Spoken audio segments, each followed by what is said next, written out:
Hello and welcome everyone to the 2021 Fall Invitational Qualifier for the 2021 Fall Invitational.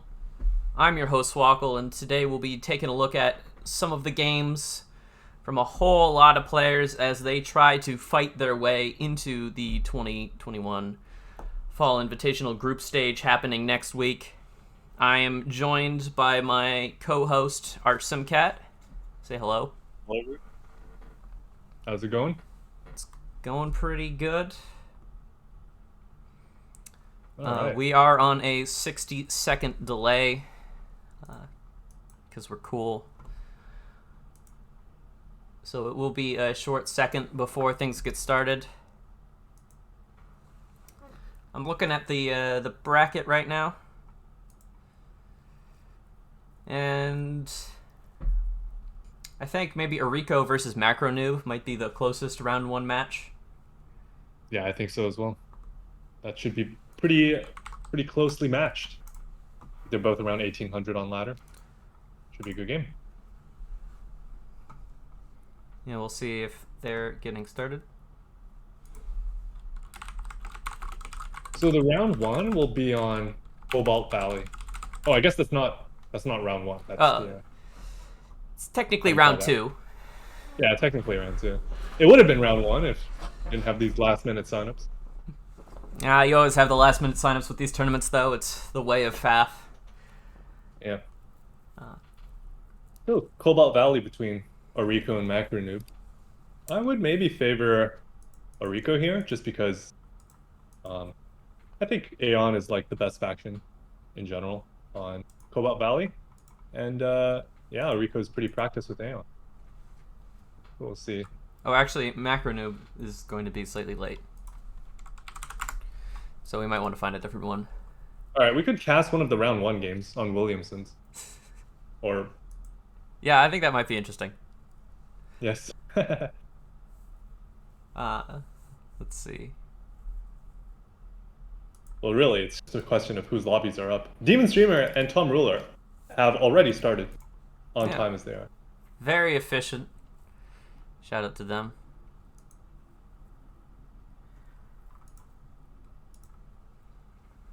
Maybe we could watch Javi versus Riot. That would be an interesting matchup. Both, shall we say... I'm trying to think of how to say this politely. Take over, right? Yes. Well, unfortunately, I don't see Riot in this chat, so... Yeah, he might be running a bit behind. Oh, no, he's here. There's like two Riots, actually. I assume the one... Oh, yeah. He's here. He's in a map gen game. Okay. We could go watch Matchy versus No One Cares. Yeah, let's do that. Yeah, should be... Matry is in the ANZ clan, but is apparently in Ireland. There's some geographical challenges. All right.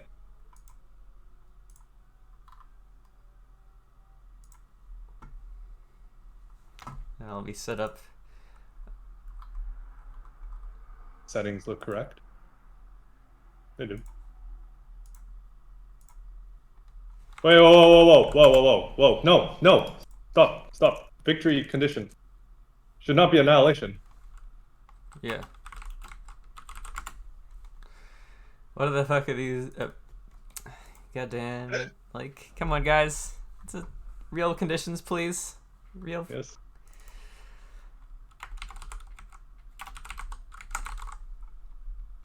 All right. I also got to set up the flags for these people. It's very important. Very important. To the rigs.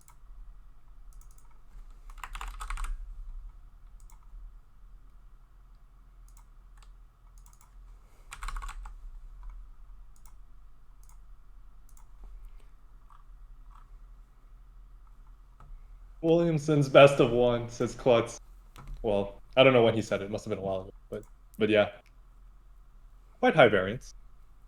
This is the technically the round of 32.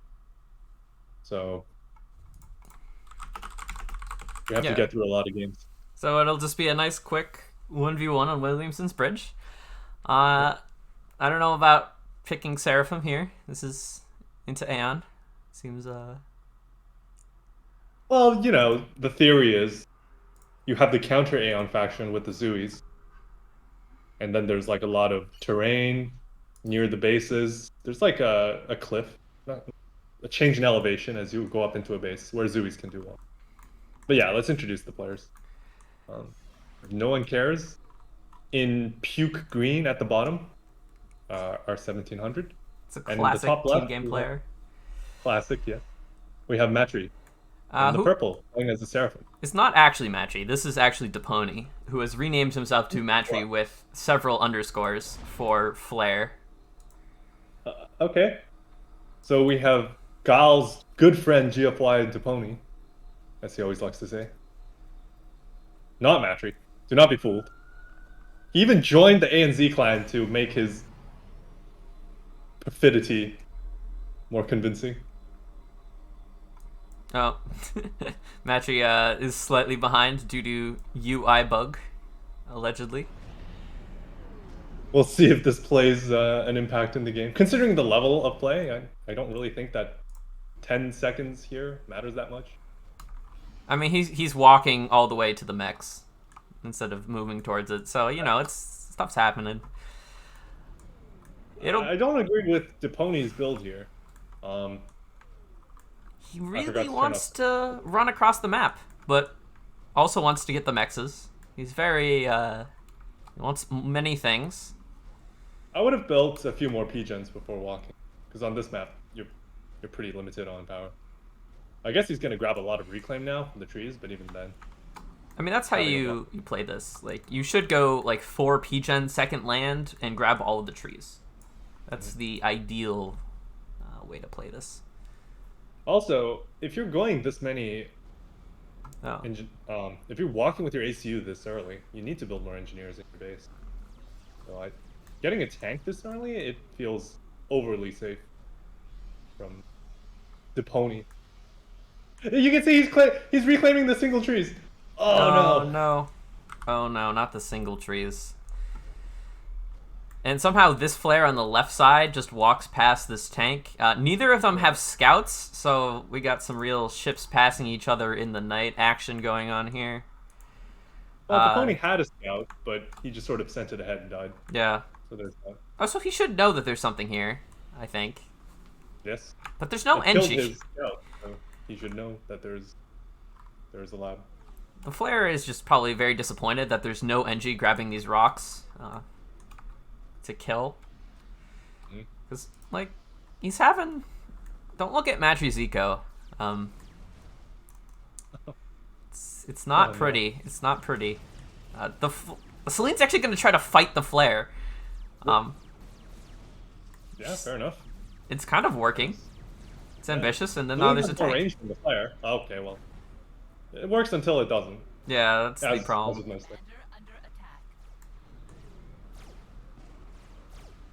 Flare could, if the flare is micro perfectly, it could kill that tank. Yeah, you can kill FAMs with flares. You can kill FAMs with mech marines. Yeah. Like. But Matri is picking up a few nice kills with the ACU here. No One Cares hasn't left the base yet, but knowing that the ACU is right outside, he will walk directly through the middle. Alright. He only has, 2 land factories right now, though. So... Wait, did he... Oh, he just realized that the ACU was here. And then now is moving his ACU to mirror. That's absolutely... His ACU had killed an entire mech. Like, 4 units. And only now does No One Care react. I mean, meanwhile, there's the flare in the back of Matri's base. That's just chilling there. Yep. It might kill this mechs. But it's in range. It's definitely in range. I don't know why it stopped shooting. It's quite strange that it stopped shooting. Unless it stopped right out of range. It has chosen peace. Oh, it's actually slightly out of range. Alright. The center of the mechs, I think, has to be... Or not the center, but the hitbox of it. Yeah. There's a nice tank from Matri into the back of No One Cares' base. Yeah, this is 4 kills. Vet. That's pretty nice. It has now more HP than a striker. Ooh. Oh my gosh. That's it's pretty high level. Tham right there. Now it's gonna kill this Mex. If no one stops it. If anyone cares to stop it. I think no one cares. Perhaps. Maybe onto something. Oh, No One Cares is gonna walk 2 tanks into the base. Alright.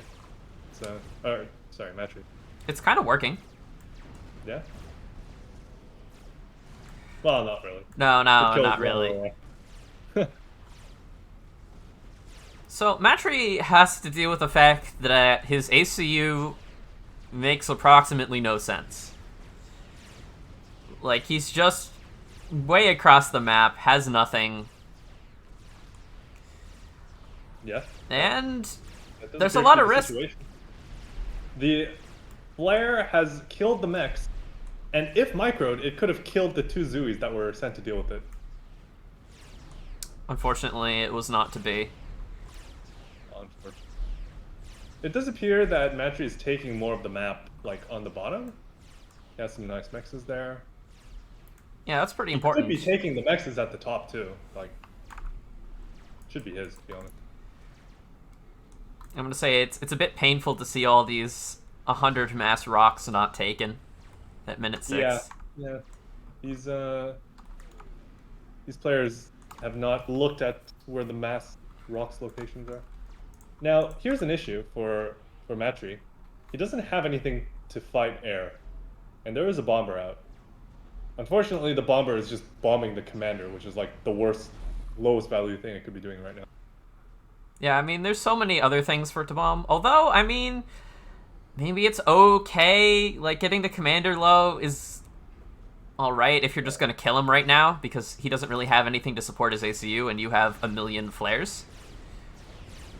Yeah, so he's going for the snipe, and I think Matri realizes it. He's now bringing in units. We'll see if that's on time. Flares are speedy burgers. He's going to try for the block, but he actually is a bit too slow with it. Like, you want to... These are... You don't want to block from so far away and then build for so long. This is really bad, what No One Cares is doing.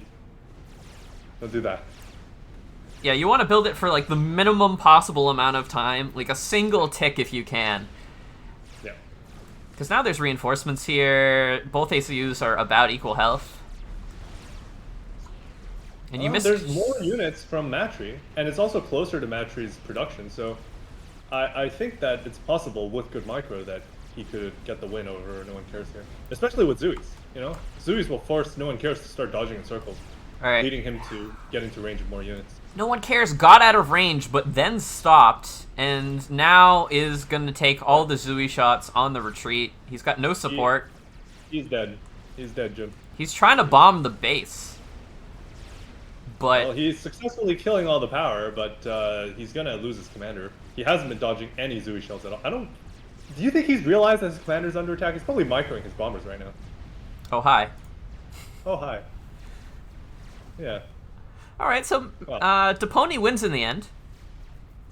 Nice. He has no power left, but he has won the video game. Who needs power when you win the game? He has his priorities straight. Yeah, that's pretty good.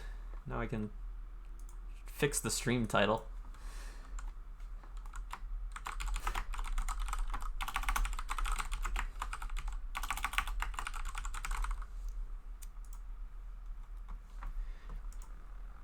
And we'll do betting for the next one.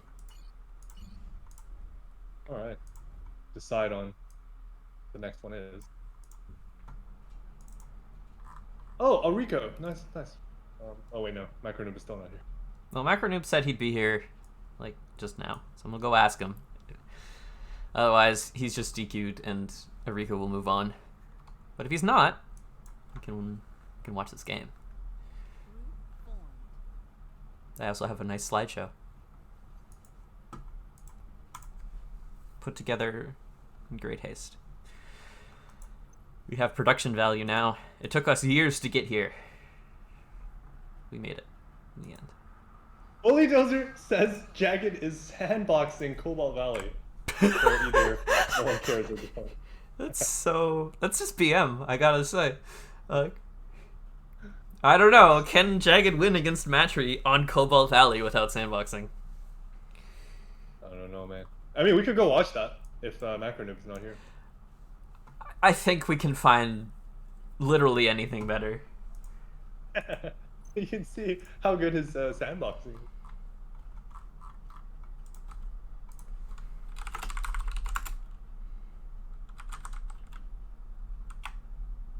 Yeah, it looks like Macronoob is no-show. I mean, he did message me that he was having internet issues, so I'm going to give him like a minute or two extra leeway. Because he's like here.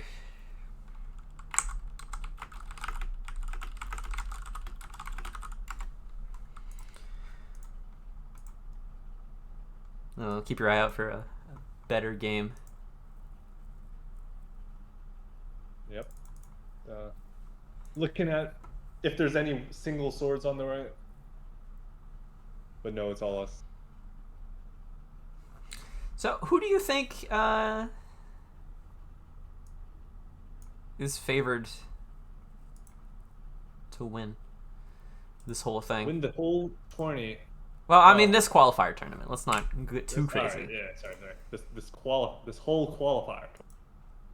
You know, I saw Reactive playing very strong. Riddick, as he was formerly known, or Duke Nukem. He came in like 4th in the ladder league tourney. You know, he had a 3-3 win rate, which was better than Jagged. So I would put him pretty highly. Other than that, Bulldozer or Jagged, I'd say are also up there. Bulldozer I'm interested in because he hasn't been playing much, but he has been pretty strong when he has played. So yeah, those are my top picks. Also, Wounded Elk is always a top contender.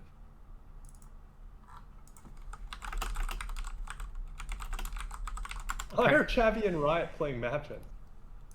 This is, as I said in the tournament chat, unclear. They should be playing Williamson's Bridge. As per, that's the map. I don't know how they ended up on Map Gen.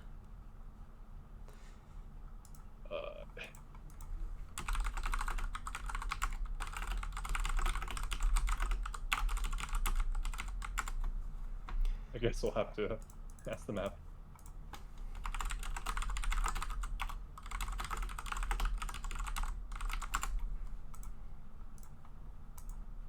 I feel like not disqualifying them is the gracious move here. Yeah, like, what are you doing?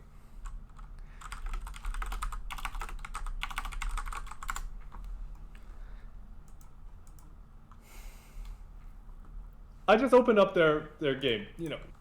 Who knows why I did that, right? And it's not even symmetrical. It's like an asymmetrical match-in game. One guy starts with 5 mexes and the other guy starts with 4. Why would they? You can't even play asymmetrical match. No.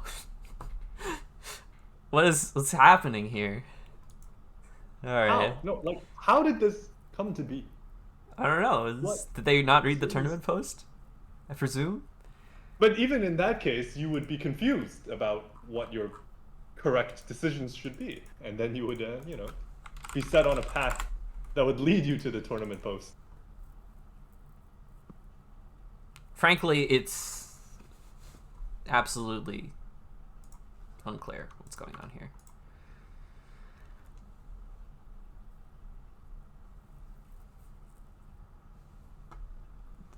And now Matry is reporting that he won versus Grimplex. Wait, did Matry win against Grimplex? The real Matry? Let's go. The real wait, no, that's the what? What? That's an incredible result. We could go cast the replay. Grimplex, my dude.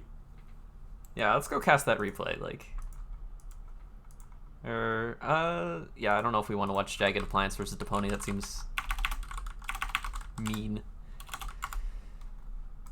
Well, if Matry beat Grimplex, that's a massive upset. I know, right? Like, I wasn't expecting that, but On Cobalt Valley, anything can happen. Although, I suppose, spoilers. Yeah, no need for vote on this one. All right. Well, my game is up. I'm like 10 seconds in. Let me know when you're in, and I'll resume.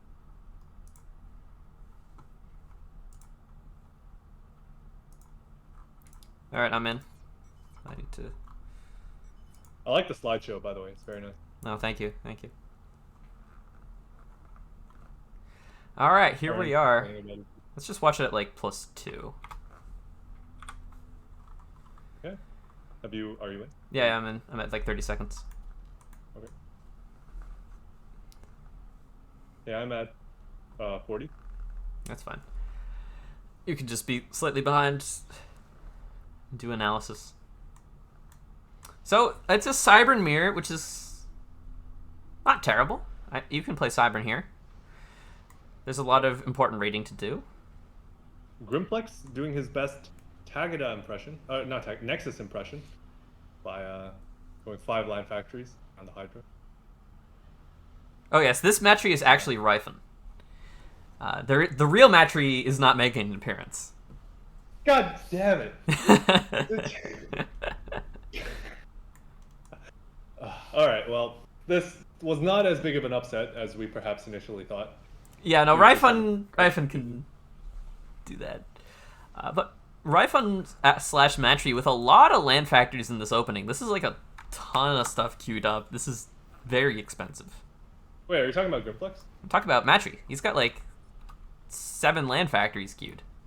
Oh yeah, but you know he's going 4th air like a not Nexus human being. Yeah, I mean you do want air eventually on Cobalt Valley, otherwise you're just a bit silly. Or you're Nexus, in which case you can make it work, I suppose. Yep. With the no air factory playstyle, you have to play just extremely aggressive. As in, you basically every single unit that you send out has to go out to the opponent's side and find damage. And if you don't, then you're probably going to lose.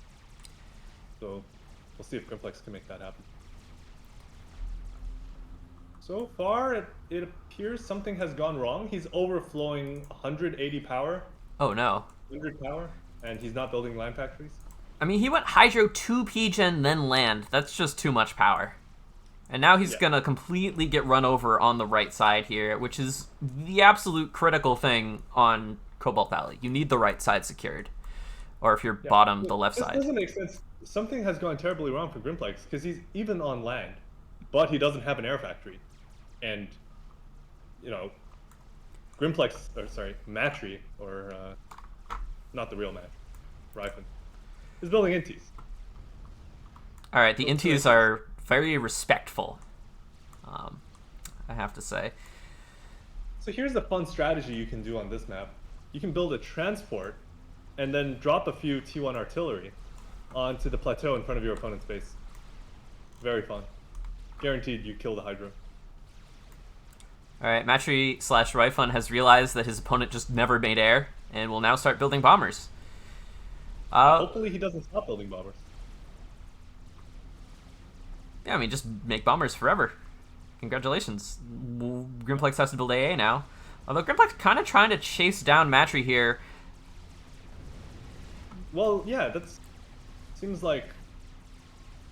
fine, honestly. Like, he is in range of the opponent's commander, right? As long as he's rallying all his reinforcements here, this is a reasonable play, I'd say.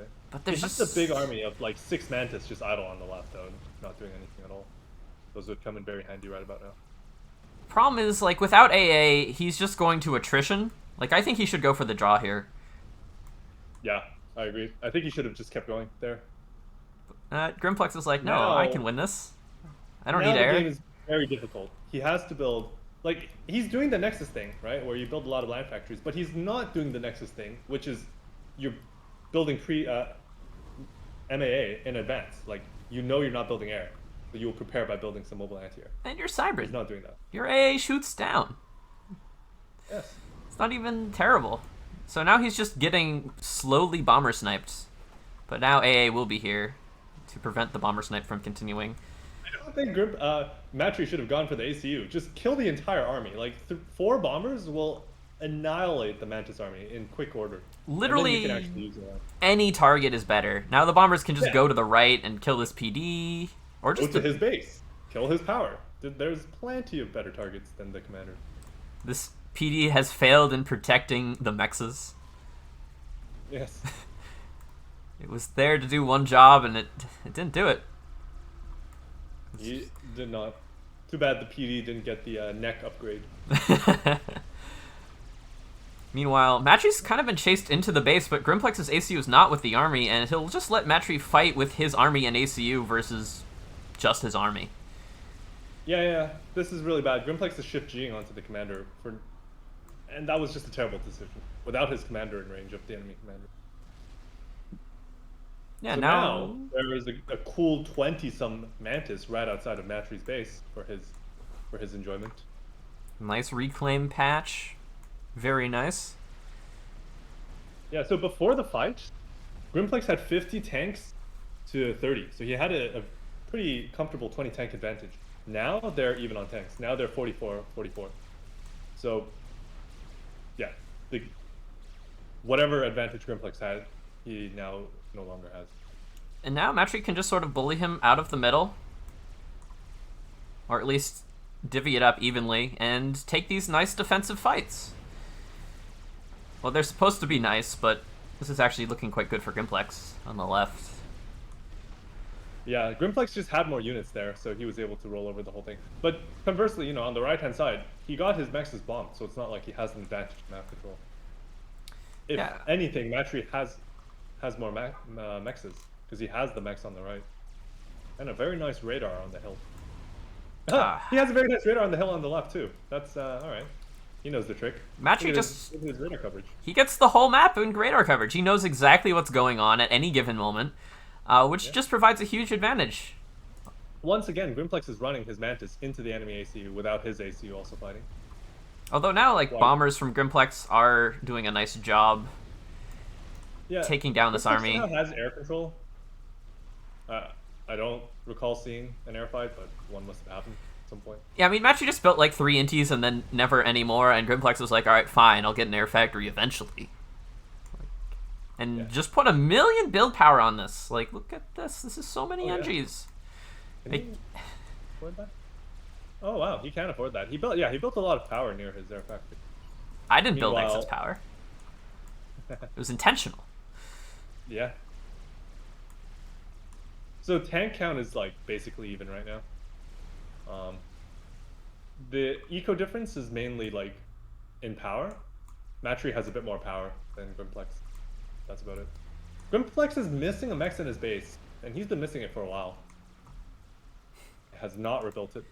Yeah, just this one Mantis with 4 kills just ran in the back, killed some stuff, had a nice time. This Mantis is like a secret agent, None of the other Mantis can find him.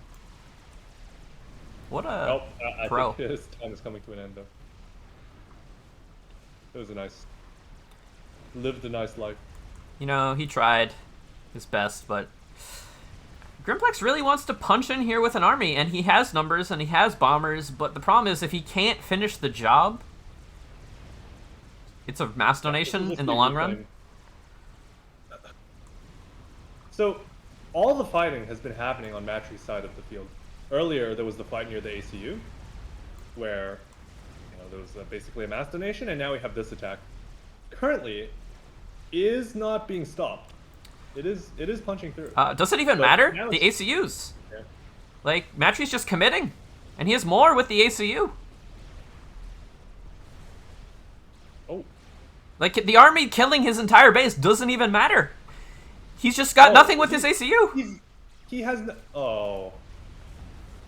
he doesn't have enough units near his ACU. Wow. Oh, no. Wow. Oh no, Grimplex, no, not like this.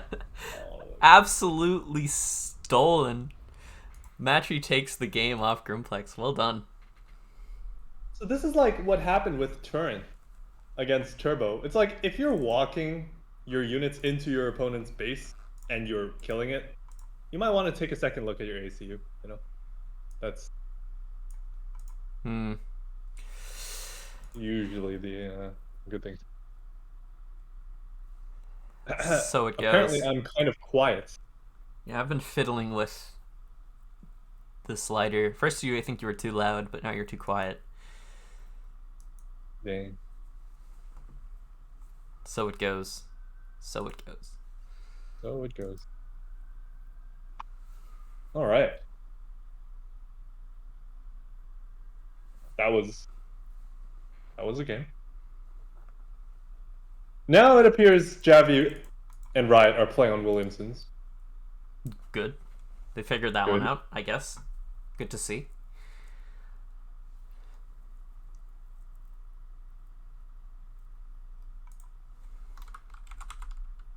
Reactive is playing Blinchick. Is there any chance we can get in on that game? No, it's too late. It's very not We could, watchable. catch up to the live replay. We could catch up to the live replay, and I think that's a good option. This is probably one of the stronger games in the whole thing. Yeah, it's on Twin Rivers, which is always a nice map. Both are... Wait, Twin Rivers? It says Open Palms. Oh yeah, Open Palms. My bad. They're basically the same map. Yeah, Don't worry about it. marginally more rating. Open Palms, that's about it.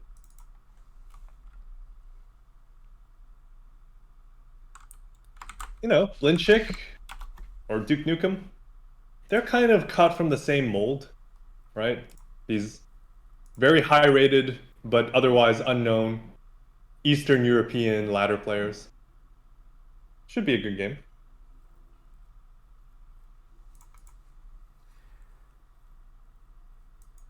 All right. Wait, I'm just going to go catch up with the live replay. Yeah. Oh, we are caught up. Well, it just started. So Yeah. we can watch it at like +2 in a second once I've got the betting set up. Why you won't let me set up the betting though? It's very rude. Alright. Here we go.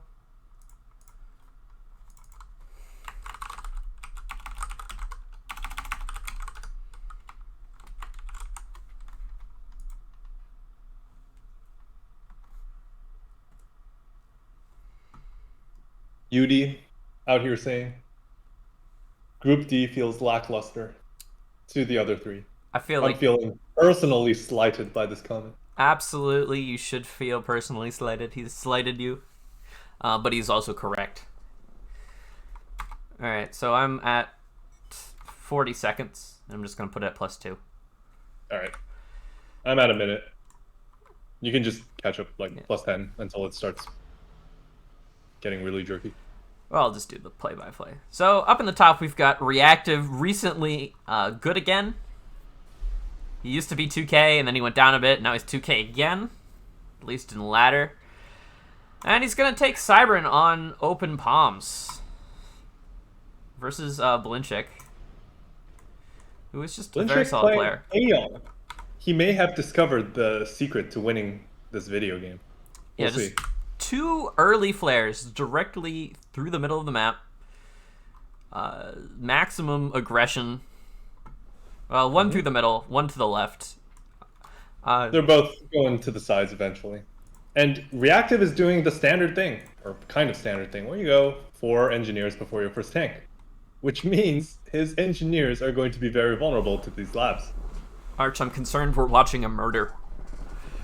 Yeah, I'm worried about Riddick's future, Reactive's future in this game. In theory, this Mantis should be able to screen the right side and save Yep. this NG.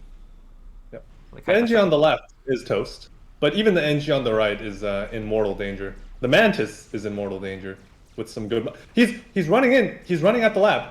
Blinchick just needs to go to the side now. Blinchick messed up his... Did he mess up his micro? It wasn't Nah. clean from either of them, but a successful defense from Reactive will, save his NG.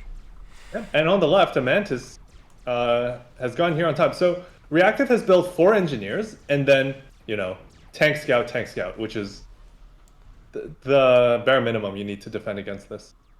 And it's just going to be barely enough. This guy is going to screen. The Flare's going to try to come around and flank the NG. But there's a scout for reactive, so he should be able to react appropriately. Though his engine's just sort of out of orders now because it's feeling very scared. Oh, but the bomber for reactive actually is going to come out to try to kill this lab. All right, fair enough. You know, it's like you have an issue, you thorn in your side. It makes sense to go deal with it. The problem is the lab can just dodge the bomber, and it's very easy to have it not die. Yes, but all right, Blinchik is microing because sometimes you're not looking at your lab. So if you're not microing it, it will just die.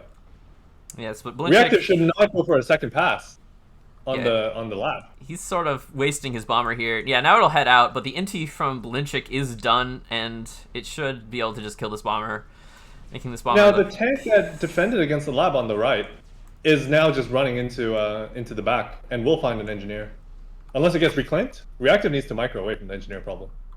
Oh, it's gonna be close. It's gonna be close. Well, I think you're way behind, actually. What? Oh, all right. I'm just gonna have +10 and catch up. Yeah, you should just have it like +1. All right. Like that NG is doing fine. It's vibing at 16 HP.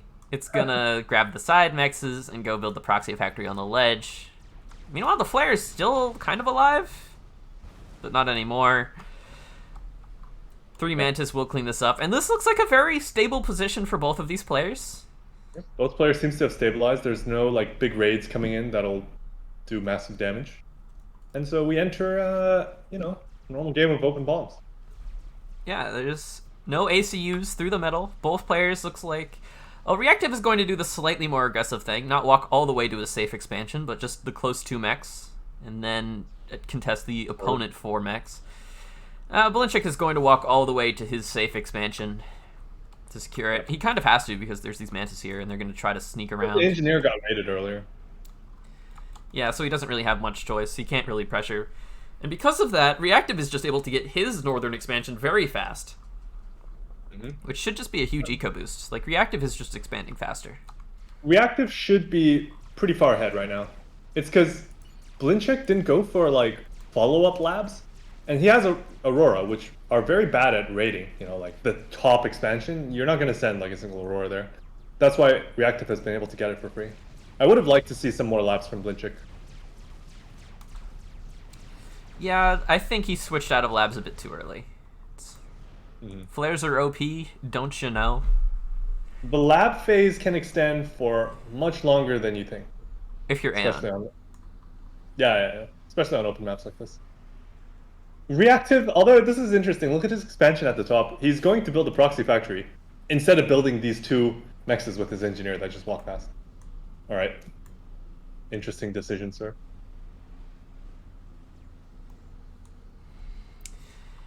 Yeah, so the question is, where do you go from here? Blinchik looks like he wants to keep the game on T1 for as long as possible, which is a very reasonable thing to do as the Aeon player. And as the Zyvern player, it looks like Reactive is just going to build a lot of T1 spam, do very sort of normal, conventional things. He's building a lot of Medusa as well, which is quite nice against Aurora. Yeah, I mean, that's very good. You need to do that. Yep. I like these Mantis in the middle plateau. They're just hanging out. It's he's covering all his bases, making sure his opponent can't sneak those in without him knowing. Unfortunately, the Aurora will pick off his own NG that's trying to expand here. Both players struggling heavily for power, stalling by more than 200 power each. I feel like Blinchik just hasn't built any power in the last 2 to 3 minutes. And now he's just sort of starting after building all this land production. Like, maybe he was hoping to get these hydros faster. Yeah. But now both ACU's going to try to push in. We'll see. It does look like the attack on the bottom has a bit more promise. Well, both of them should be able to push it. Because at the top, there's like few units, even though there's a PD, and at the bottom, there's just no PD. So, Reactive should be able to stomp. Oh, the PD, it almost finishes. It's like a 90% finished point defense, but it won't get quite there.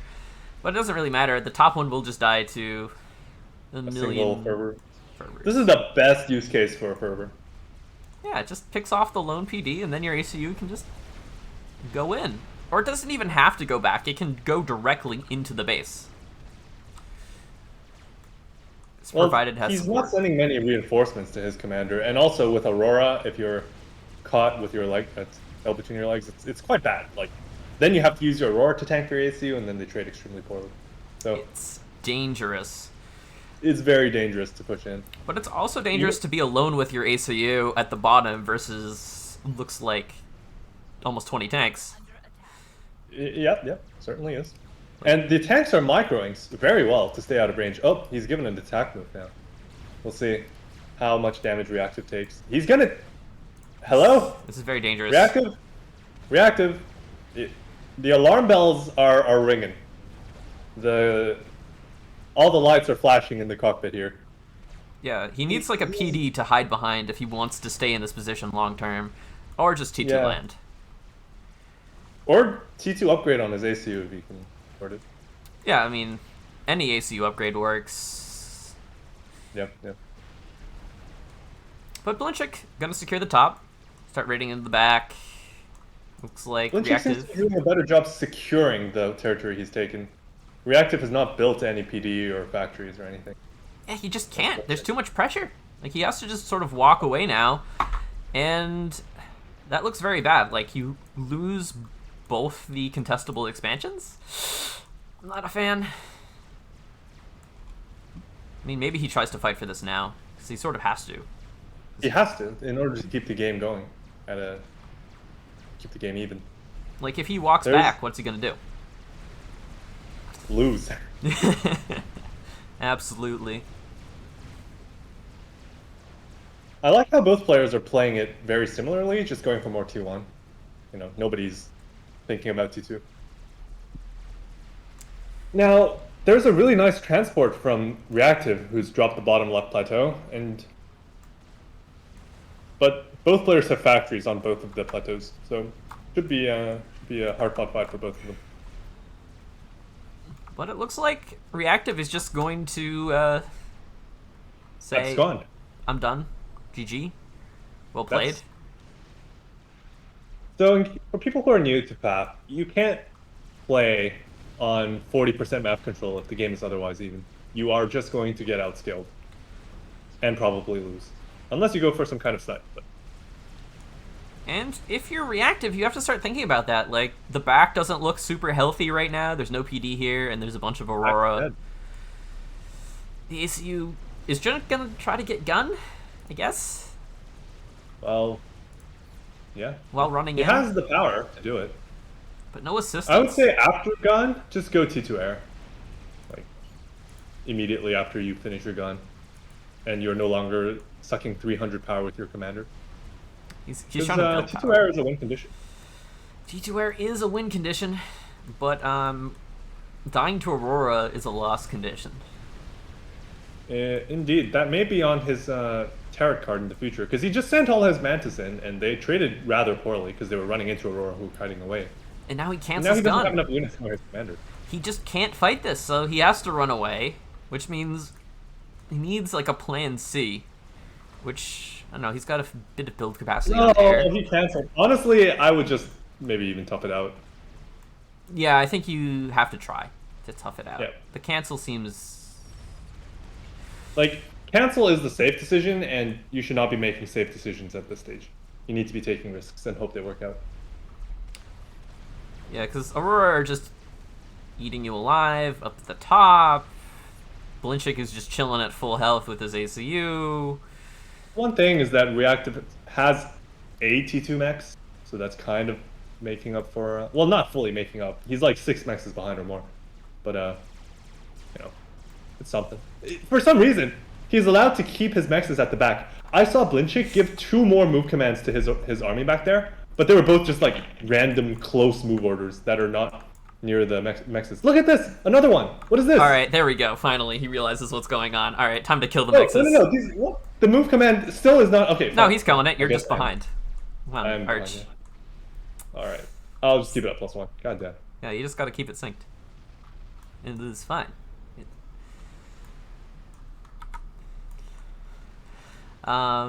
Any signs of T2 land? I don't think so. Earth to... Yeah, there is from Reactive at the front. At the front? Oh yeah, here it is. He has decided after 15 land factories, the 16th one, this was the time. Somehow Reactive has the money to afford this. Frankly confusing. Yeah. I am also confused. But I think Blinchik is just steaming ahead right now. I mean... He has more reclaim. He just has more units. Reactive has a T2 max. Yay. Yay. That's Yay. like 2 T1 maxes. Blinchik is also rushing up T2 land at the front. Once. Reactive is just like, I want to capture my mexes back. Thank you. Please don't notice.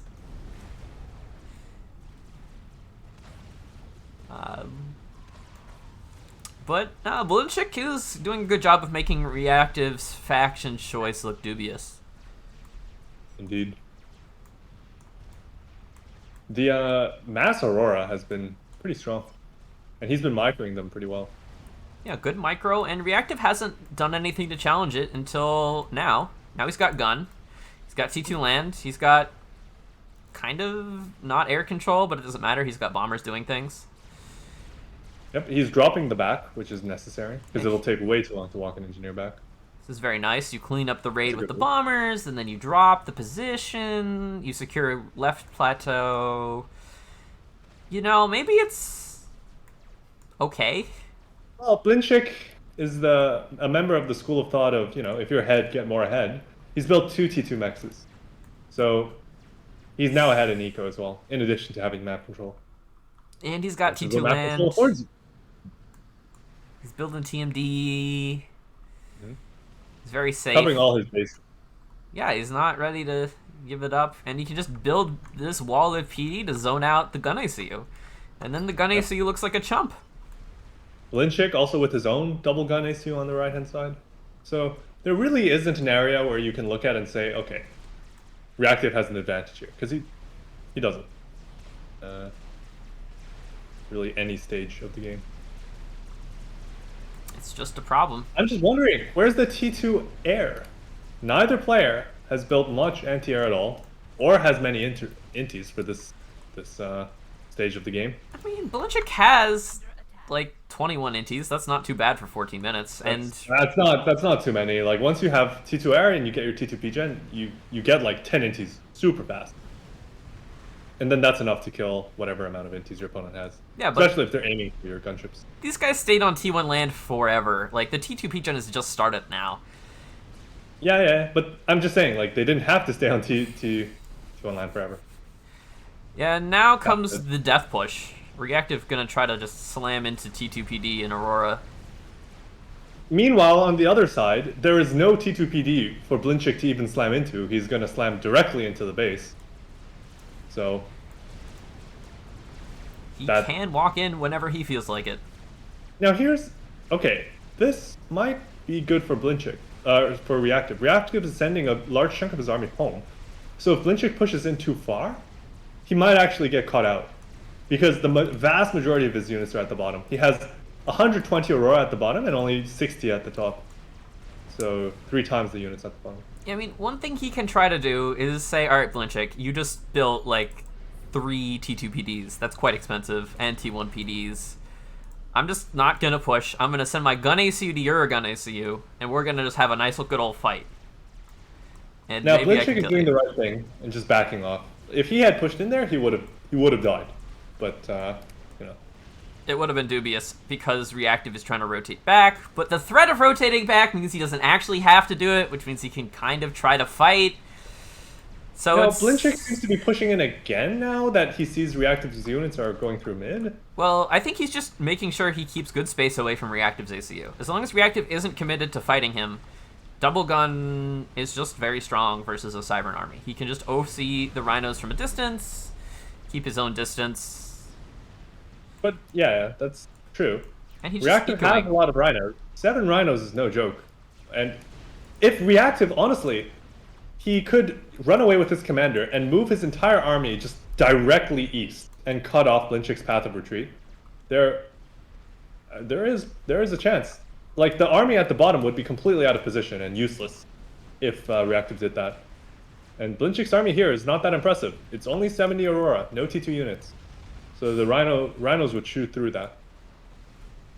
Reactive is just trying to get some sort of positional advantage to make up for the fact that he doesn't have enough army. So he's like trying to go through the middle. Reactive has positional advantage in this, in at least when the ACU is concerned, because Blinchik is so far away from the vast majority of his units. If he just gets cut off, he will die. I think Reactive should be looking to snipe him with such a maneuver, because the game, like, that's his only win condition. There's no other win condition right now. Yeah, like, you can try to threaten to push through the middle, but the fact is the choke is just too small. Like, a nice Aurora Concave can just form, and you just die. Yeah. Pushing through middle is not an option. Especially, this is the, not the FAF version of Open Palms, and the opening at the bottom is smaller. So, it's another reason why you can't push through middle. But Reactive is actually going to fully commit to bring his ACU over to Blinchik's ACU. So this is, I think, the idea of, all right, I'm just going to all in. All the rhinos, my gun ACU in range of your gun ACU. Shift G, yep. Let's go. Your units can't follow me through the middle because of the same choke point issues. So I can try to do that. They're just coming through the middle. They're going to try. Reactive is the one getting caught on the choke here. Because the enemy ACU is in range of the choke. Oh my god, imagine some OCs there. He's almost in range. He's just too far, but I don't know if you want to commit. Blinchik should just play the safe. And here comes the all-in from Reactive. Let's see.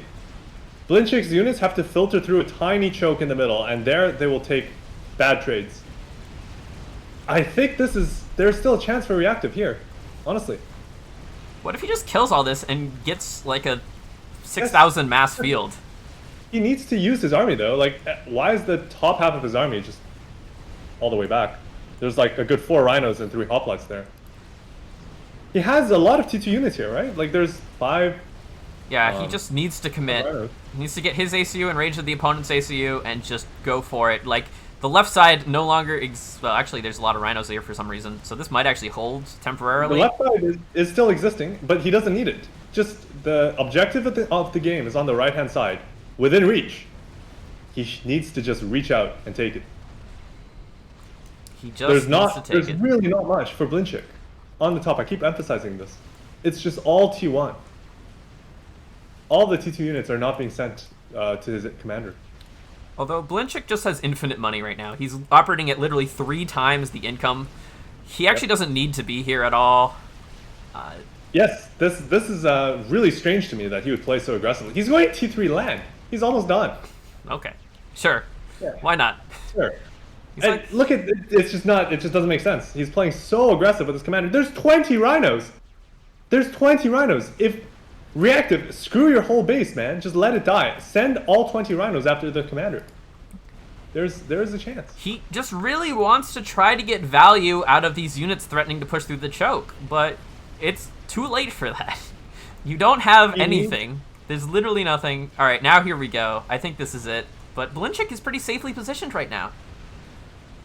He needs to carve a path directly east. Cut off the path of retreat. And he's going for it. OCing the PD. Oh, wait, no, now he's kind of at the wrong angle. He is going with his commander. Yeah, this is good. This is good. It might be too late at this point, but this is the idea. He has this one army, and Blinchik's army with his commander is weak. All right, let's see. He's reactive. He's so far out of range, though. Oh, wait, he's getting blocked on his own units. And somehow he still has OC. Oh no, Reactive, where are you going? Where are you going? That's the wrong direction. You need to chase him down. I mean, there's got to be a Harb coming here soon, right? There has to be, yeah. He's got T3 land. Reactive no longer has a base. That's okay. He doesn't need one. His units are trading very well against the commander, but now he's getting low. There's no T2 land here for Blinchik. That is the problem. All right, he needs to not back up here. He needs to stay in range. He's in range of the commander. Okay, wait. By the way, what time are you at currently? 21, almost 22. Okay, I'm at 22, and Blinchik is just surrounded by T2 units. Yeah, I think Does Blinchik just die here? Like, Yeah, Blinchik just dies. Blinchik all the T1 units melted. As I said, it was all T1 around him. So they just all died. this was just too risky. He doesn't have a base. He has nothing. He has only the standing army. When the game is over, he has a single T1 mechs and some inties and some wall sections. He has no other buildings, no other units, and he wins the game. Wow, this is incredible. Reactive. Oh. He was giving me concern that he wouldn't be able to pull it off. Blinchik, how many T2 mexes do you have? Wait, that's not a T2 mex. Well, he has a cool 9. He has 9. Oh gosh. And a T3 land factory with Harvs almost there, but not quite. Oh god. Reactive stole this. Like, just... Yes. He went right over... under Blinchik's nose. Well, I did say earlier, that was the play. Just Blinchik's army was weak. He only had T1 there, and I don't think Blinchik just realized how weak the army with his ACU was. Because it's Aurora, it's paper thin. They just get smashed by rhinos. And yeah. Yeah, like, rhinos are scary. Be scared. 1,900 HP, like 90 DPS against something with less than 10% their HP. And, yeah, they're going to slap him. And he got slapped. Wow. Blinchik has the entire map. Literally the entire map. He even took out the corner. The plateau. He had T2 air, 9 T2 mexes, bunch of T2 land production, T3 land. He had everything in the world that he could have wanted. Except ACU safety, I guess. Yeah, he had everything except an ACU that was alive. Yeah. Just like... I think you need that. Yeah. I read that in a guide once. You need your ACU to be alive. Damn. Well, that was a good game. Honestly, that was quite entertaining towards the end. Something I might see Gal randomly casting for no reason. I mean, it was a pretty good game. Like, Reactive just... Like VoD versus Treefolk Noob on Open Palms. Well, that one should be pretty good. Yep. I'm just joining the lobby and telling them not to start.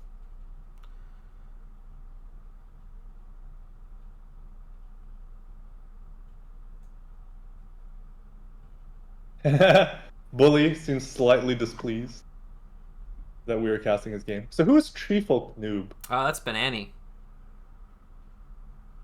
It's like Banana Whale or something? Explosive? Yeah, that's him. Yeah, okay, it's Banana.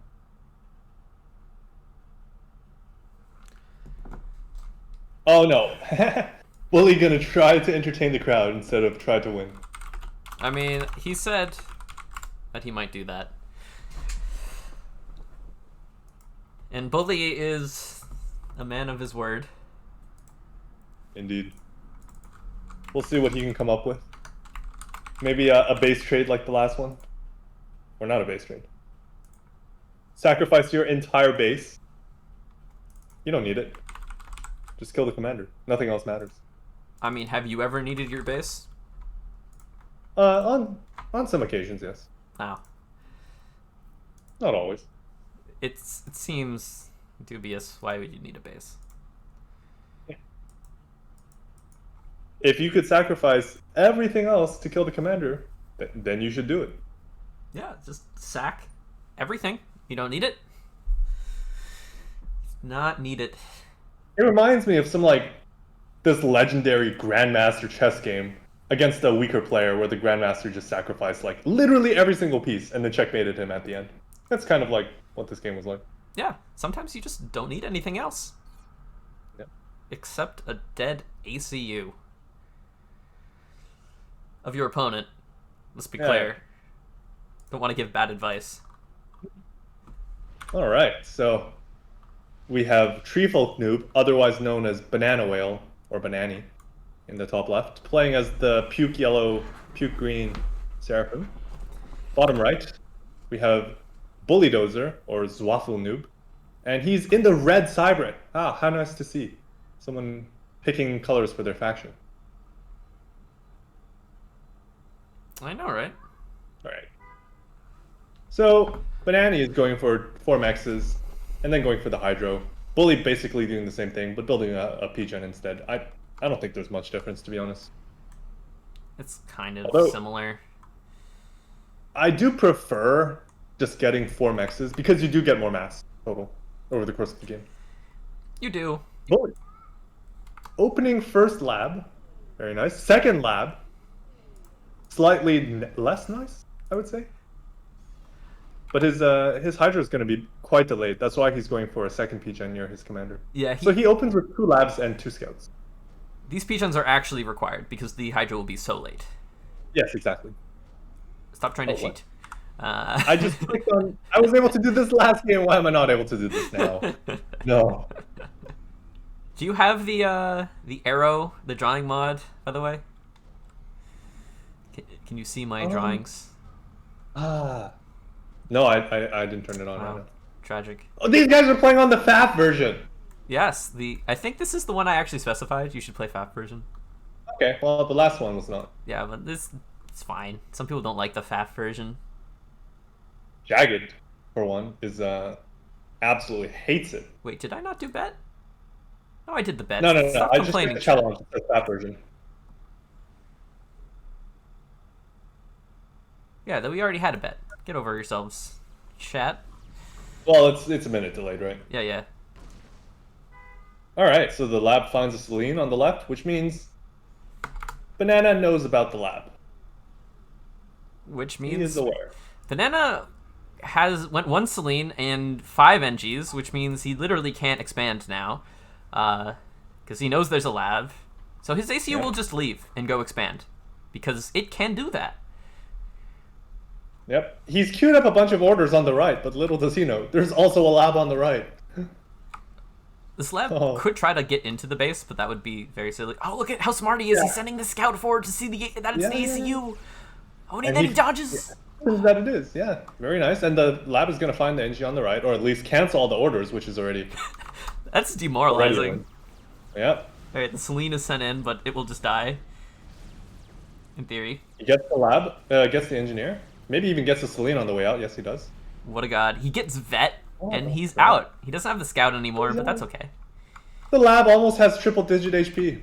Look at him. Look at him go. And now both labs still alive. Banani... Well, he even has a bomber now. Both players have a bomber, but the bomber is much better for Bully, because Bully move it. Because all the engineers are clumped near the air factory. Yeah, like... bomber. Although, what expanding engines can he possibly kill here? There's like... But that's the thing, like, he's already killed all the expanding engines, so you know where the engineers are going to be. The thing with, if your engineers are already out, it's a bit harder to find. I guess they both have air scouts. Yeah. Dun. Alright, let's see if Banani reacts and moves these engineers. If he bombs all 3, that would be brutal. Yeah, okay. The split. Alright, he's being very smart. But the lab is going to kill this one. Like, the lab's still here, buddy. He hasn't dealt with it. Banani's bomber has not killed the engineer. Okay, he might get it on this pass. The auto dodge? That wasn't an auto dodge. That was a real dodge. Bully tryharded. The engineer stopped on its own before the bomber came in. Oh, alright, yeah. Then he gave a move order away. Oh, look at this. The bomber. Sniper bomber. Oh, no. This is brutal. Banani is just getting brutalized. And he actually bombed the engineers earlier as well, so if at any point he comes in and bombs these engineers, these power generators again, 3 of them will go down. I'm worried that Twitch might delete our channel for showing something this brutal. Because, like... It's against the terms of service. He's just killed how many expanding engineers? He's killed like 2 on the left with his lab. No, just 1. He's killed 1 on the left with the lab, 1 on the right with the lab, and then he's killed 3 engineers with his bombers. And now this NG might die again to the lab that is, just still here chilling. All right, you're kind of lagging. Am I like? Oh shit! All right, all right. I forgot it. Am I the one lagging? Yes. No. You are. You're. You can't fix it. You can just, I don't know. Maybe I'll.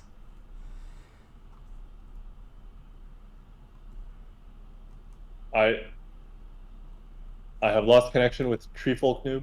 Okay, I guess I'll leave and cast from the.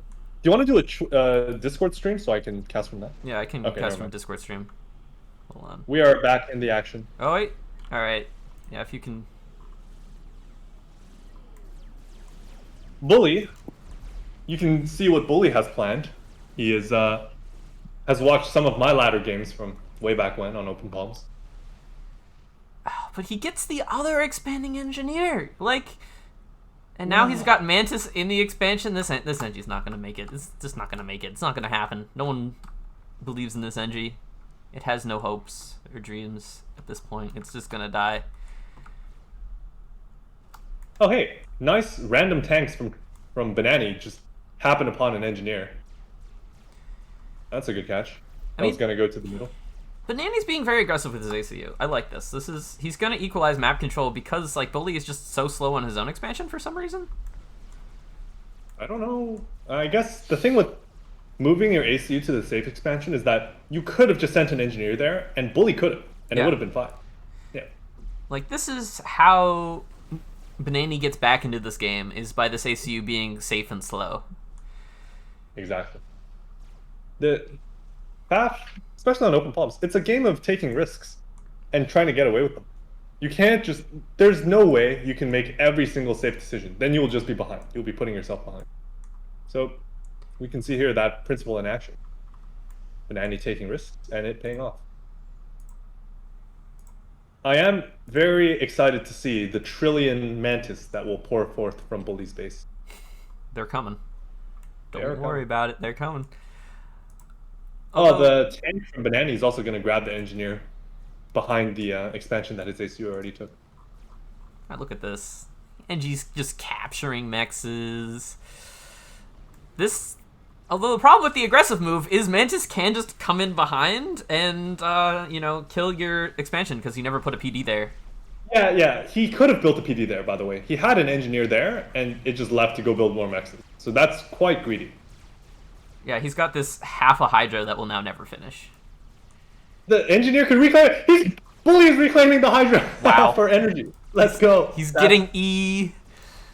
Oh my god. So why does he have an engineer there, though? Like, to capture the mechs. He captured his opponent's mechs. Yeah, but like, why did he move the engineer up to capture that mechs? Like, that's so risky. Oh, and just go mid, build those mexes. Adding on to the depression. Yeah, just salt in the wound, insult to injury. No, the PD at the top almost gets completed, but then just a singular Mantis comes by, kills the NG, and now the ACU is here. Yep. Welcome to pain. That single Mantis just saved like 2,000 HP on the commander. Dude, Bully could go and reclaim that PD as well. Just say it. He can, and it's smart to do so. He can just get infinite money. Although he'll just shoot it for vet, which is fine. And wait, do you get vet from shooting unfinished buildings? Wait, I think so. Hold on. This PD needs to die so we can check. Wait, what if the PD actually decays? Maybe that will change things. Yeah, that might be a different behavior if it decays to nothing first. Yeah. Come on, shoot him. Shoot him. Yes. Oh my god, I didn't know that. All right. Well, he should build a PD here. What? He should not run away. Yeah, build a factory. Yeah. Meanwhile, Bully just gonna run by on the left side, or at least try to. Bully has killed the back base as well. This is brutal. Bully. Living up to his name, He wanted to put on a show, and he has. Yeah. Although map control is kind of even-ish. Yeah, because of the drop. The drop is really nice. He dropped one engineer on the plateau is now going to drop Bully's back base to even out the map control. That's really nice, actually. Hey, please drop your tanks. What? Okay. Wow, that's so greedy. That's so greedy. He just dropped a single engineer because he realized there was nothing there to defend these mechs. And he's gonna put the tanks in the back of the base. Wow. Oh my gosh. I'm actually not sure if this is the best move because it's so close to reinforcements, but it's a Chad move. This is this is what Bully has been doing to him all game. This is pretty incredible. Just don't land on the mechs. Don't land on the mechs. Don't land on the mechs. All right, he missed. It's fine. Okay. that was close. Those tanks could have just died. All right, now he has to rally units backwards into the base to kill 3 tanks. He's gonna lose at least 1 mex. This Yeah, that's is quite annoying. this is just mean. Honestly, though, the optimal drop location, unintuitively enough, is the 4max expansion on the right, on the top right. There's like, oh, he does kill 2 mexes, maybe even 3. Wow. He'll get Okay, it. never mind. This is worth it. This is definitely. Oh, Yeah. 8 HP. Yeah. Very close. All right, but now Bully will get his right side plateau, but Banani randomly has the back of Bully's base because of that drop. That was a really nice drop. Which is just incredible. I think drops are just generally underused on open palms because the distances are so large, especially to the back of your base. Like, if you kill it, it's so hard to rebuild it. If you take it from your opponent, it's like so hard to take back. So this is really nice to see. Yeah, now Bully just is kind of at a bit of a map control disadvantage. Banani using his limited APM to talk in chat to demoralize his opponent. No. This is strategic chatting. Oh, that's the art of chatting at the correct time to fully inflict demoralization upon your opponent. wow. Look at this. He put a PD in the back of his opponent's base. Well, he is dropping tanks to deal with it, but There's a PD. Wait, there's an RD in here. It's fine. Okay, fine. If the RD doesn't run in and die immediately. It's very likely. Like, I would just move command into there, even if I hadn't scouted, you know? Because it's the back of my base. What are you going to do there? Build a PD? Imagine if it was RD that was dropped in the base. Everything would have died. Oh, yeah. Just 3 RDs. All right, well, I'll keep the, 3 RD, 2 NG transport in mind on open palms. Alright, you see this tank over here on the left that's killing these 2 mexes? Yep. This is a hero tank. That is the tank that killed the PD building NG on the right side of the map, went all the way around, killed everything in its path, and is now killing mexes on the left side. There's, in theory, nothing defending the 4max currently. Well, I guess tanks are being sent there. In theory, there's nothing defending Banani's ACU.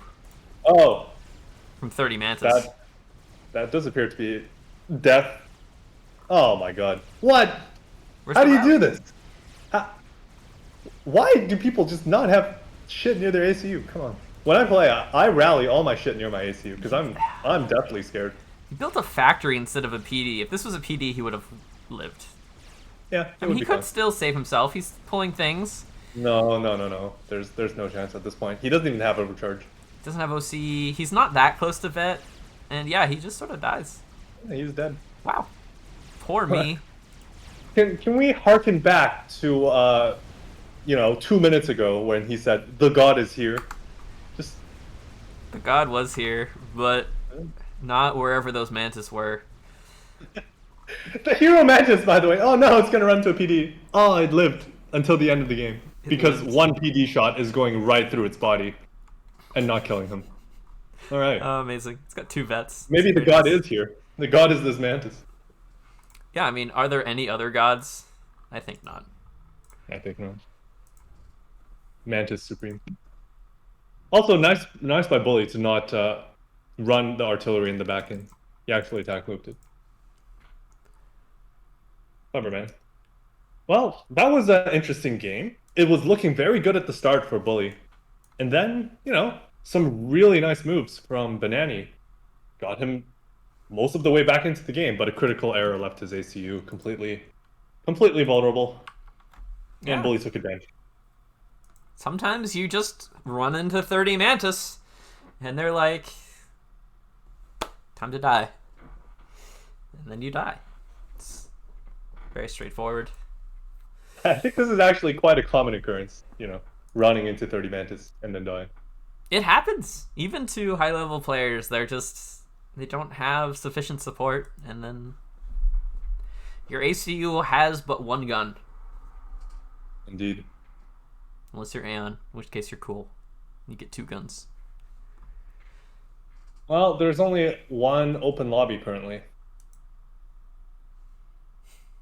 Wounded Elk versus Matry. Yes, I believe this is Ryfun. Yes, this is the Ryfun Matry, not to be confused with the Deponi Matry, who is Not to be currently... confused with the real Matry, who is not actually in this tournament. Yes. There's like a lot of different Matrys here. Don't mix them up. Don't get him confused. Although, all right, first I had Jagged Appliances, thing open, and he just finished his game, so we can maybe hop into that one. Hey, actually, let's go watch that. That'll be more interesting. Yeah.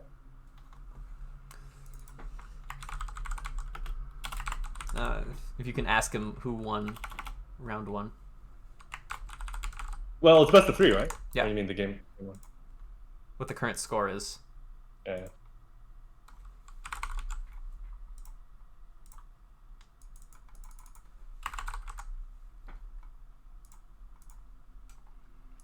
Or just check the replay vault, I suppose. Yeah, I can do that.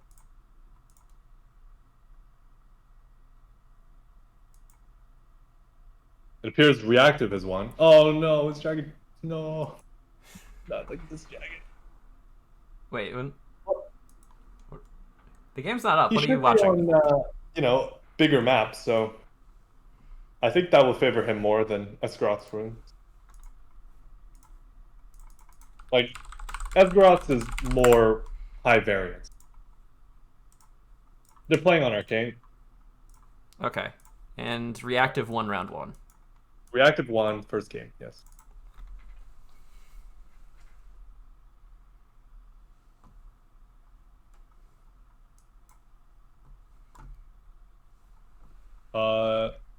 Let me get tactical paint set up once. Okay, I'm gonna have to Make it your tactical paint. it's called Well, tactical paint. I set up the prediction. Nice. All right, let's see how many channel points I have. I'm gonna bet on Mr. Jagged. Bold.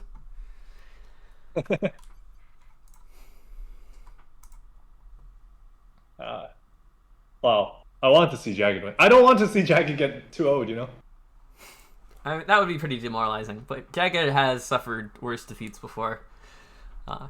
Reactive is kind of strong now, guys. Like, I lost to him last week. Yeah. If someone beats me, that means they're strong, obviously. Anyone stronger than you is a good player. Anyone weaker than you is a bad player. This is how it works. Indeed. Well, that's actually a good system, because then all you need to see is how many people think you're a good player and how many people think you're a bad player. Mm-hmm. It's very efficient. It's very efficient. All right. Swkoll, you're the highest rated player in this lobby. Yes. Yes, I am. Thank you very much. At least in global. I think Jagged is technically higher in ladder than me right now. What do you mean? You're like 2370 on ladder. Oh, yes. Yes, I'm actually Check the Tagada leaderboard. in disguise. In case anybody... Oh, no, never mind. He renamed himself. Damn it. It was brief. And how could he rename himself? There's a cooldown.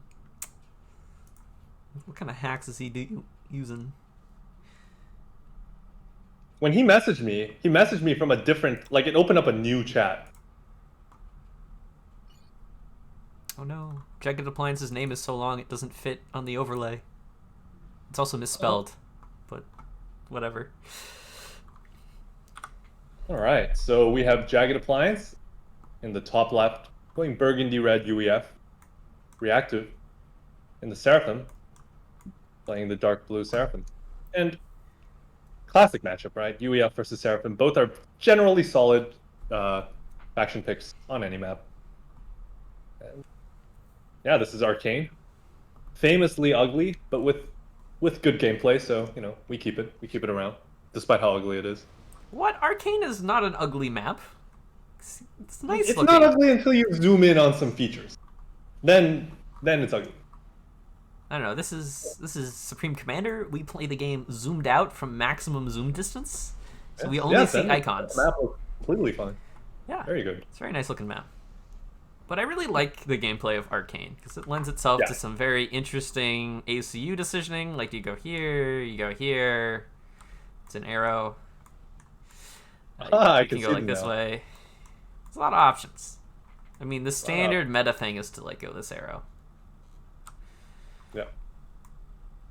And then you sort of pressure your opponents this way. Wow. I'm graffitiing the map. Third lab from Jagged. This actually might be a second lab. And a fourth lab as well. So very aggressive. No scouts. Jagged is not a fan of the scouts with the labs. Jagged is just a man who believes that he will use his inner FAF powers to find any engineers without any intel. I used to be like that, but then I realized scouts OP. Yes. I never make a lab without a scout. I did that when I was like 1400 ladder, and I was like, woohoo, let's make some labs. Because Then, you think you're good enough to always know where the NGs are. You really aren't. You'll miss a few if you don't build a scout. although to be fair, Jagged is sending this lab on a very safe sort of trajectory, because there's always going to be the back expanding engineer, right? So it does make sense to send this one without a scout. But usually also if you build them without scouts, you go like second air, and Jagged is going second land walk with the ACU. So third air is going to be quite delayed. Meanwhile, reactive, he gets his second air, immediately going for the bomber. That's going to inflict a lot of damage. Yeah, I mean, reactive is just doing the normal thing. Like this is what you do, and I think he's going to show why this is what people normally choose to do. Second air bomber is, if you're not going second air yourself, like it's hard. It's hard to stop. Jagged's third air is super late. I think he walked too early. Shit, I'm sorry. It's fine. I No one just notices. test if I could do that again this game, and the answer was no. Turn off the But green typically scoreboard. you build like 4 or 5 factories before leaving with your commander. He left after 2. That seems incorrect. I mean, he's going to just do the things that normally you just have an NG do. Yeah. But meanwhile, the Mech gets a kill. The NG in the back. Yeah, it's pretty good, and it's gonna maybe success on the right. Is he gonna find the second NG? He found the second NG. All right, maybe scouts If are he just for reacts. chumps. Who needs scouts? What? Jagged is like a Jedi. Like, you know, he used the Force.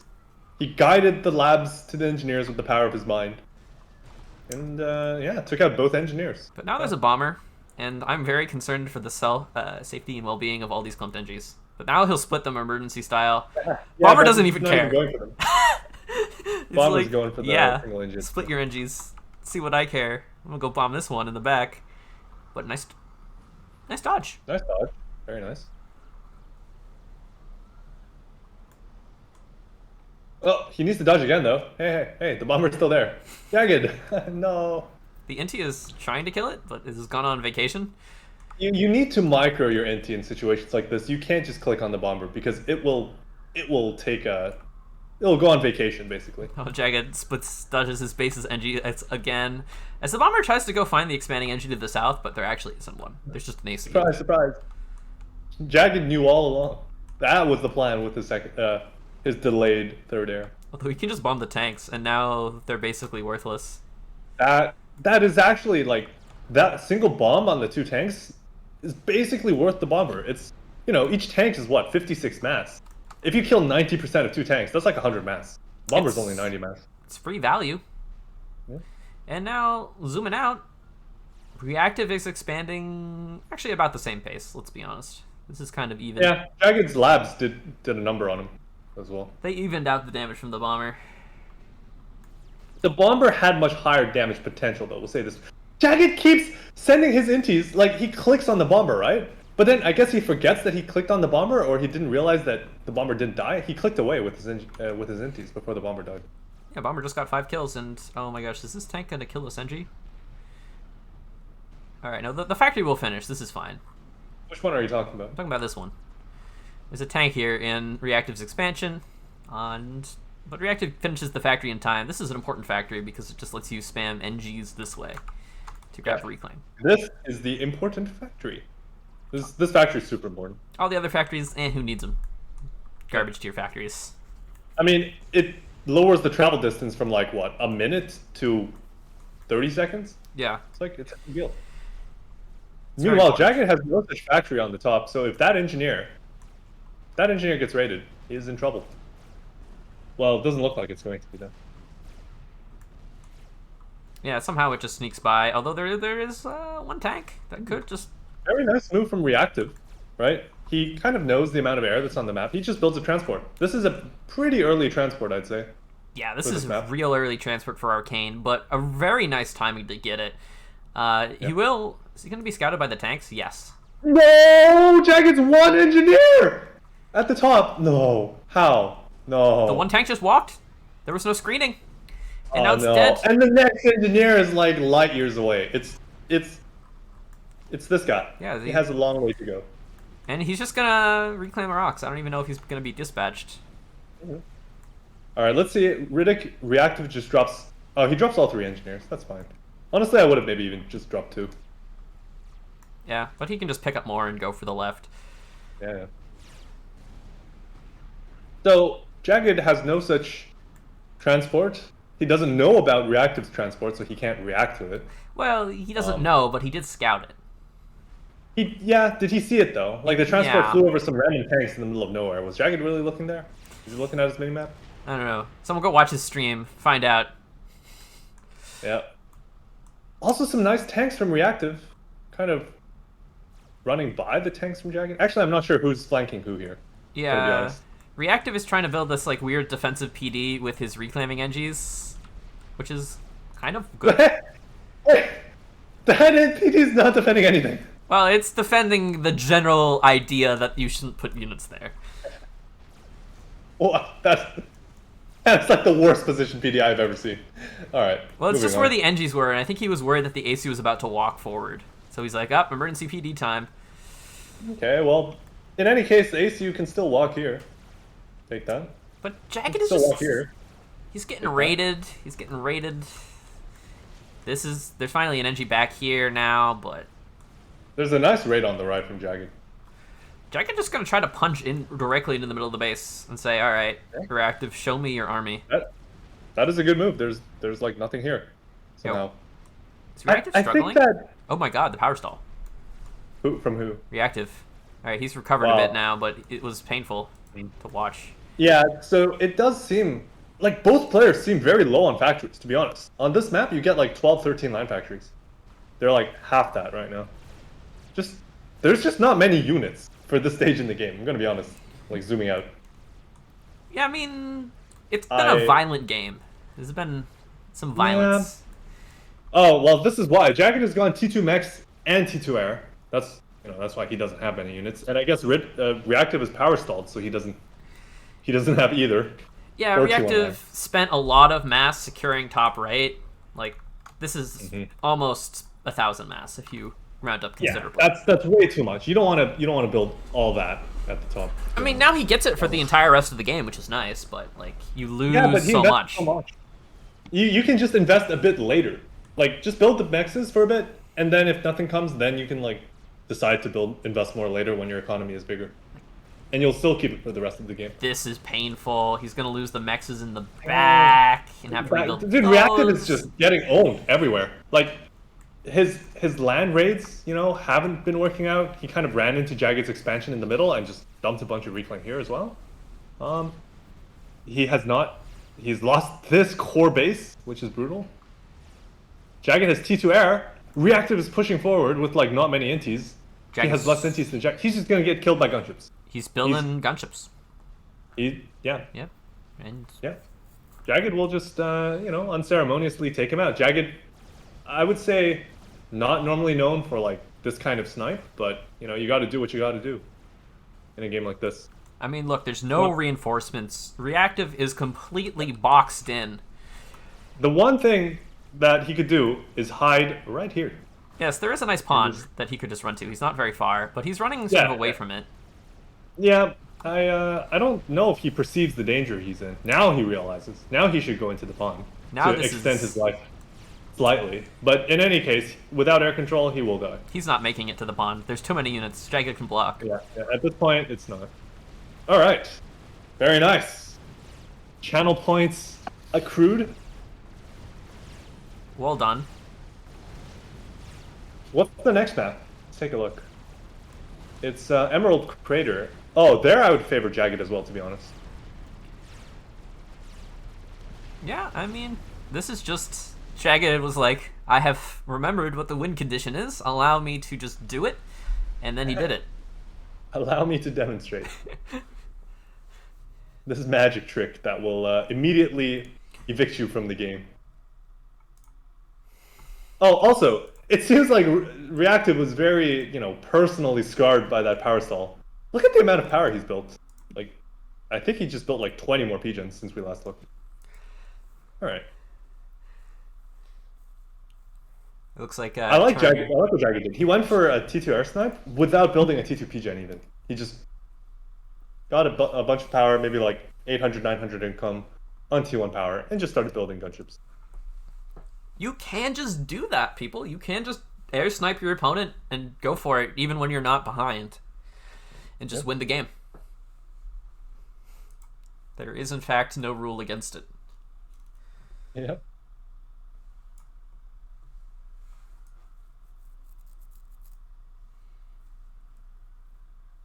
Easy channel points. Give me those channel points. I know. Has the stream caught up yet? I think it's basically here.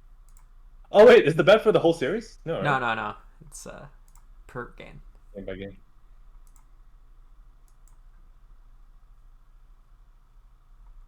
Shout out to Wesh. Wesh has been making bank on FAFLive. It's really quite something. I wish there was a FAFLive leaderboard, but there's actually no way to do that. Oh, damn, that would be actually pretty cool. All right, I'm betting more points on my man Jagged. And this is, Jagged really wants to be first place this tournament, so he can go into the nice Group C, which I think is clearly the group he has hope in. I mean, yeah, all the choices. So... Honestly, though, Group B, like Ajax, you can beat Ajax. Tex has to play in the morning. That's rough. There are reasons to take Group B.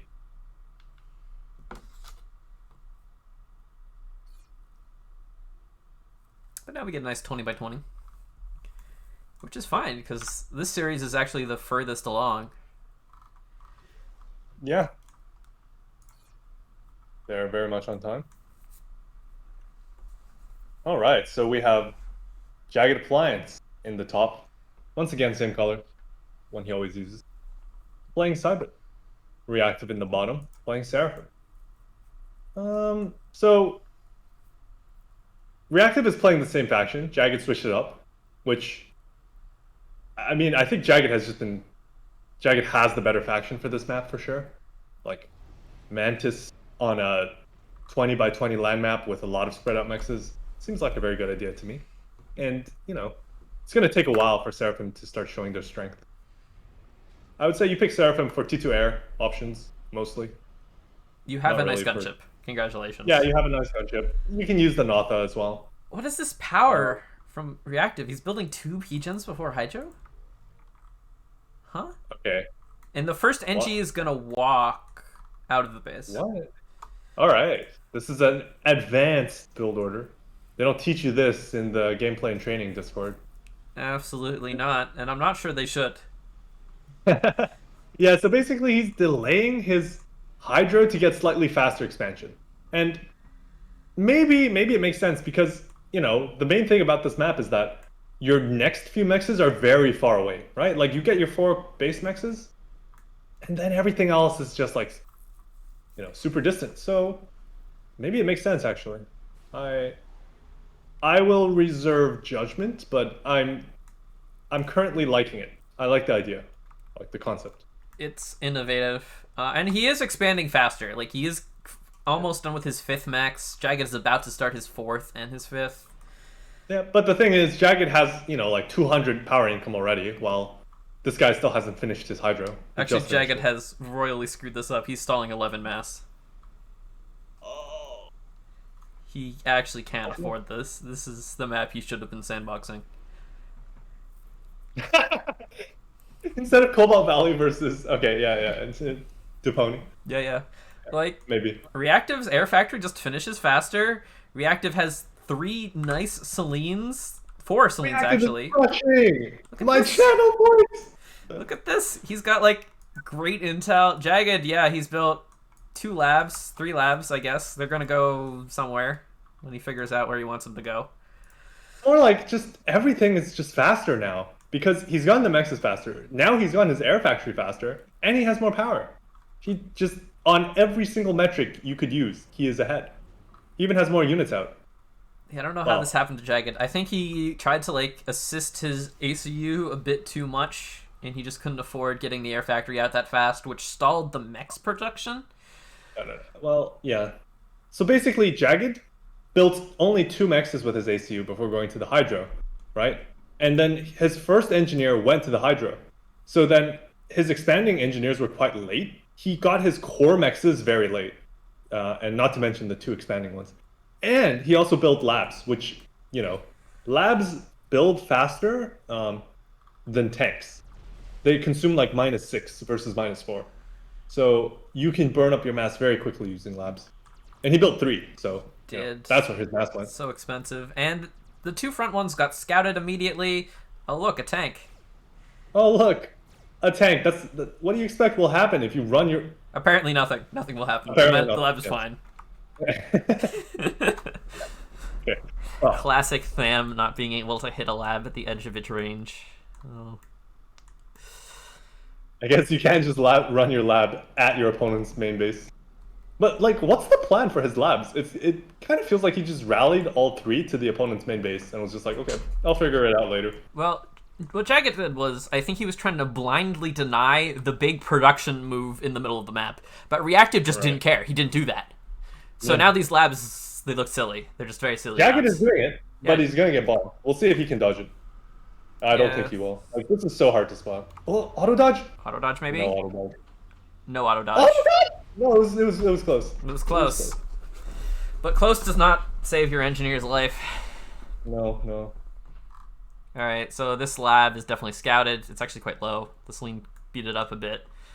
The other lab is just being chased by the tank. Someone play the Benny Hill theme in the background, please. This actually might kill this Engie. Whoa. Alright, so this is a mistake from Jagged, I'd say. He had 3 engineers, 2 tanks aboard that transport, and he flew past this 3-mex expansion. Just drop a single Engie there. He's only got 3. It's not a lot. He needs a lot of production here because he's got to be concerned that the ACU will show up eventually. Yeah, true. Does he have the eco to do this? Like, right now he has, like, no expansion, right? The only expansion he's taken, mid and with his ACU. He's kind of struggling on the power front. I guess he does have mass. He has no production. Yeah. He currently has, like, 2 land factories up until this one went up. Alright. Fair enough. He needs all the production he can get. Reactive, on the other hand, is going to drop both left corners, which is, a much safer move. That's a good move. Go and drop Jaggeds. Honestly, drop a single engineer at your own back, and then just, try and proxy on his side. The lab is hunting down the engineer.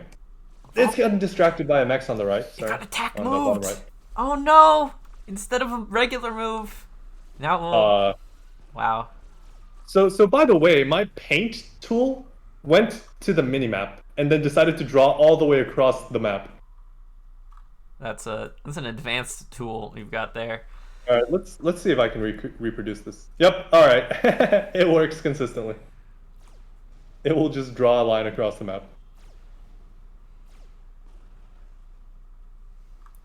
So Jagged has a nice lead on mass right now. Like, he just has more money. But there are long-term problems that he's running into. From the proxy. Like, I actually don't think that Jagged will be able to take the top left corner for himself for a while. Because Reactive's dropping 2 engineers, and he should be able to take that for himself. It's going to take a long time to deal with it. Jagged just doesn't have air control. Like reactive. Yeah, but Jagged is getting all the drops. Like he dropped the right hand side, right?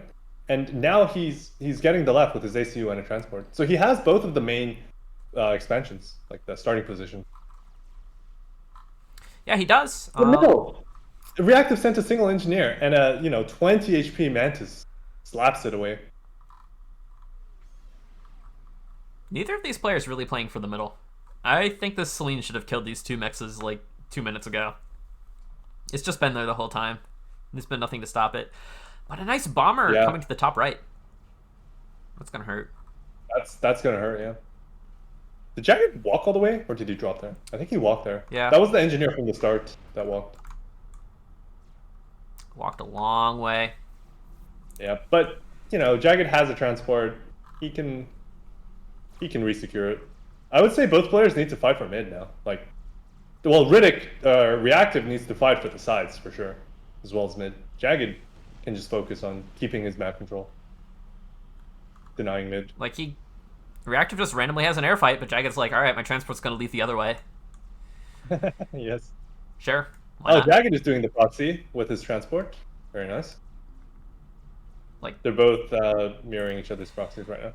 Reactive can't live in a world where he has neither side. And no if front. he takes the entire middle, then maybe he could, but it doesn't seem likely that he will be able to do that. Like, yeah, Jagged's just been sitting on these extra 2 mixes in mid the whole time. And yeah, maybe Reactive has factories in 3 of the 4 corners, which is nice. Yep. But Jagged is just he doesn't have mexes. He's going to lose the bottom right corner just to some random tanks. He's going to lose at least 2 mexes in the bottom left as well. So he's gonna be very far behind on mexes. Reactive just has no money. Like flat out no money. Flat broke. Somebody get this man some student loans. Yeah. He needs them. Yeah. Like, the bottom right side will not be taken back for a long time. Although Jagged is about to start schooling him. At double mass income right now. Yeah.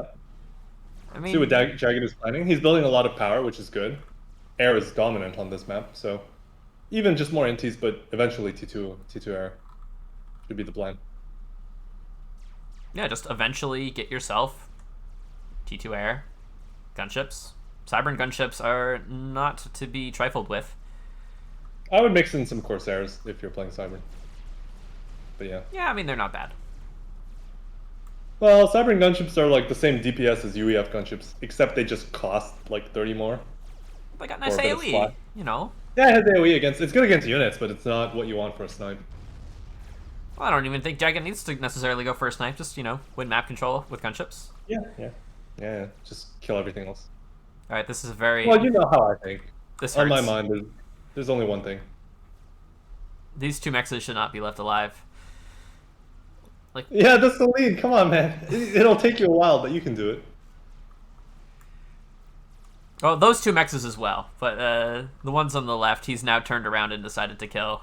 This is good. So he's evening out map control slowly but steadily. Yeah, but the thing is, Jagged has already used the mex income that he had. He has built a ton of power. Now he has double the power income as a result of having double the mass income.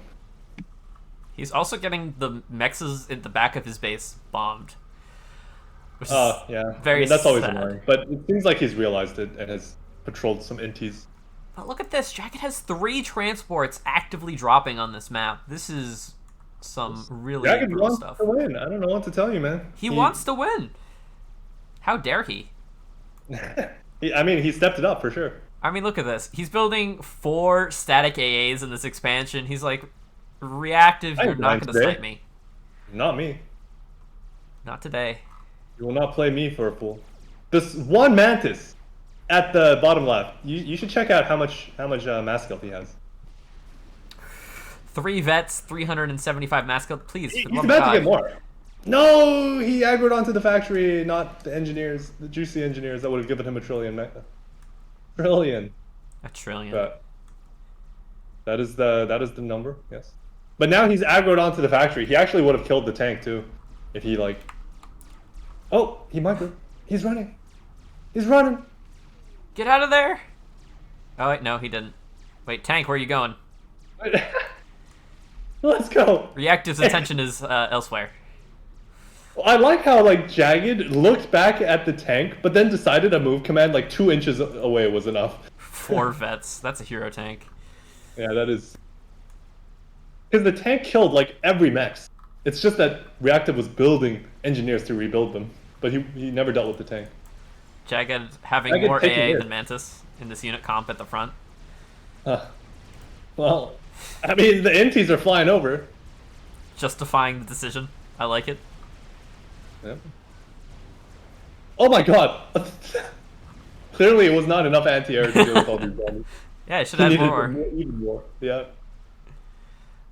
Yeah, but Reactive still lives in the world where Jagged has both sides and he has no middle. Yep. And now there's gunships. There's some saving graces for Reactive. He has 3 corners to like 0 kind of currently. He's got 2 corners, 2.5 at best.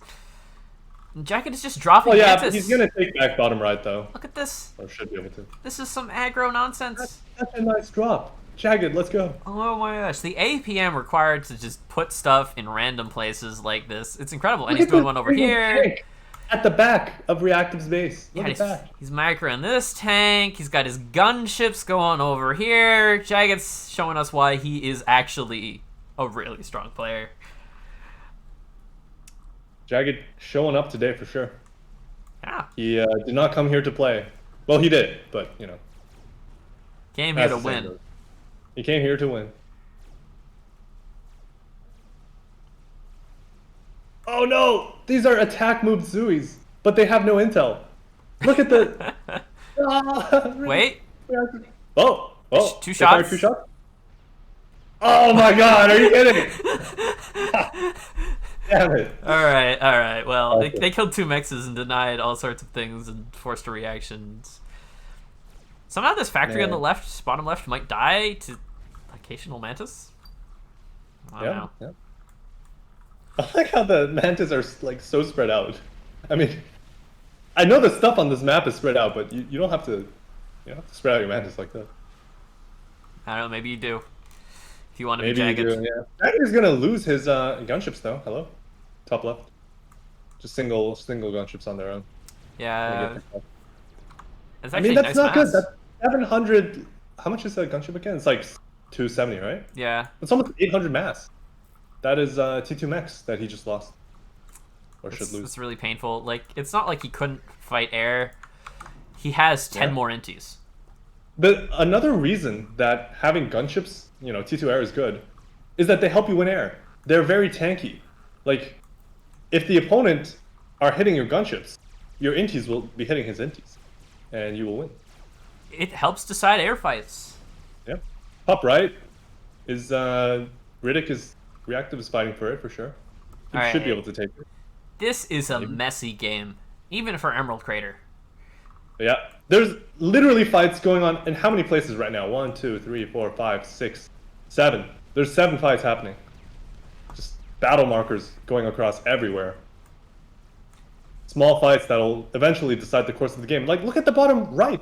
A single mantis almost killed that land factory. If that mantis had killed that land factory, I would say Jagged wins the bottom right. Until all Drop these 6 bombers mantis show on the up. left. Bottom left. Look at this guy. Wow. Wow, is he just going to reclaim? Oh, this is just 6 minutes. Yeah, you can just kill this now, and then, I don't know, maybe drop Angies later? Yeah. Alright, Jagged is actually picking up his Engies from bottom right. He's like, I can't win this. I'm going elsewhere. Give me the 3 mechs. Yeah. Yeah. He secured it with his armada of anti-air, which are the perfect choice for the bombers sent to deal with them. Well, the bombers are still trading pretty well because it's Cyber and MA. Yeah, bombers are a bit strong, let's be honest. Coming bombers are from good. you, I think you're the expert, so I'll take Yeah. your word for it. Alright, a nice gunship in the middle. I think this is how Jagged should have been using his gunships though. Like, just keep them grouped and then keep your air nearby so that if the enemy does try and kill it, you will just win air as well. Once again, gunship dies for free. The sad side. Jagged is gonna drop the 3 mechs and there's like 1,300 reclaim here. This is huge. Massive win for Jagged. He drops the top right as well. He drops 4 engineers there. Oh my gosh. Jagged is just he has all the he has actions. He's got actions. Per Many of minute? them. Yes. Oh my god, alright. Well, the T1 bombers might put an end to the 3 mechs idea. This is too many bombers for a handful of AA that remain to deal with. Like, they did their best. That AA has 3 different bomber kills. Yeah. Those AA were heroes as well. Wait, he has attack move to ground. Okay, well, that is. Bombers aren't actually doing anything. What How does Jagged's this like, even happen? he gets the mechs, he gets most of the reclaim, and he didn't invest much to get it. The ground fired bombers killed the engineer. Meanwhile, this expansion is randomly dying. The mid is Yep. an absolute mess of nonsense. I like Reactive sending his ACU to mid because it's not doing anything else. That's good. But, in the last minute, a lot of messy things have happened, but Jagged has reclaimed top left with the help from his gunships, inefficient they were. Jagged has killed the bottom left, and he has taken back the top right. So, just wins for Jagged on every single theater, every single front. Alright, I take it back. I'm actually really concerned about the health and safety of Reactive's ACU with respect to gunship snipes. Well, you have to take some risks once again. He's in a position where, Never mind, the although gunships die. this risk doesn't even do anything. He needs to win air and go for a snipe at this point. That's the only way. Like, unless he's tried to fight for map control, right, and that hasn't worked. Yeah, he's down to one corner, one of his own 3 mechs, Yeah. and like 2 Yeah, mechs he's is on gonna the live there. Okay. This game once again. Yes, channel points. Let's go. Oh, this is a brutal air fight that's gonna happen, I think. An absolute crush. There's a single T1 static anti-air, which is not relevant when there's like 50 or 40 NTs here. It's gonna kill like 3. It'll try its best. It's doing its best. Although, hello, Jagged? The air fight? Oh, All right. Jagged, there's no air fight here. He killed up the out of fuel inties, and now he just leaves and is like, I have a gunship. Yeah, but you should kill the NTs. Like, there's no reason to leave them alive. I don't know if he knows they're there, because there's no intel. Yeah, but just where could they be? Like, Anywhere! It's a huge go map! spread out like 2 NTs to scout, and spread 2 scouts. You will find them. There's nowhere to hide when you are an interceptor that can fly anywhere, pretty fast. Jagged attacking the walls to assert dominance. He's learned from his AI training games that is the correct thing to do. Yes. Attack the walls. So, how's Jagged's ACU looking safety-wise? Pretty I would safe. maybe build. Yeah. He's got T2. He's got multiple land yeah, factories, radar, Jagged was there. air Okay. control. All right. With air secured, I would say there's he's feeling good. Yeah, he's invincible. He doesn't even need to build himself a shield or anything like that. I would build like a T1 PD. I would build a shield maybe. T1 PD against what? Like his ACU dropping on top of you? Yeah. I guess that is a thing that could happen, but that is what I would be scared of right now. His ACU dropping on me. So I build a PD, maybe 2, I mean, maybe I guess black, and that's about it. Then you should be good. Reactive is just dying the slow death now. He's got nothing. Jagged operating at double the mass income. He's got air control that Reactive will never be able to claw back, barring disastrous flying over T2 flak. I mean, just this game, Jagged was firing on all cylinders. He won like every single small fight. He had the APM to find the damage with all the little tools he had at his disposal. Like, look at this. The mechs at the back of Reactive's base was raided. And Reactive, yeah. his core mechs almost is dead to gunships. Reactive, very Jagged's polite. saying thank you. And a nice 20-minute game. Yeah. Jagged earned this one. He definitely did. It was a tough series, especially after you lose game 1.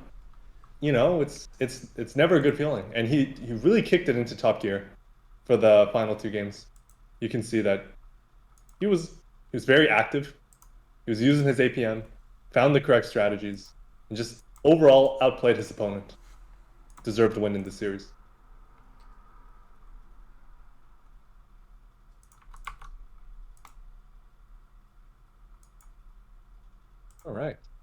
Actually, gonna let me set Nice. this correctly. So Jagged will move on to face either Wounded Elk or Bulldozer, otherwise known as Waffle Noob. And looks like Reactive will go and... What happened here? In the losers bracket, Orico lost to Riot. what? Did he forfeit? Maybe he forfeited. I don't know. Yeah. Is anyone pinging me? Lots of people are pinging me. Riot is 1100 on ladder. Okay, I'm gonna guess that he forfeited. There's like no way. What does it say in the fall chat? Well, it looks like Grimplex forfeited something to Riot, and then Rico forfeited to Riot. I guess. I smell a conspiracy. No. Orico said Riot won. Orico literally said Riot won. Then someone was like, "Bro, what the fuck do you mean Riot won?" How did this? Orico was like, "Nah, it was a messy game." What? I mean, he is like 1600 global. That ladder rating may be a bit low. Okay, but you know, Orico's like 1.9k, isn't he?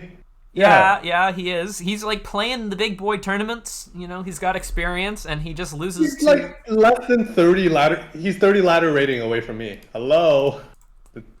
I don't know. Maybe you could lose to Riot. I don't know. All right.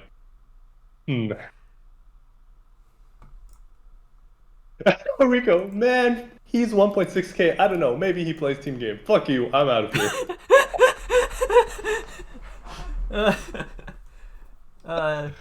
I'm just terribly confused.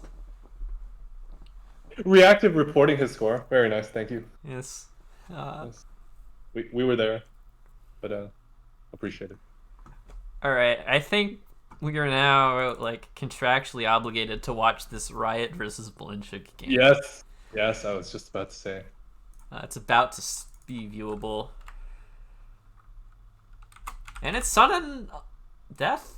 Like on Badlands, anything can happen. Wait. Riot versus. Yeah, Blinchik. Okay. Blinchik, who'd he lose to? Reactive. Yeah. We watched that. Yeah. I don't know if you helped. Right, versus Blinn on Badlands. Let's go. Alright, so we just catch up. Let's go. It just started. Or became 5 minutes. So we should be able to sync. I was very confused because I was looking for open lobbies to join, and the only one was Orico on a Astro Crater. So I was like, huh? All right, so here we are. Let's remember to set the overlay. We have Riot versus Blinchik. Riot, the man of the hour, who clawed his way through the losers bracket.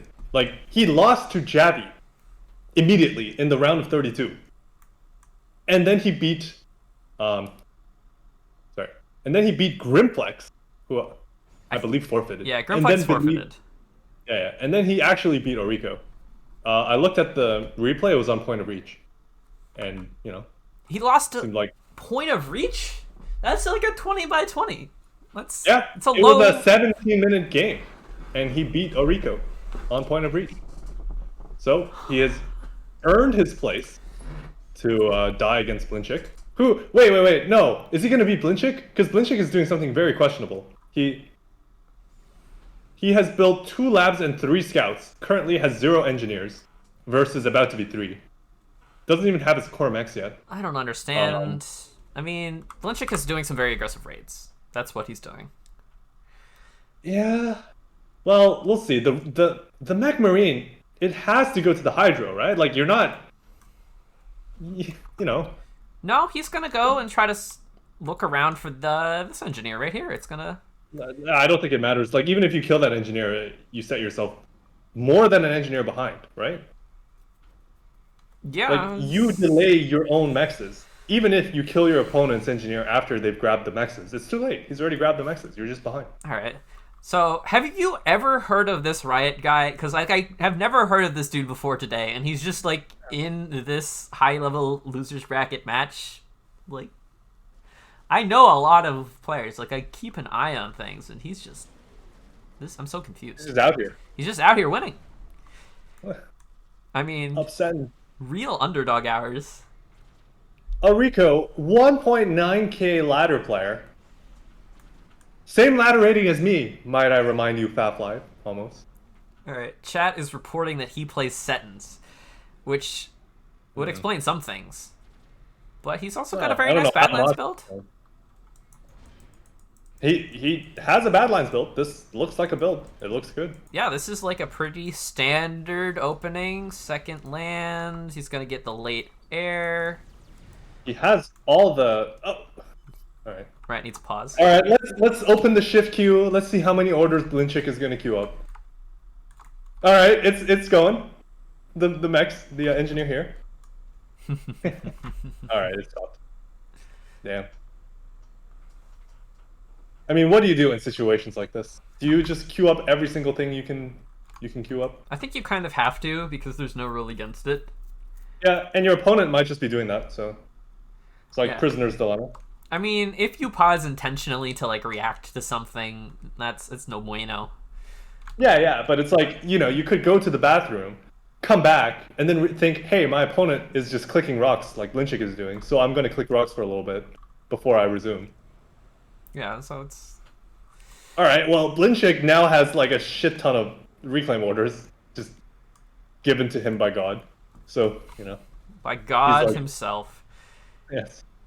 And Blinchik is just going to try to contain Riot. He's going to pick off this expanding engineer on the left. Yeah, that's quite nice. And maybe he's going to pick up another one on the top, maybe. Like, I don't think Riot is reacting to it. No, he's just sneaking it in. This is the sneakiest NG or mech marine I've ever seen in my life. And now it's just... It's a bit confused. It's lost its scout, which I guess means it has no brain anymore. Alright, it has run past the ACU into the main engineer line, but there's like tanks here? Is it going to grab an engineer? It could grab an engineer. If it gets... oh my. It's got 2 Selines on it. But it gets away! It gets away and it kills an engineer. What the hell? Oh my. I am completely perplexed. What is happening? This mech marine has vet. Alright, it dies to the last Celine shot. That worked. I really hate that worked. That was some incredible nonsense from Blinchik there. Like, wow. And... Yeah, but taking a look at the rest of the map, Riot has 4 land factories to 2. In part because of his Blinchik's extremely aggressive build order, which set his his stuff behind quite a bit.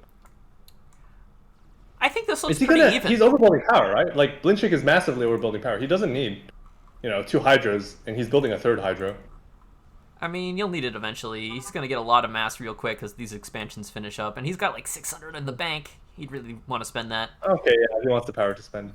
Like, it's Hydros. You can get those. They're free. Indeed.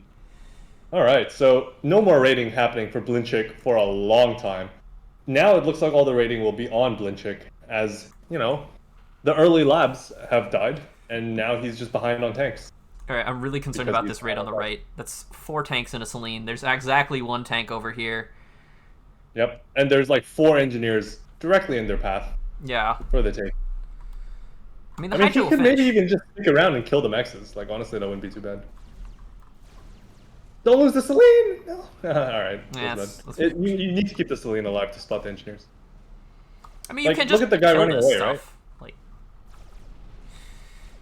you can just be like, hello, this is my expansion now.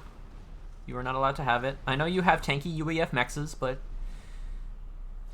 what are you going to do? That might be Blinchik's saving grace, the tanky UEF mexes. But look at the expansion. Like, Blinchik is about to be in... he just won't be able to expand. There's just tanks rallied to the left. Tanks are going to kill the right. And he's just going to be down both his flank expansions. And there's nothing he can do about riots. Riot is just going to complete his expansion. No difficulty at all. The only issue I'd say is that he seems to have messed up his factory scaling. Like right now, he just added 2 more factories, which is very late. Like he should be 8 factories right now, I'd say. Alright. Although, chat, there's a reason I'm running it at +1. It's to keep up with live. If we're not both caught up, it will just drop one of us behind. man. Yeah, I'm aware it gives like a bit of a stutter. But I it's agree the with only that. way to keep This it is synced. why you were behind every time last time we were casting. It's because you were at +0, and Yeah. you just naturally like lose a bit of time if you're at +0 with like a bit of lag every now and then. Okay, so Riot screwed up his factory scaling. I'll say that much. Yeah, Yeah. alright. But he's alright, he's kind of out of power too. His Hydros, he's got one Hydra that needs to finish up soon. What's the factory count looking like? I mean, Riot looks like he's at 9 land factories. Blinchik. Well, I can't go into the player view, so I'm just manually counting. Blinchik is already at 10. That's pretty strong. But you have to keep in mind how far behind Blinchik was. Riot was far ahead. So to be behind on factories now, something went wrong. I mean, there's a reason why he's not a top ladder player, right? Yeah, But, Riot just messed up his scaling a bit. yeah. I don't remember what the metric was, but I think it was like 7 minutes. You should have like 11 factories or 12 land factories. Yeah, I something think it like was that. something like that. Tegeta's saying 10 factories at minute 5. Yeah. I mean, it just looks very slow. I don't know the timing, right? But something does not look right to my eyes. I mean, and this is suboptimal builds. It's fine. Blinchik's, looks more reasonable because of how behind he was. I mean, Riot's over here getting T2 maxes. He's got his Hydro finish now. He's going to try to do some aggressive play on the right side. All right, the left he's going side. to land. Okay, nice. Like, it's T2 to land the clock. All right, for some people. I mean, the Tagetas and the Nexuses of the world. This is when you get T2 land. Yeah, but... I mean, Riot hasn't even... Or Blinchik hasn't started it yet. Which is, I think... Dude, if I'm Blinchik, I'm not going T2 land. Well, you're not Blinchik. Yeah, true. I don't know. I feel like you can just sort of successfully contain this with the units you've got. Although, never mind. Yeah, if I'm Blinchik, you kind of have to go T2 land. You can't do the all-in if you're behind already. You have to be in a good position to draw him. I mean, if anything, Riot is looking to threaten Blinchik. Like, yeah, Blinchik can't push. Exactly. Not even close. Yeah, so now is the time for Blinchik to maybe eco tech up. Because it's hard to do damage on Badlands once you've stabilized.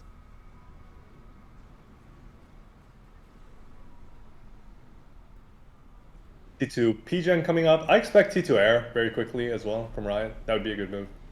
I feel like that's a sentence thing to do. Yeah? Well, I don't know how much sentence translates here. But it does seem that Blinchik doesn't have too many air units. So maybe a sniper could be on the cards. Yeah. Possible. Blinchik trying to get T2 land, but Riot could actually maybe cancel this. This is 7 Zuis. Right-clicked on an ACU that isn't halfway done yet. There isn't a lot of support. Well, the Zuis are not currently engaging. Like, if they want to cancel this, they gotta start now. But there's no radar here, so he probably doesn't know what's going he doesn't on. know. Also, the fight for the sides, or rather lack thereof, for the plateaus is a bit surprising, honestly. It's very chill. It's just, yeah, another player wants it. Wow, look at this. He's recycling land factories. Mr. Riot over here. Oh boy. Who is this guy? Is he gonna go to like T3 soon? Yeah, honestly, I don't know about recycling factories. Like, he seems very low on factories. This is like what gameplay from 2015 looked like when I watched the old VoDs. Alright, Like, but Riot has many... He's up 2 T2 mexes on Blinchik. 4-2. And Blinchik is a man who loves making eco. Yeah, but he just built all these T1 land factories that are gonna look really dumb really quick. Yeah, he has T2 land now, but without much assistance, without support factories. Riot is about to have 3 T2 land factories pumping. Yeah, and what's gonna stop Riot from just saying, alright, I'm gonna send all my Ulshis through the middle of the map into your base with a bunch of Zuis? Some strikers. Oh, yes. The striker. Quiver in fear. Dude, Riot, he's building a lot of T2 Mexes. He just finished up, I think, another one. The dude 7 is now. ready to just sit here and out-tech Blinchik? Who is this man? Somebody, get your man. He's making the ladder community look bad. That's what he's doing. Yeah. Like, Blinchik out here, he's like a 1900 ladder guy. Riot's like, I don't need that. I don't need to play ladder. Blinchik, I will have you know, turnies. I think I have like a 30% win rate against Blinchik on ladder and in tournaments. And, you know, I guess the lesson here is that I should be very scared to face Riot. Very scared indeed. Yeah, I mean, conveniently, I'm just, like, out of range of Riot, so he can't find me if he wants to. You're saved. That's the only thing. Oh, TML. Only thing. But there is TMD. Not in the left side, though. Although he actually pauses all the NGs because I think he knows about the TML. So he doesn't want this Mex to finish. He actually killed the TML. Or How did he... Blinchik control K'd it after building one missile. Yeah, he control K'd it, fired it into a TMD, and was like, oh, alright. This is dumb. Nice try. And then Riot's... I like that, honestly. You can, like, leave a TML for the entire game and then forget about it, and it just eats up your eco. I've had that happen. Although, I don't know how... I guess the Riot was just anticipating the TML. Well, it's just, you know, something you do. Or maybe he saw one of the earlier ones. Did it actually, like, kill something? He's getting so much eco. Look at all this eco. Like, there's T2 Mexes in the back. These two are T2 Mex.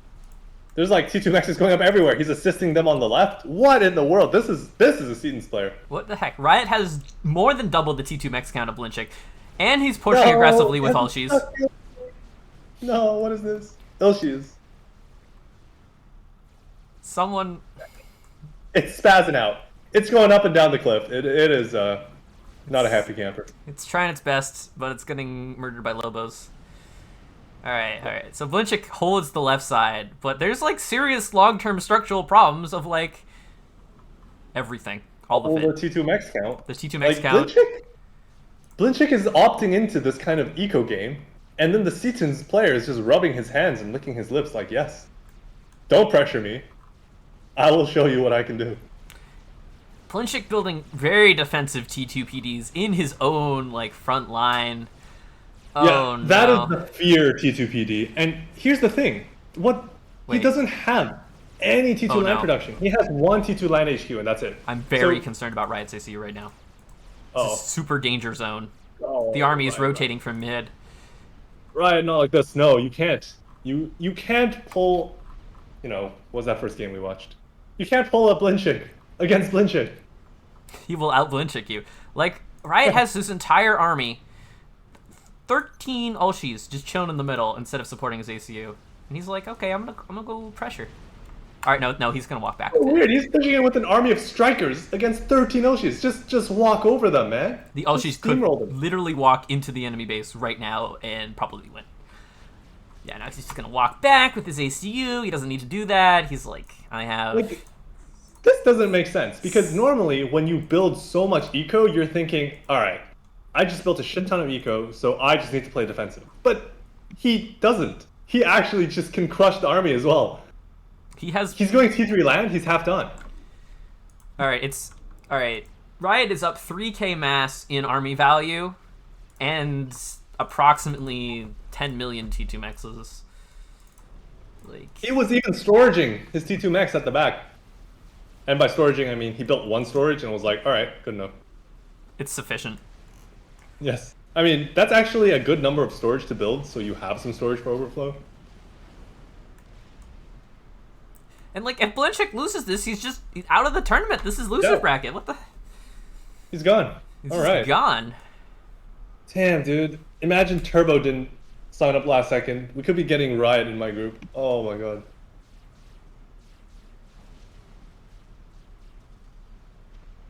He's queued up storages at like every T2 Mex.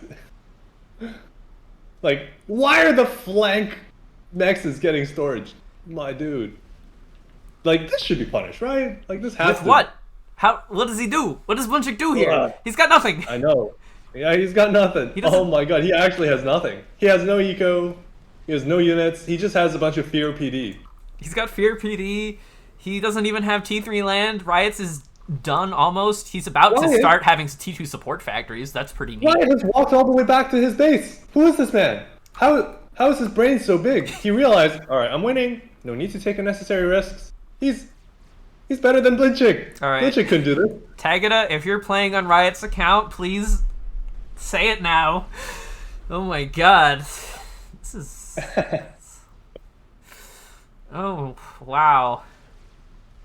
All right, Tagada, you have to message in FAFLive within the next minute and 5 seconds, or you will be banned. I mean, I'm looking forward to figuring out how Tagada's going to play 2 different players in his group.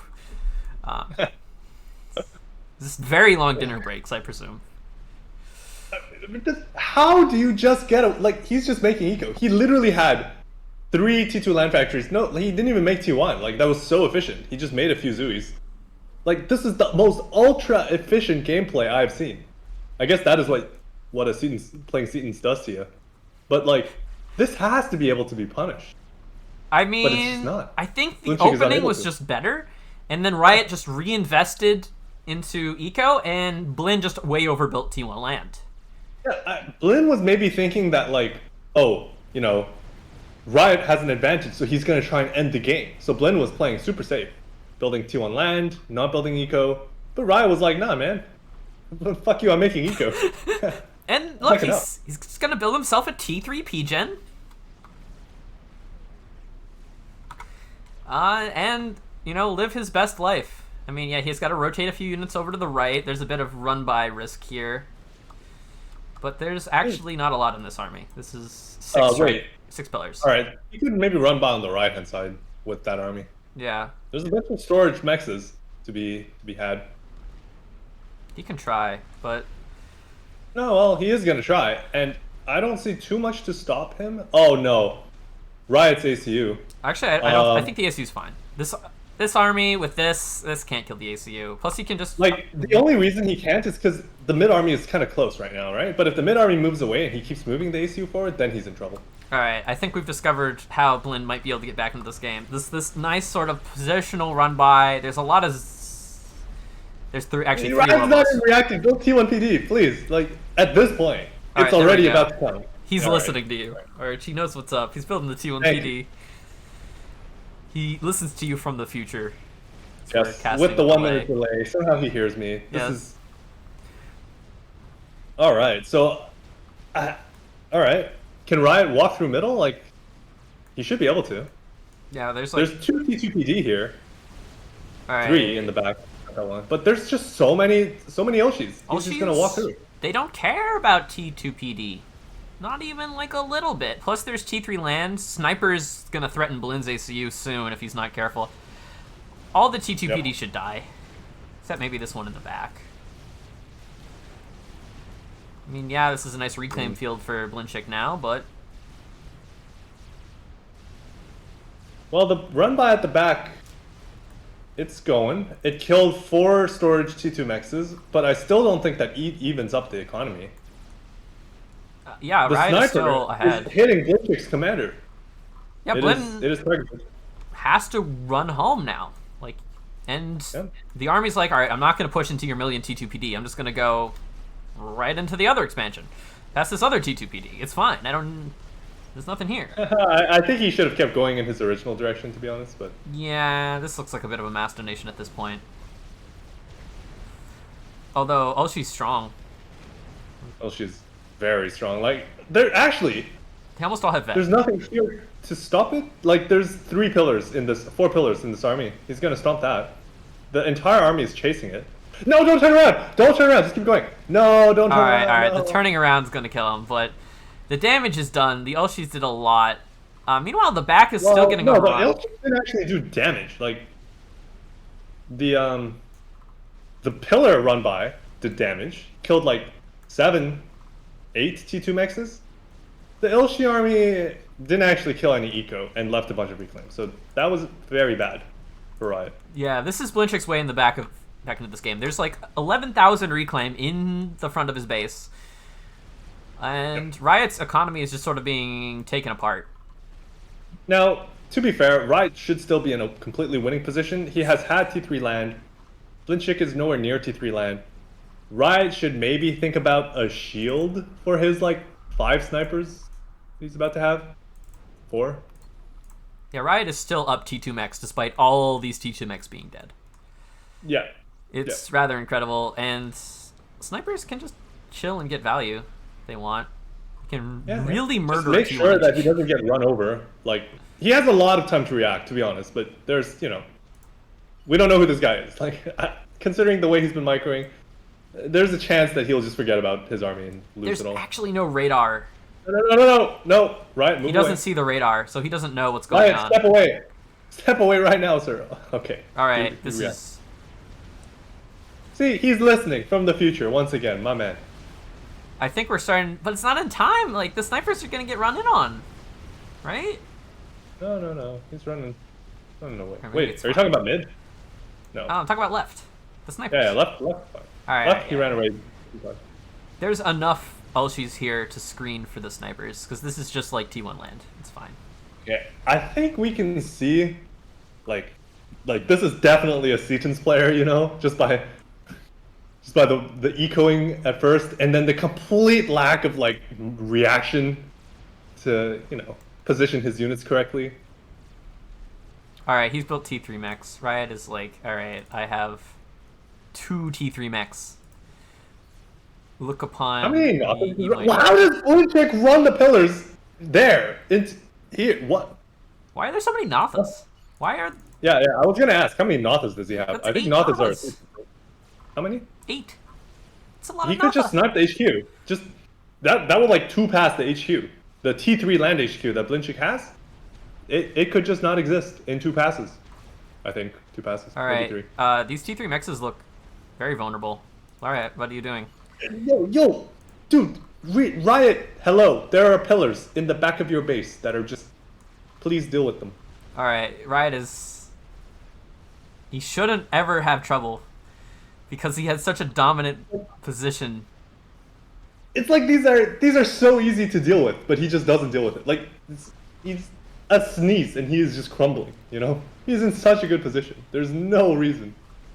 The pillars are just making their way around the back. They got vet and everything, and like the T3 mech dies to Lobos that have no right to be there. There's like snipers to screen for them. There's a million Nathas that should defend every single raid. All right. Well, he's just going for the commander with like 50 trillion Nathas. Okay. He lands a bunch. There's no flak. There is flak. There's one T2 mobile. There's one T2 mobile. That's it. Oh. All right. He lands a few hits. hits. You're a bit ahead of me. Snipers are running in. I think the snipers are in range with the commander. The snipers are in range with the commander. You're way ahead. You need to slow down. What? I thought you were at +1. No. Well, no, because the game like comes off. Now the Nathas are coming in. Okay. Ah, I see. Yeah, because my +1 runs faster than you. All right. But the Nathas are going to come in, and just the commitment of the T3 army. This doesn't look great for Blinchik. This certainly does not look good for Blinchik. Who is this man? Who is it? Okay. I don't understand. He is simultaneously so good, and yet so bad. Like, I don't understand it. My puny human caster brain literally has no idea what this even is. Like, he can eco very well, right? Like, if you don't pressure him, he just has perfect eco. So I think we can see that. I think we can also see how he beat Grimplex Ariko on Point of Reach. Like, if Ariko isn't playing aggressive and punishing him for this kind of stuff, then yeah. He will just get away with it. To be fair, Riot has gotten away with so much this game. Like, he took so many risks that Blinchik did not punish at all. But they all worked. And it all worked. Now Riot is randomly winning? He's like, is this top 4? It's almost top 4, right? I think he's top 5 or something. Top 5 right now, yeah. Or maybe top 4, I don't know. So I think it looks like he's gonna face top 6. The loser of Wounded and Bully. All right. That's...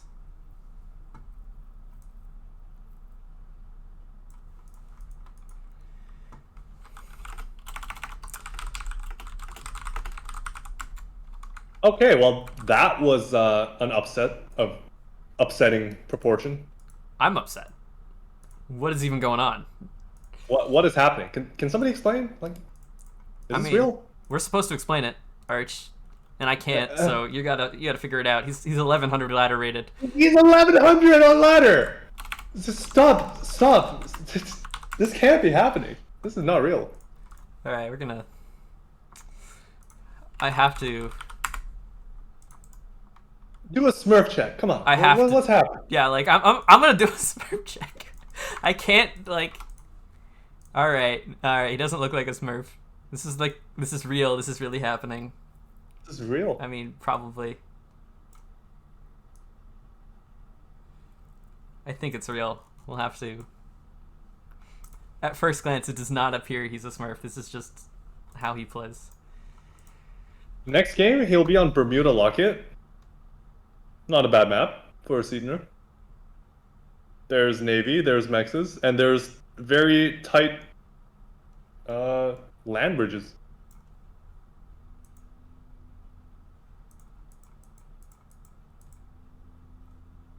You know, I know. if you take Setons and you sort of wrap it around itself, like in a sphere, you get Bermuda Locket.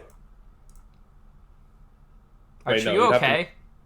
No. Like, you wrap it into a sphere and then project it onto a flat plane into a circle. Then it's Bermuda Locket.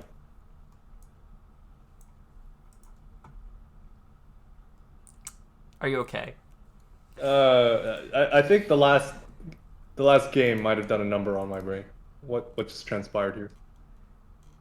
Blint Chick, Orico, all fallen by the wayside to Riot.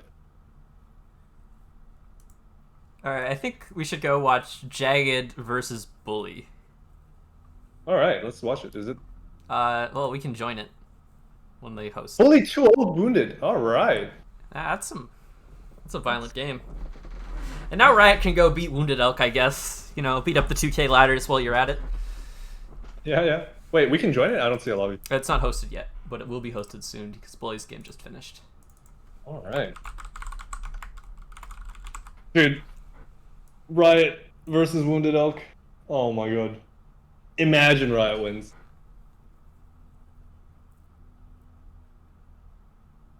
That would be incredible. Like, the thing is, Bermuda, honestly, he could do it. I could see it happening.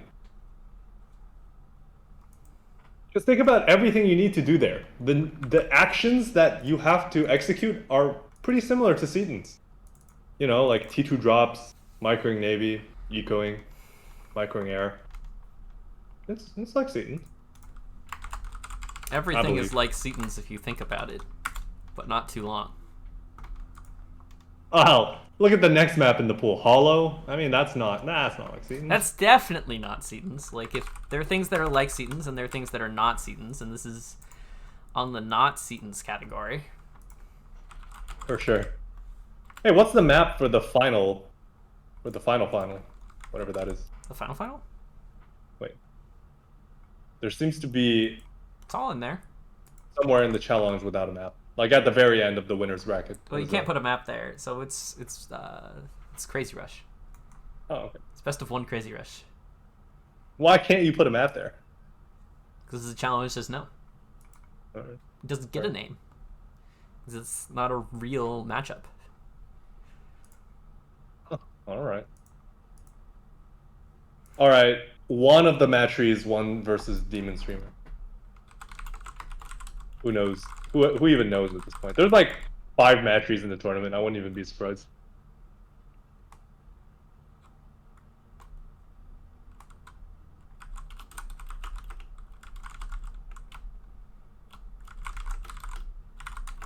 Hey.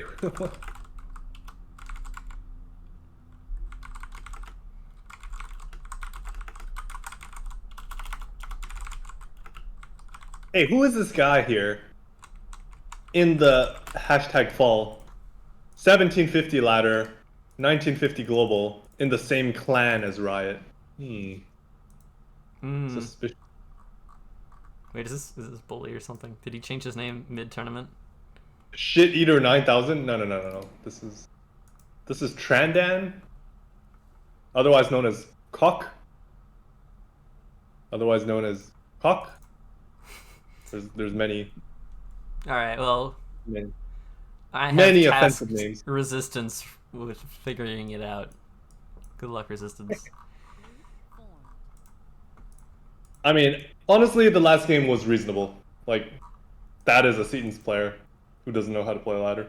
Yeah, I could see it. Like, it's not like he doesn't have a bunch of games. Like, the dude has 1,100 games played. He's just... Why are people so biased towards Jagged over Bully? Says Yudi. Oh, what the hell are these odds? I'm voting you. I am voting Bully. Excuse me. Pass it through. No one believes in Bully. It's so sad. I believe in Bully. I voted for Jagged last time, but this time I'm voting Bully. Well, as long as you're balancing it out. Yeah. Oh, Wesh voted for Bully. That's how you know Bully's doing good, because Wesh voted for him. He has won all of his.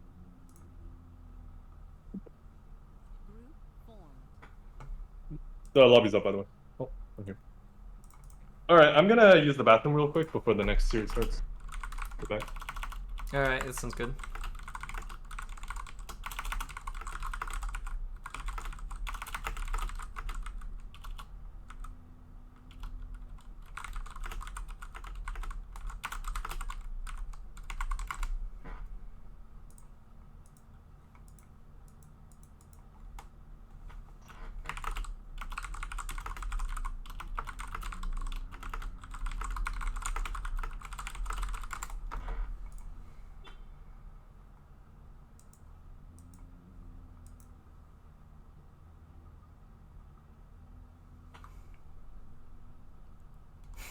Patrick should not rename mid-tourney, please. Have mercy.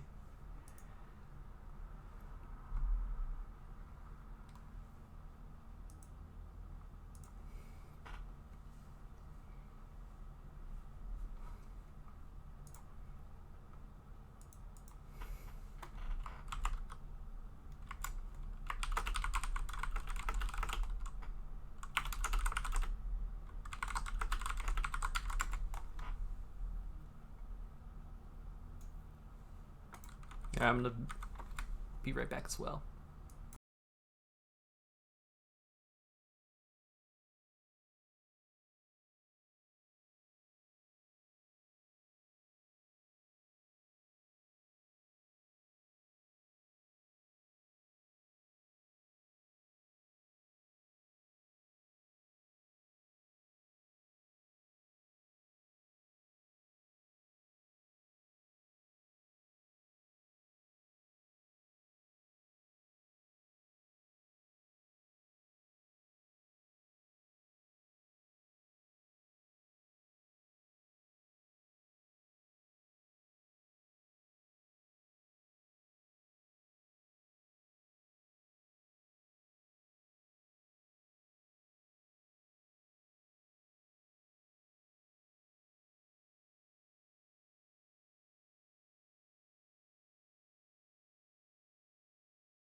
Group formed.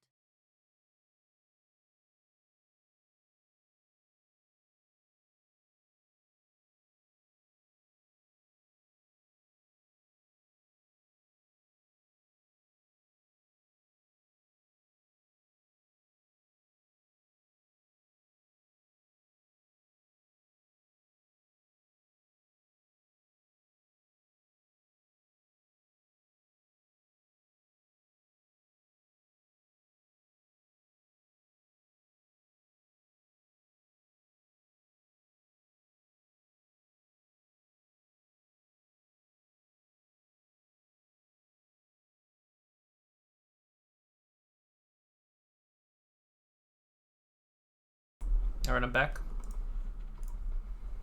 Welcome back. You back? Yep, we're ready. Alright, let's go then.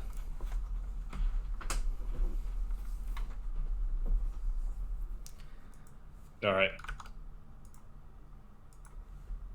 Firelight. This is the final between. Wait, no, not the final. I guess the final of the winners bracket between Bully Dozer and Jagged Appliance.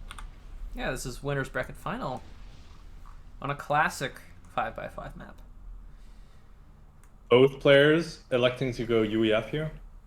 Very reasonable choice. I mean, I'd probably go Sarah, but Well, then you don't have the lab. Who needs labs? Yeah. You got tanks Right. and Zuis. Far superior units. I think you might do it just for the Zui, honestly.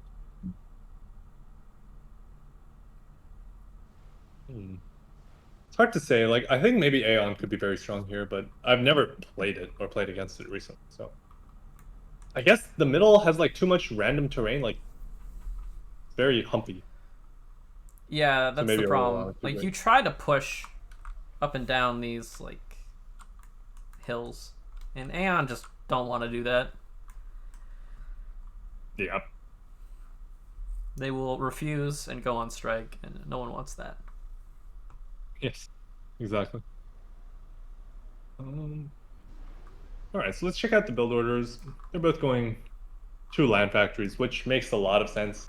It'll just take way too much mass and P-gens to build enough P-gens to support an air factory. So, Jagged going on a massive walk with his commander, not ideal.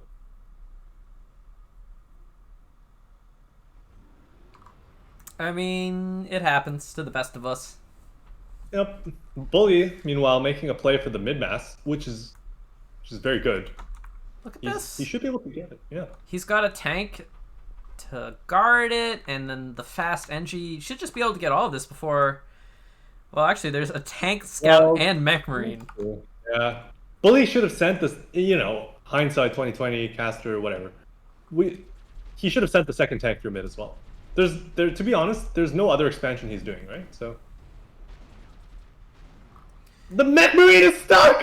The mech marine is stuck! Okay, he got unstuck. It's unstuck itself, but it doesn't really matter. Jagged also microed a bit better, so he wins out the tank battle.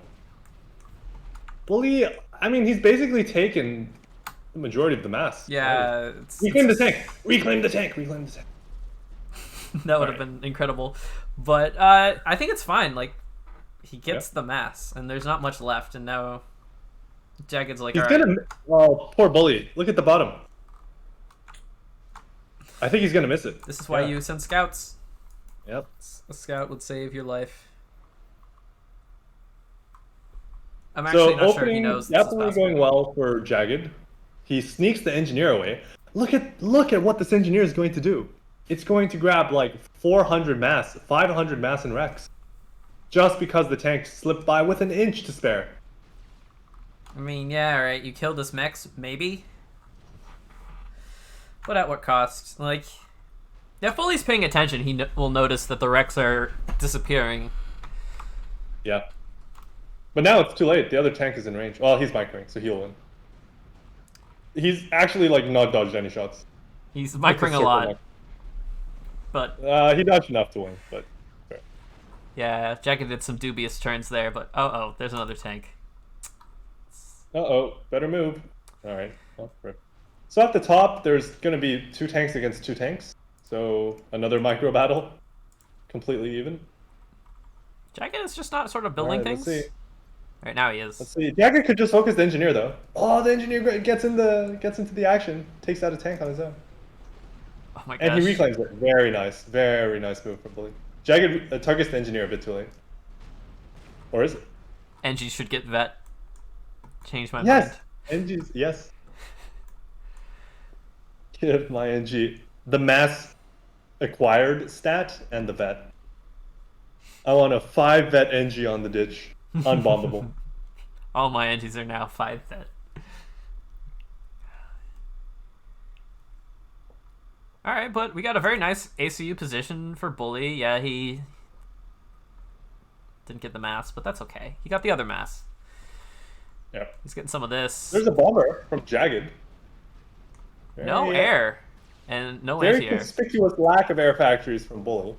Now, Bully's advantage is just his ACU is out on the field, right? Jagged's is in the base, but this isn't too big of an advantage, honestly. I like how the bomber shows up, realizes there's no NGs here, and is like, all right, fine, I'll bomb the pigeons. Yeah. There's also like, all right, he bombs the NG at the end.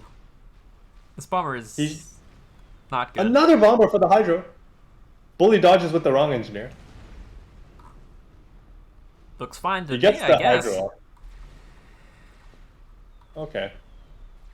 Well, the bombers so far haven't done much. One bomber bombed P-gens and then one engineer and died to an anti-air, which is not worth it. The other bomber... Oh, there's a bomber mid, which is definitely worth it. No, these are the... Alright, well, one of these is the bomber that bombed the Hydro, and is now coming back around. Yeah. Oh, and they're just going to go for the ACU and take so much HP off. Yeah, UEF bombers are insane DPS. Bully needs to rally all of his units to his commander now, and even then it might be a bit too late. Oh my gosh, 4 bombers. He's just fully committed. The air factory isn't even started. So many bombers. There's so many bombers. Bully has to continuously dodge in circles, which means both players need to send all their units at their commander, because this is either going to end in a draw or somebody dying. Actually, Bully should hug Jagged's ACU, so that Jagged bombs himself too.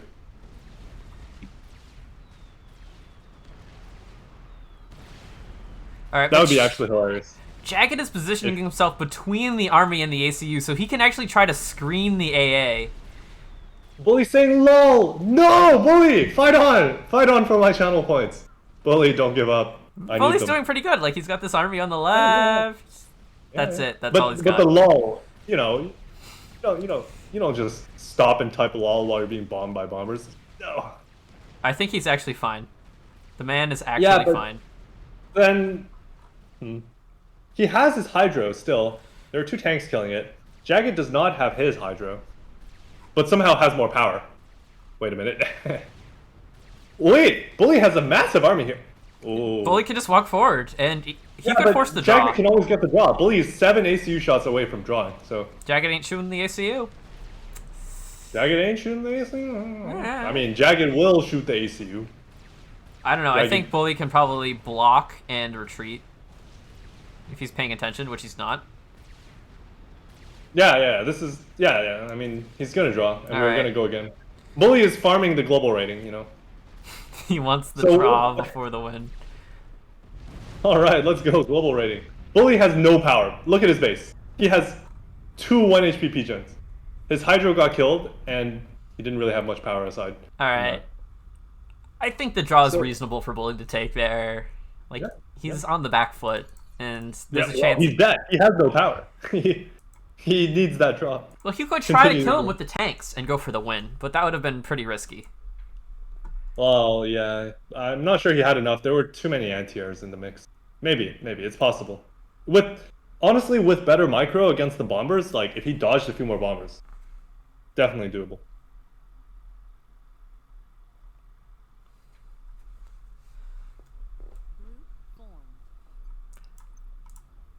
Look, it's got perfectly 50-50 odds. That means they'll always draw. The draw was predicted. FAFLive brought this upon us. Absolutely. That's what's going on here.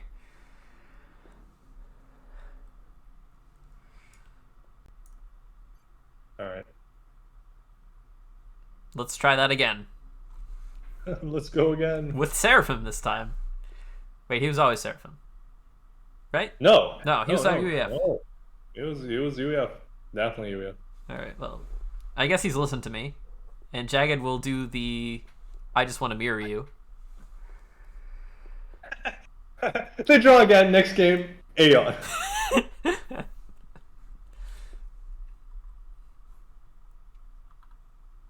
They'll figure it out.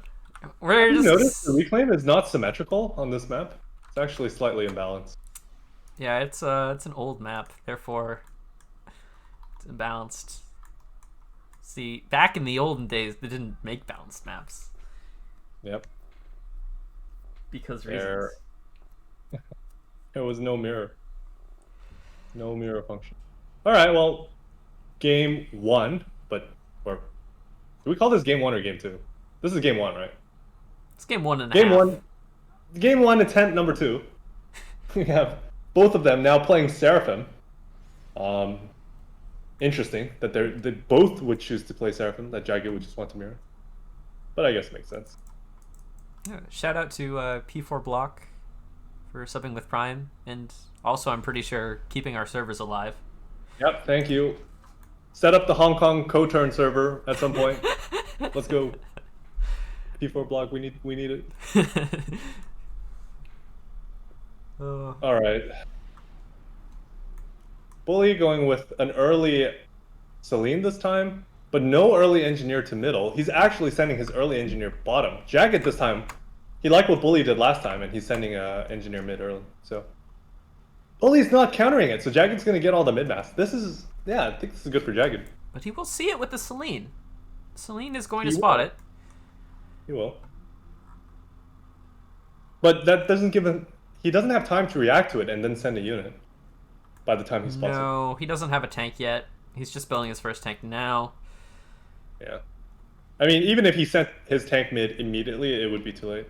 I wonder if the Celine can perch itself on top of this cliff and try to take out the NG. That is an idea, yeah. Like, maybe the tank's shots will be blocked shooting up, but not down. Yeah, definitely could happen.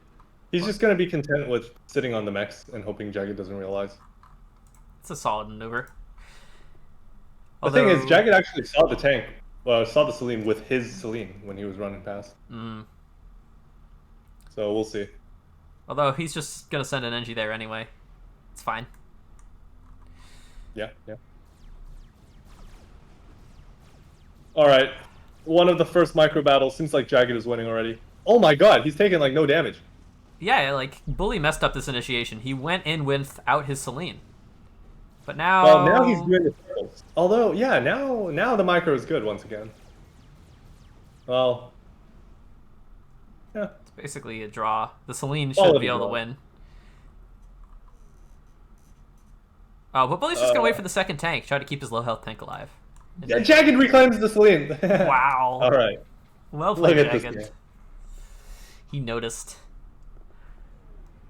It's a 5x5. You can't just notice these things. Tell that to a lower rated player.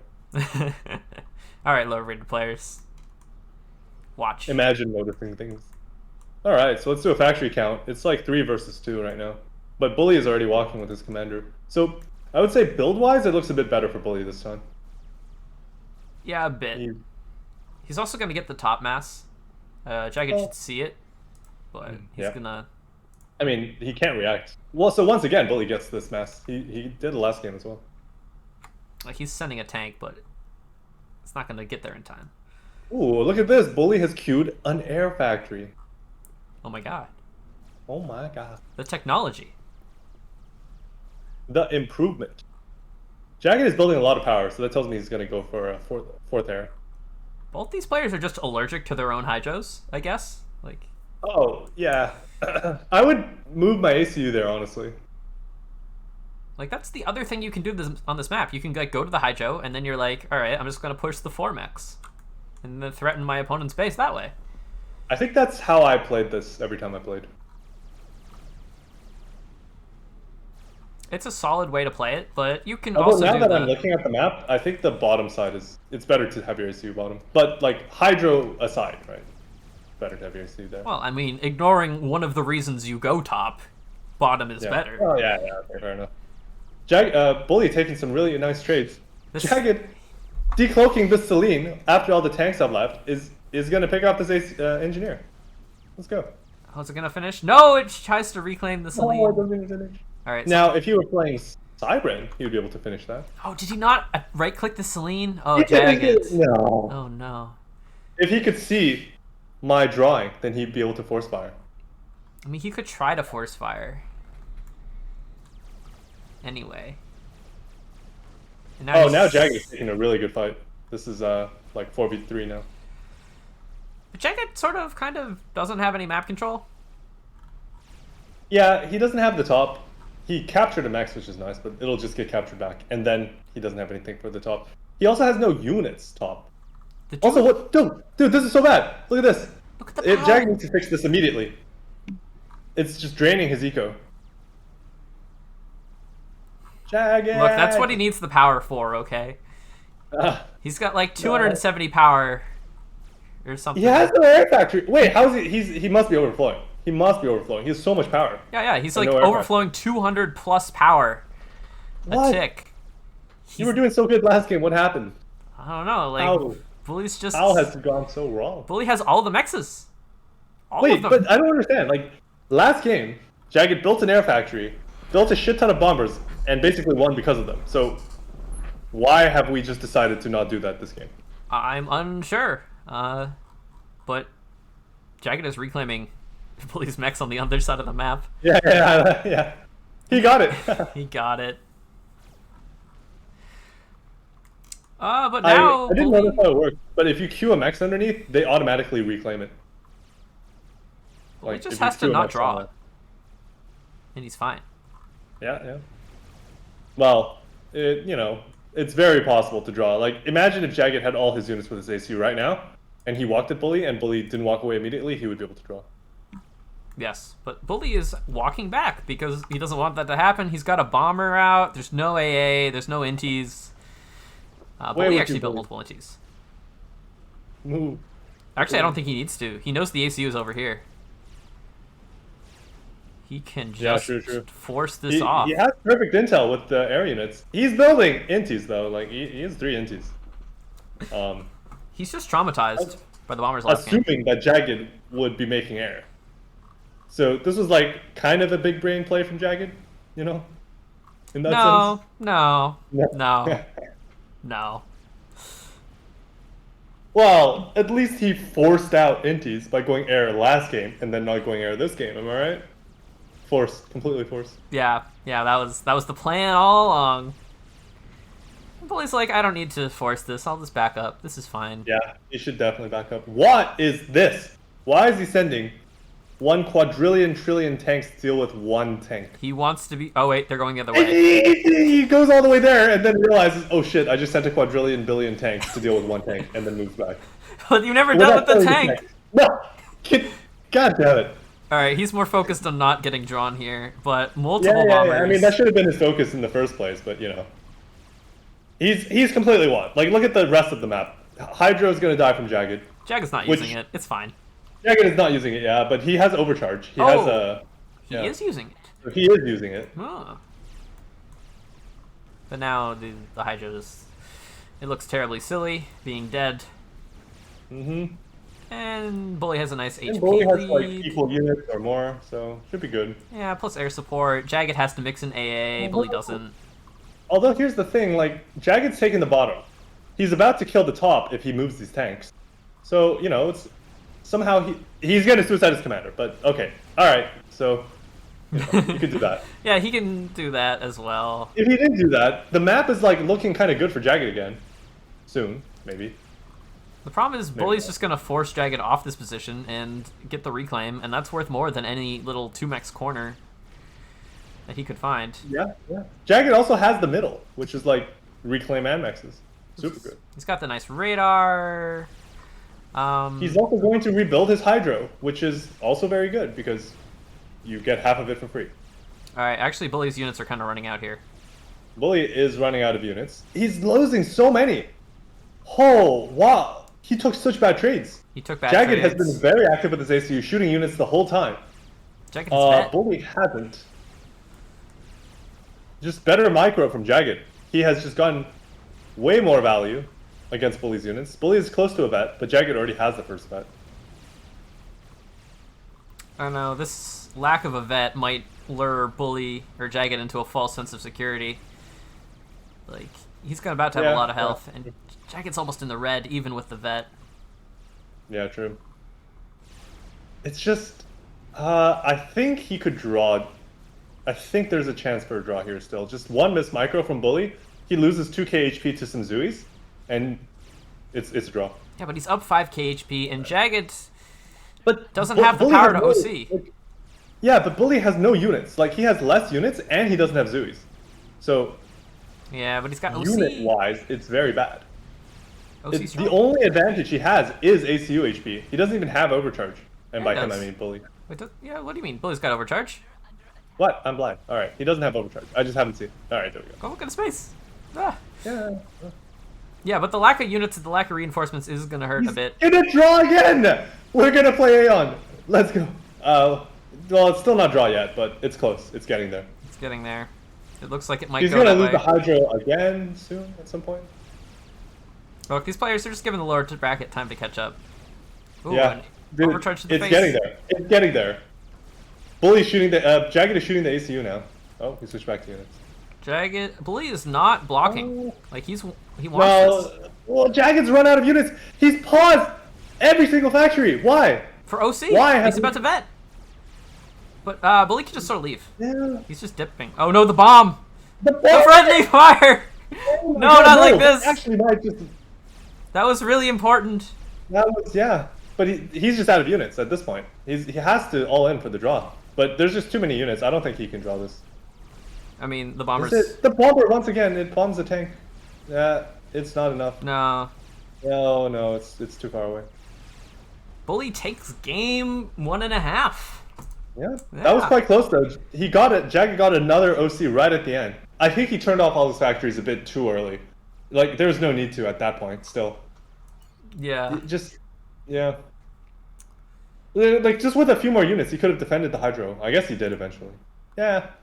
I don't know. I don't think it's worth turning off 5 line factories when they're so close. Like think about when everything was happening, right? The units would be arriving. Overcharges were not really that worth it.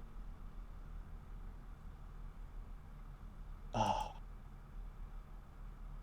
Yeah. On one hand, I'm disappointed we did not get a draw and move on to the next faction until we played all the factions on this map. But on the other hand, I'm happy because I've won channel points for the 3rd time today. Are you a rich man? No, because I didn't have many to start with. Ah.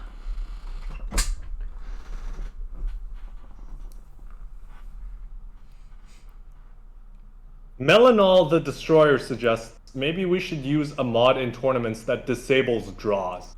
Well, how would that even work? Okay, first of all, how? Second of all, why? Third of all, what? Why? I mean, I guess you could just remove ACU explosion damage, but I don't know. Draws are reasonable. Why? They add strategic depth. What's like draws are an integral part of the game.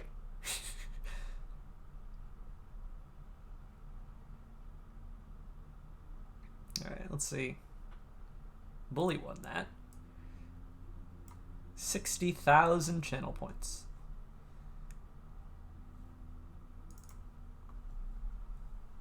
So now Jagged gets to play the 10x10 and 20x20 versus Bully to try to win this series back. Yeah. I feel like I've seen this map before. I'll show it in a second. Well, I was gonna say, yeah, I've seen Matcha, but No, like this specific map, I think I've seen it before. Here we are. oh, yeah. This seems like I've seen a lot of maps very similar to this. There's like a big mountain in the middle and sporadic mixes. Remember that game where you like randomly built gun and then just walked and won? Yeah, and beat, like Nexus or something. Yeah, it was Nexus. I just built gun randomly and walked into his ACU, and then he died. It's fine. Can we get a different map if both players agree? This just looks boring. Yeah, sure. Yeah, both players agree. There's no reason.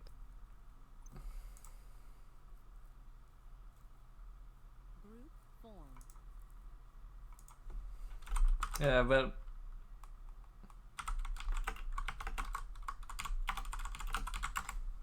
I don't want them re-rolling forever.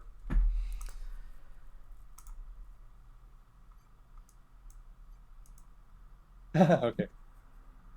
Reroll. We should make a rule about map gen rerolls. It's like you can request 1 reroll per I don't know, like series. Yeah. That's kind of where I'm going with this.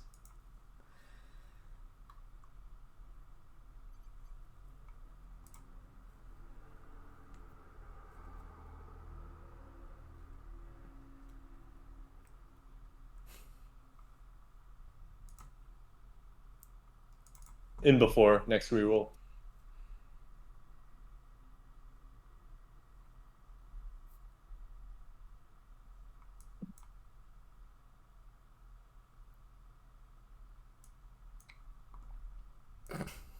All right, this one's actually more interesting.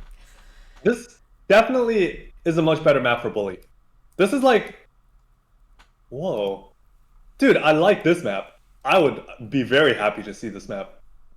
There's like 2 out of the way expansions that are hard to get and defend. There's tons of Dude, this looks reclaim. like Badlands. Look at it. It's Badlands. You have the, impassable rock formations in the middle. You have like the multiple starting bases that you have to expand to. No. Badlands is a closed map with very discernible plateaus and there's plateaus. Look, there are plateaus at the corner, 3 lanes. at the edges of the map. There are plateaus. At least 4 lanes.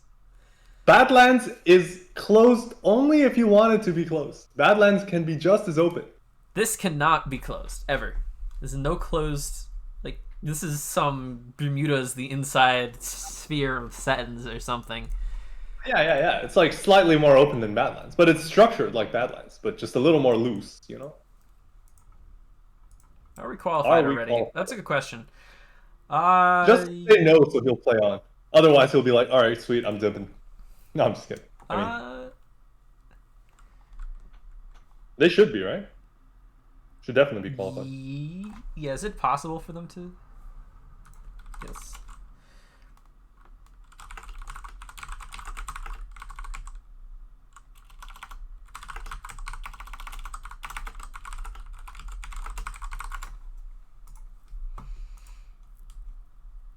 Yeah, so it'll be Bully, Jagged, and one dude who fights his way through the losers bracket.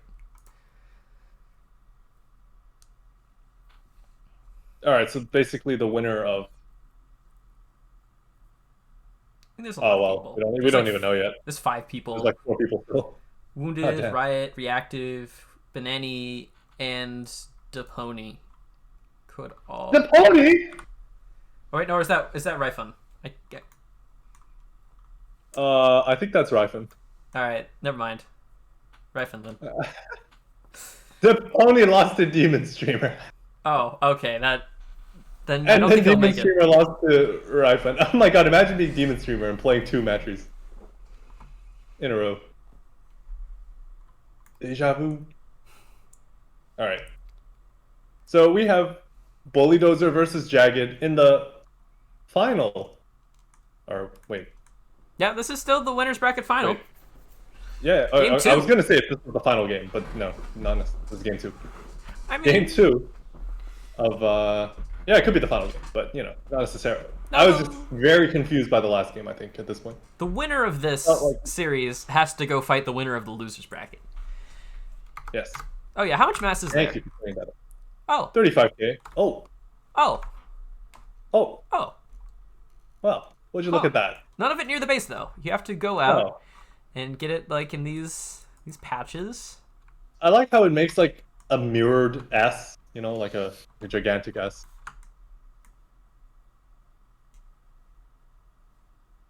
Yeah, I'll buy it. Yeah. There's some function here that the reclaim is being deposited along.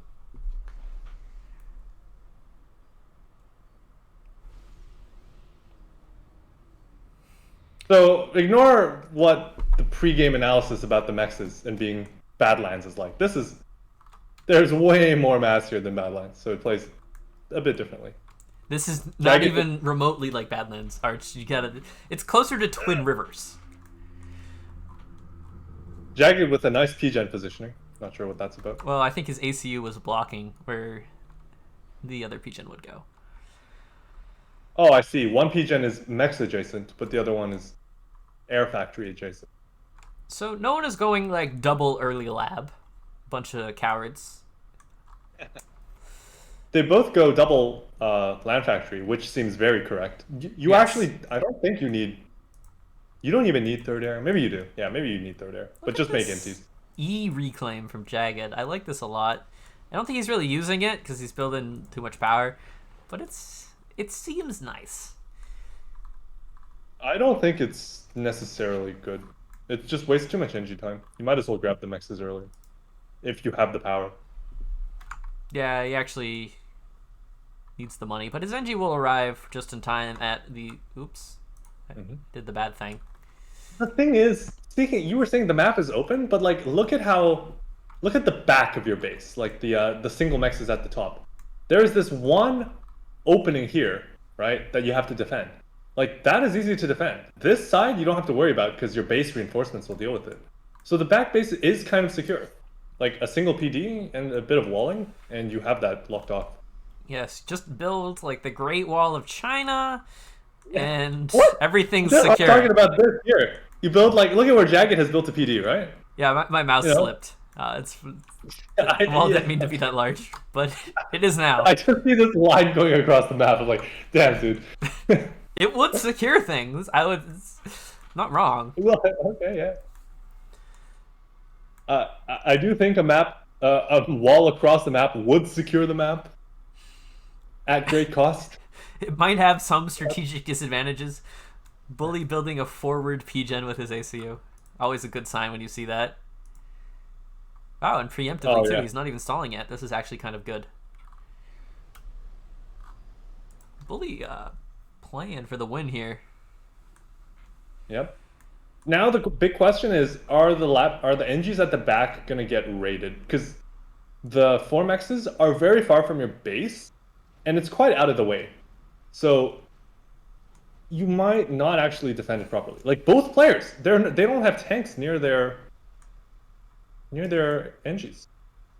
There's this one mech marine that looks like it has a lot of potential if it just can find this NG. Yeah. But yeah, help it along. I don't understand Give it a why you wouldn't, even though you're going backwards, kind of, right? Like, you should still send tanks to protect your NGs. Yeah, this NG is... What are all these tanks near the ACU doing? They're not doing anything. Look at these tanks near Bully. Look, they're protecting his ACU from 30 Mantas showing up when his opponent's UEF. Is there some kind of school for unfounded fears kind of lesson we need to on this? This is like people being scared of shark attacks when there's, like, no shark attacks statistically compared to, car crashes or something. Yeah, like, inland shark attack risk. That's what we're dealing with here. So Bully takes out an engineer here. This was an engineer on the way to the 4mex, and is on track to take out an engineer. No, this NG, it's not paying attention. He got it! He's got it! Oh my gosh, 5 HP. All right, now he's gonna hide behind the mechs. You can hide behind the mechs and build it, and then figure something out from there. Like, right, it'll buy him time, honestly, for the tanks to arrive. He can actually do this forever. Like, this doesn't cost him much, and it saves the NG. Unless, Jaga decides a different trajectory. He should have... Bully should have done everything in his power to save that engineer. Run him away, hide him, block, PGen block. Because that engineer is so valuable. He's going to be so delayed on his... He lost the backup NG. Bully has no NGs, like, north of this line. He needs to drop engineers there now. He's not going to get them normally. But there's tanks hiding out in one of the 4mechs already. Jagged... Alright, Jagged lost his NG down here. Yeah, and he's also going to... Well, the tank is going to die. He's going to... Bully is going to grab this engineer. He's going to grab this Oh my god. He didn't grab that. Never mind. 6 HP. Wow. Alright, false alarm. You're leading me astray here. Like, this NG, it's got 6 HP. That's like 5 more than it needs. Yeah. It's fine. I think the other engineer should be going down though. Like, this one should die. All right. I will say it now. He is all right. But yeah, but it doesn't really matter. 6 HP shenanigans. Look at the mirrored radar position middle. Like, it's actually so close to being mirrored perfectly. All right, but these tanks actually just allowed to run by, very sadly. But the ACU will just secure this. It's fine. Yeah. Bully... No, the symmetrical radars. No. No, that's sad. Bully's just gonna try to apply forward pressure. Hey, Jagged is just hanging out in the middle of nowhere with half his inties. He's gonna lose them, I think, for free. Well, not for free, but he's gonna lose his airfight when he has more inties on the field. That's unfortunate. Well, it's Yeah, not for Bully's free. microing. Jagged is not microing. Other inties are coming though, so. Yeah, the relief force should win this for Jagged. Yeah, but the thing is, Bully already took an even fight. Just for no reason. You should not be able to take even fights when you're behind on inties. Jagged had like 10 to 5, right? It's all right. Jagged has T2 All right. land. Yeah, yeah. He Bully, doesn't believe in that. no. Bully, I don't think Bully will go T2 line. Bully will just mass T1 until he wins or dies. He'll probably go T2 air. Look at this conga line of tanks that has just carved its way through Bully's single mexes. That hurts so much. This is so expensive. And the mexes, it's gonna take so long to rebuild them unless you get a transport and you like individually drop them. Bully's gonna drop the 4 mexes though, which is Okay. required. Bully's tanks seem very, how do I say, like equidistant from one another. You know what I mean? Like, they're just so spread out. Like, look at this entire area. These tanks are, Yeah, they're just, it's a Perfectly low spread out. tank density cloud. yeah. It's like the tanks, you would think that they repel each other or something by the way they're moving. We got some really crazy flow field nonsense going on here. Very big Yep. unit radius. It's like Subcom 2 pathfinding. Oh, Alright, looks like so Bully's gonna Bully push is through. sneaking units through. It seems like the bottom side, I think Jack is going to lose all of those mexes. Now we'll see if Bully can protect his. He has dropped, but I think the PD is quite late, like, and it's getting bombed. Yeah, this is too late. Yeah. But you Well, gotta he might change. remember, Probably. Bully has a window here. The pillars are starting to come out, and there's Yeah, T2 PGen on the way. Support factories being assisted out. Yeah, but it doesn't matter if, like, the thing with T2 land is that you can punch through in one spot, but it's like you have to defend your mexes. And Jagged didn't build the prerequisite PD if he was going to go T2 land, because he's now going to just lose all his mexes, and then how's he gonna fight? You know? Yeah, With no mexes. his ACU is like trying to defend both of these, but actually is defending neither of them. Yeah, well, it's grabbing mass now. At least he's grabbing all the mass chunks. Bully is not, like, on his side nearly as much. Yeah, exactly. If you look at the amount that Jagged has snacked up, except for the mid, Jagged has snacked up more on both corners. And Jagged is now using his air control. Taking, Oh, no. well, Bully does he have air is going to control? take air control. I think Bully's going to win the air fight. Nope, never mind. He did micro. Jagged is microing. Oh, it's real close. It's close. It's it looks like a Bully win in the end still. Yeah, I mean, it's basically a draw, let's be honest here. Yeah. There's a PD. See, this is what you need. I don't know why Jagged is so against it, but there is a PD and it defends against tanks. The thing is, you don't want to build Arty on this map. Like, look at how long you might have to go before you even find a PD. So you're not going to have built an Arty that long ago. That's your problem. And Jagged building a lot of mech marines for some reason. That's probably a misclick. Yeah, is he accidentally like building them out of a T2 land factory or something? Yep. What? No, he's No, not. not like that. No, he's not. All right. Don't mislead me, Thank but God. he is not Oh. rallying this. Look at the map. This is why you can't go T2 land and not build PD. I think Jagged transitioned to T2 land too early. Like, normally Yeah. there's a prerequisite number of T1 land that you have to build. And if you build it too soon, then your opponent can punish you. And I think Jagged built it too soon. Look. Like, he built, what, 10 T1 land factories? 12? Look at the map. He You needs to just can't get control away with that. KVs. He can't run them. He's got 15 mass income. Yeah, that's what I was saying. Right? You have T2 land, great. You have no mass income. And Bully now just has his own T2 land, but guess what? He's got Yep. map control. Exactly. Yeah, you've got a handful of pillars, but what are they actually doing? They're trying to find strikers to hit, but they move slower than strikers, or at least at the same speed. So, And they died to wait, bombers. are they slower? No, I think they're faster. What? No. 3 speed. Oh, no, they're slower. Versus 3.4. Yeah. Pillars are 3.4. No, pillars are 3. Strikers are 3.4, Yeah. and pillars are 3. All right. Well, Are monkeys faster? monkeys. No, monkeys are even slower these days. Oh, monkeys are hella slow. They're like, what? I don't actually know the number. I'm 2.8. I blame the balance team for changing it around so much. Yeah, that's right. What? Were pillars ever faster than strikers? I'm pretty sure like these T2 land units used to be super speedy. Really? I mean, Maybe not faster than strikers, but pretty fast. I mean, I'm sure chat will be like, Swkoll, what are you talking about? That never happened. sure, they've always been like, that makes sense, right? Like the higher tier units are slower. Imagine a Percy was faster than a pillar. Like that. I mean, a makes Titan no sense. is faster than a pillar. Okay, yeah, fair enough. But you know, the comparable unit, yeah, sure, Riptides are faster, but you know, faster than a striker. But See, there is a speedy option. All right, so what's going on here? Jagged losing now, or what? he doesn't have money. Bully kind of has too much production, but that's okay. Bully has so many T2 factories. Look at this man. Bully can't afford that. There's no way. I know you have more than that. Bully's like, I have reclaim. I can afford whatever I want. Oh, he has so much reclaim still to take. All right, maybe. And I mean, I would have assumed that you would be taking all the reclaim by now, but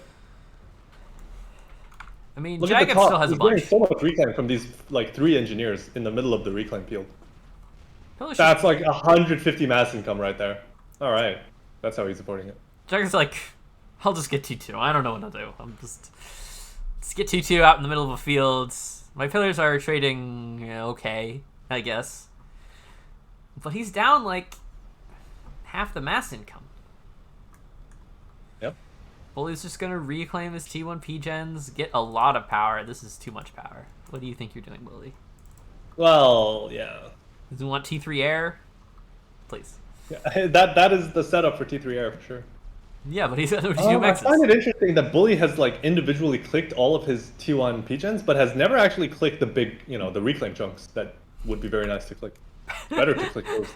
Are you saying this is not entirely optimal? Wow, small interesting decisions have been made. Small. Bully is going to steal reclaim? What are these engineers at the bottom doing? All right, Jagged is like, I've had enough. I mean, you might as well. This isn't winning. Bully's... Yep. He's actually getting T2 max on the back of this. He's reclaiming everything, getting power. You're losing your energy storage to a single striker. GG. Well played by Bully.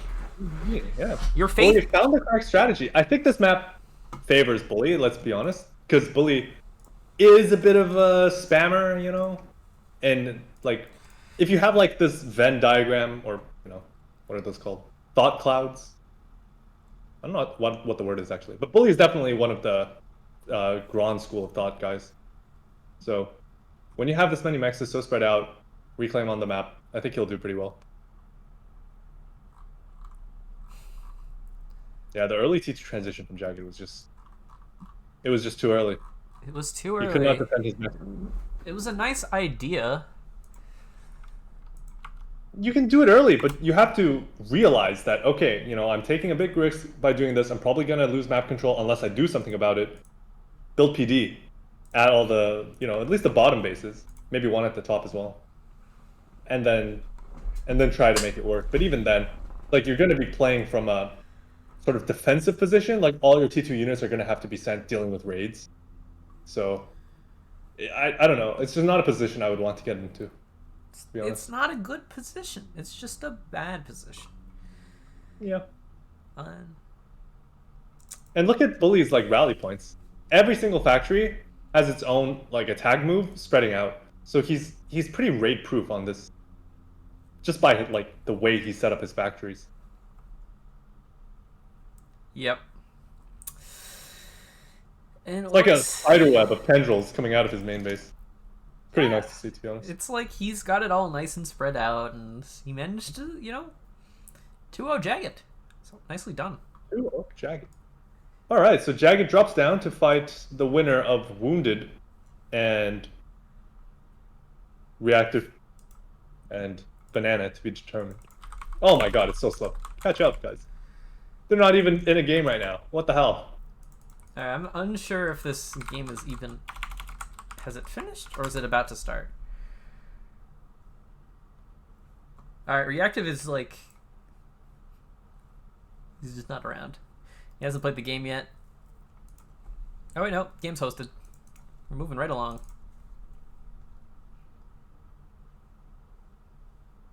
It looks like Wounded Elk did beat up Riot on Bermuda Locket, so some balance has been restored. Yeah, but not enough. The balance is still whack in the world. Who are all these people? What are they doing? Excuse me? Why are all these people here? I don't know. Maybe they just want to play a Bermuda Locket game.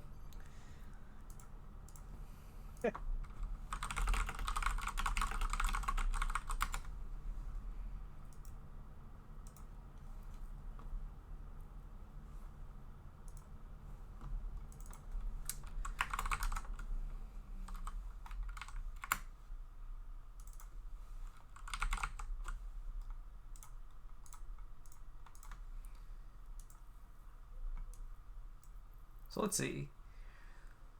Winner of this doesn't necessarily qualify.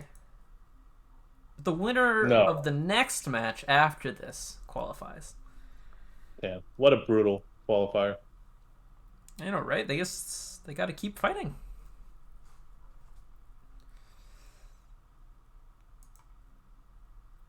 All right, yeah. I will cast up until everyone's qualified. Then I see there's like more games to be played. Well, I mean, we're just gonna go right in order now. Well, this is gonna finish, and then Wounded is gonna fight the winner of this, and then Jagad's gonna fight the winner of that, and then Bully's gonna fight the winner of that. Yeah, but once Wounded has fought the winner of this, we know who's qualified. So. Oh yes, points. Not for me. So who do you think is favored here? Reactive or auto? Wait, no. Auto. Yeah. Banana. I don't know. Reactive's pretty strong. Banana's kind of strong. It's really could go either way. Reactive or banana. I would say my money is on reactive. Yeah. Is there a bet I can do? Yes, there is. There's a bet you can do. All right. Oh my god, wait. I won even more from the last game. I'm rolling in the dough. What are you going to do with all your money? I'm going to bet a bit less because I'm not too sure, but...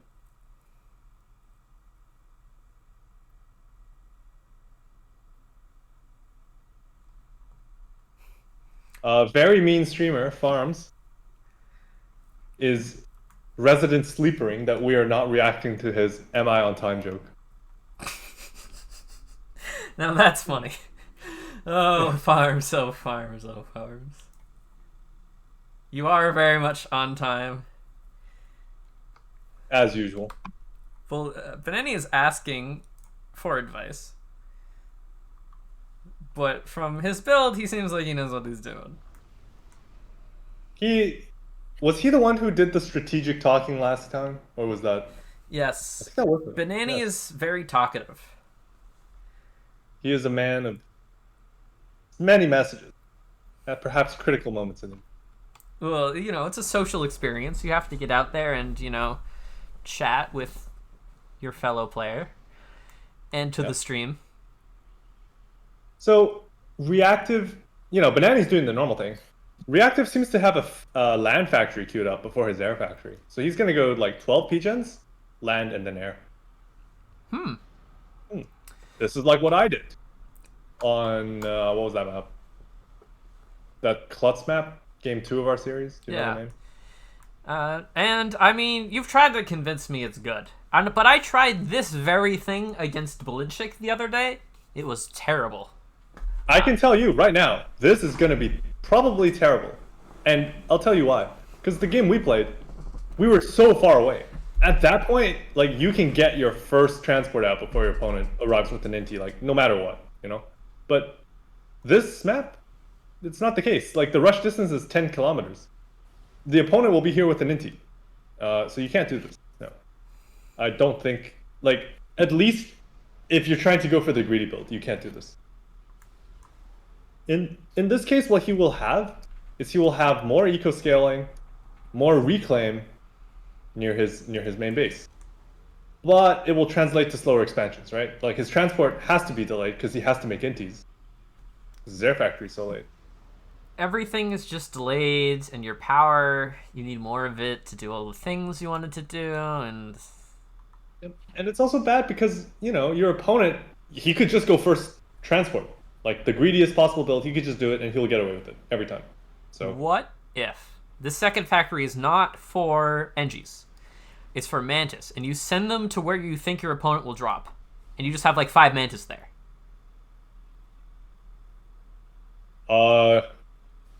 I don't know the timing, but it feels like they shouldn't arrive on time. Like they're so far away.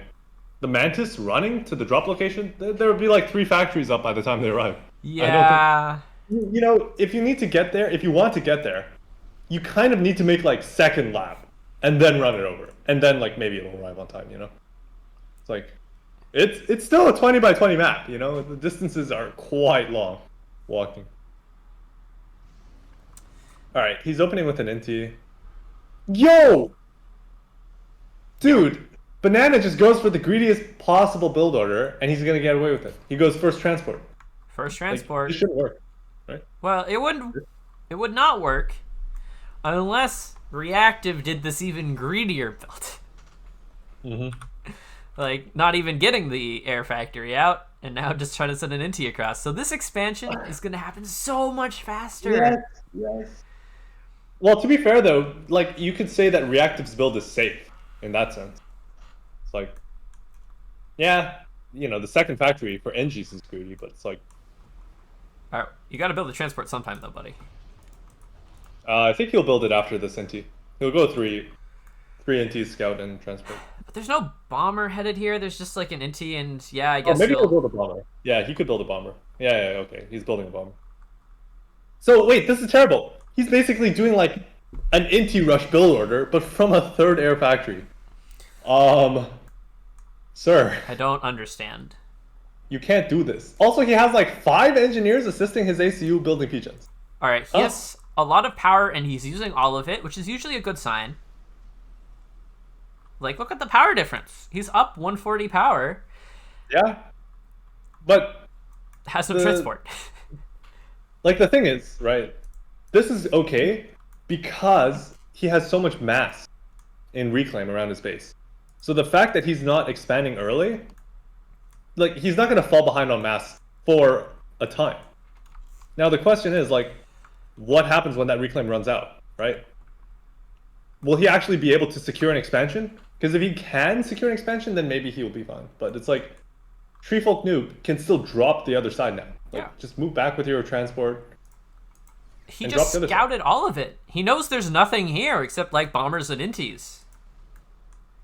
Yeah, he should move the transport back to his main base and just drop the other side, and then Reactive's gonna look. All right, no, I think this transport has a mission. Its mission is to pick up the land units and drop them in to the main base.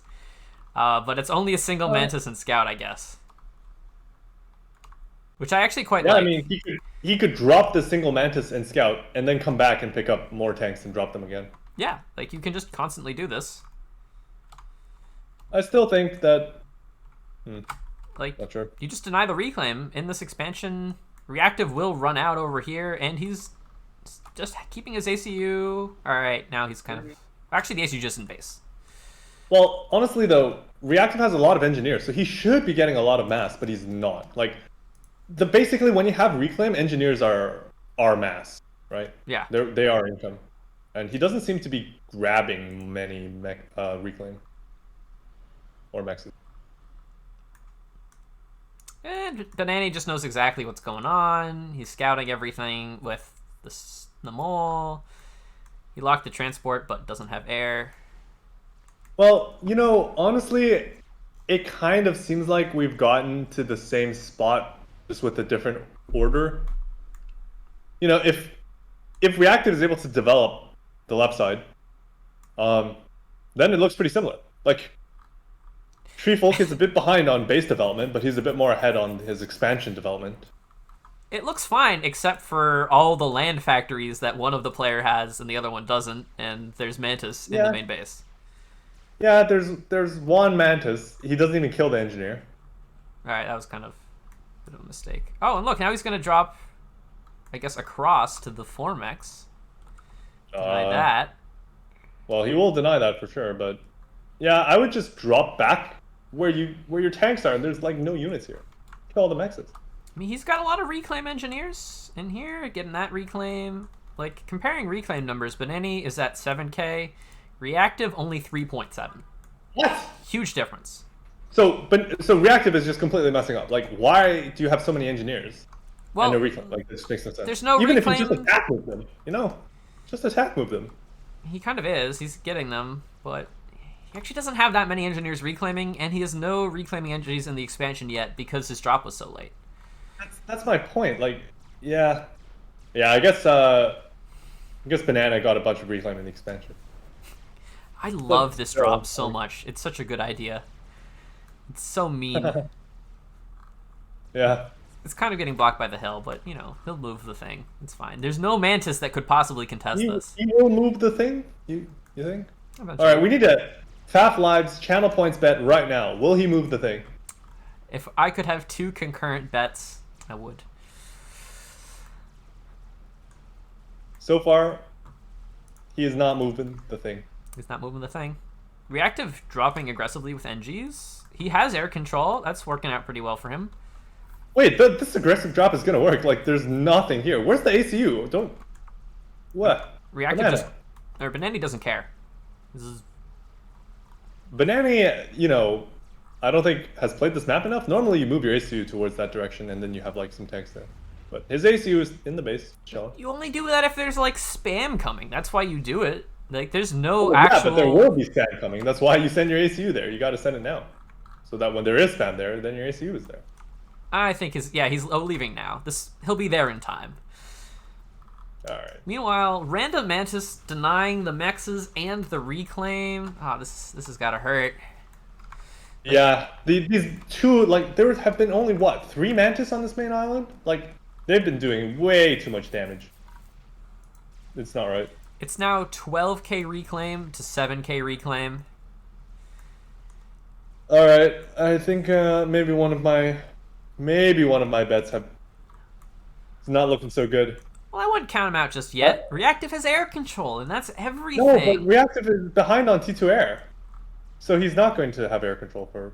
Alright, yeah, he doesn't have power. But he has it now. That's worth something. Like, he has so little power. He was so far ahead in power, and then he just fell super far behind. Like, imagine he actually built power quickly and scaled up. He would be at T2 air right now. When you do the two NG factory opening, that's the advantage. You can get your eco scaling much faster. You have more engines in the base, more engines reclaiming, building power early. And then you get a super early T2 air. So basically his build order didn't work out. Like, it completely failed in that regard. Plus, like, look at all of this. It just doesn't exist. That's 8 mexes. Yeah. But on the other hand, look at all of this. That is 6 mexes. All right. It balances out, I guess. But I'm really concerned about the Navy, actually. Like, we're currently sitting at 5 naval factories to 3. And there's been a lead for quite some time. Yeah. Like, you can win or lose this with Navy. All right, Oh my gosh. Are you seeing this? Yeah, the tanks rolling in. No, the fire beetles. It's fire beetle o'clock. What? On the right side, there's a fire beetle and another one. And a flak. Huh. And they're just ready to, like, I don't know, kill stuff, I guess. They got hopes and dreams. It's not a particularly good situation for fire beetles, but you gotta respect it. You do. I would, yeah. And the Mantis. I would say though that the map position right now, like, if players stabilize, it's looking really good for Reactive. He's gonna have Navy. That's the big thing. But it's just like this random Mantis attack is doing damage. Like, how? Why? How is this allowed to happen? And I don't look at understand. this. The main force leaves, drawing the ACU back with it, and then these 3 tanks that were just hiding here can like come in and kill the mechs again. Yep. Memeing time. Referring to the fire beetles. Can an ACU kill a fire beetle before it, like a single fire beetle running at your ACU? It will kill it before it can do damage, right? Like 9 times out of 10, I'm pretty sure. All right. Like, Now the question is, will the ACU focus the fire beetle over other units? I think so. It's a higher tech unit. Therefore, it should get the Yep. target priority. Yep. Also, the bombers might just kill it before it gets anywhere. Like, what is this fire beetle gonna do? It's gonna go hide itself? Oh, is it gonna try to sneak into the back of the base? It's gonna fire beetle the power, maybe. No, this isn't gonna work. What? There's just a rally point from the factory there. I don't Wait. understand it. Mantis killing the Engies though. Reactive winning Navy. Yeah, this is huge. Crushing. I mean, T2 air is up. You're gonna need torp bombers to stabilize this soon. Or maybe you can try to like defender's advantage it out. With a torp launcher, maybe. He sees the blips. He has radar here. He's got, all the bombers can just see these units. Like, they have radar. They know what's up. Yeah. Does he think that they're cloaked and stealthed, or what? Like, the bombers will just bomb them. Yeah, like, they will just automatically target this these bomber guys. will just kill, like, both of them in one pass. Maybe 2 passes. Hello? Bombers are like, okay, sure, why not? We have... Alright, I don't know what that was supposed to accomplish. You know, he did say memeing time, so... And thus it was, you know? Look, you know, when I decide to meme, it's sudden death, loser's bracket, gotta win this game or don't qualify time. Yep. I mean, Oh, hey, there's a flak. the Nice. flak is the one good unit he's built out of that T2 land factory. Yes. Oh, he's building a rhino now. He's building a rhino. He All has... right. Yeah. Alright. He's seen some sets. He's learned from his mistakes. Yes. But he does have quite a nice mass lead. Like, quick T2 mechs count.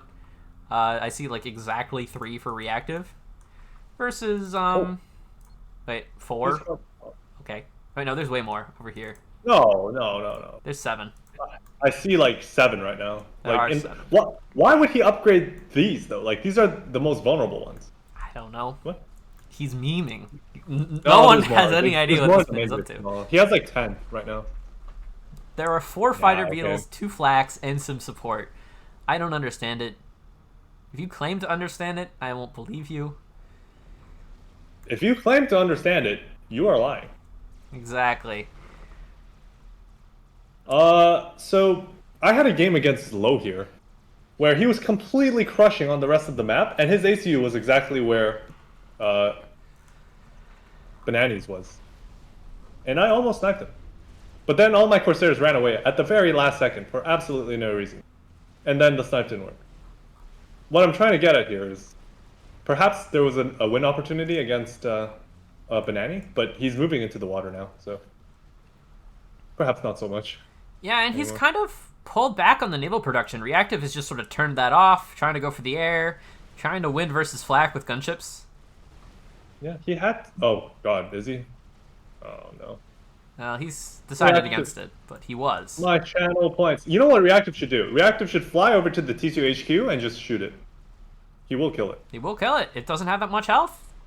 Although, he doesn't have air control, so he won't kill it. That is another issue. He's been behind on power for like the whole game. After the opening. He's behind on mass, he's behind on power. Benini's getting free NT kills. The gunships are AWOL. Gunships need to just hide at this point. They're not doing anything. Oh, they didn't hide, and now they're gonna die. Yeah, that's unfortunate. And he didn't even get a favorable air fight for it. Yep. It's like, if you're gonna lose all your gunships, please make sure that they're tanking for something. Now, reactive will air fight. Oh. It's a dubious decision. He is microing better, but he's outnumbered like 3-1. Nope. You were saying? Alright, he's no longer microing better. Or at all. Alright, well... he's gonna find it hard pressed to win Navy, being down like 50% of mass income. I mean, he's got to worry about this land army that's just casually chilling outside his base. That's 6 rhinos, 4 fire beetles, and support versus a gun ACU and like 6 Well, mantis. yeah, that would probably kill the gun ACU. Well, depends on Reactive overcharge. doesn't have OC. He never built it. Oh, okay. Yeah, all right. That will definitely kill a commander without OC. But Unless it doesn't attack. He respects it. He's like, oh, there's a gun, a commander. He must have OC, and he will overcharge my units. See, that's the thing. That 9 times out entire of 10, time, he did not kill a single rhino. Oh, okay. it was a good move to retreat if there was Yeah. overcharge. Yeah. He's assuming good play from his opponent, which he should do. Yeah, like There's T2 Navy from Reactive. I like it. No such thing from Banana. Yeah, T2 Navy is really good. It's like massive win condition. I'm less certain about the 18 rhinos on the right side of the map. That's a lot of money. Why are there so many? Well, now there are 20. Well, I feel like at that point you could have just gone like T2 Navy, you know? You That could have would've been built better. how many destroyers? They're like 2,000 apiece, 20 rhinos. It's like you could have bought 3 destroyers at the destroyer store, and you would have won Navy. Yeah. Like you have He won air. bomber snipe against the HQ and a flag pops out right at the correct moment. No. What is he Dude, even? Cybern HQs are so snipeable though. What is he even like- sniping? Just Hengies? I don't know. I think he maybe had a plan, but sort of lost the plot along the way. Well, it looks like some channel points are going down the drain because T2 gunships are killing T2 mexes on the left. There's nothing he can do because he doesn't have T2 line and he doesn't have air control. Rhinos are smashing their way through the left-hand side. It looks like they may meet stiffer resistance now, but you know, that's like a small holdout that he has. Reactive doesn't have T2 land anywhere, like at all. No, he has T2 Navy and T2 Air, and You need T2 land, like just to build some flak for the. If you don't have air control, you especially need T2 land. I'll say, put it that way. Reactive or Beneni could transition to T3 Air now, but he has no reason to. His gunships are just killing everything. Yeah. He has stealth on his commander. Is he building gun or is that torpedo? That's torpedo. What is that? And he's renamed his ACU to Reclaim More Noob. Yep. Oh, Reactive could win air against the small contingent of air units that he's running away from for no reason. He could win air against like the small detachment of that doesn't matter at all. Yes, he could beat this. He couldn't beat all the air, but he could beat this air. Which would then just be beaten by the bigger blob of air. But I appreciate the attempt. You know, tiny steps, baby steps. Beating the bigger ball of air starts with beating the smaller ball of air. That's very wise. Yes, I listened to a Kung Fu Panda soundtrack yesterday. Now I'm feeling ready to give advice. Just blessed with wisdom. Yes. All right. Well, what's the plan? There's no plan here for Reactive. There's a big wing of gunships heading for his main base. Now, this is something you shouldn't be able to do. Like, you should not just be able to fly into your opponent's main base and kill them with T2 air, but he's gonna try. He never built the And it might flak. just work. There's no defensive flak. Yeah. Well, there's like 6 static AA near the T2 gens, which is a good move. Fire Beetle's trying to kill the ACU, but they didn't get in range. Yeah, Reactive is just losing all his economy. He now has like a third the economy of Free Folk. Like Also, yeah, don't build 6 static T1 anti-air. At that point, just build a flak. Like, flak are so good. I think this might have been like strat defense. But even then, it's not very good. Oh, a cruiser. Hey, there's a cruiser. Cruiser alert. He might win air. He's microing, and Banani is like doing the opposite of microing. Hey, might win air. But at what cost?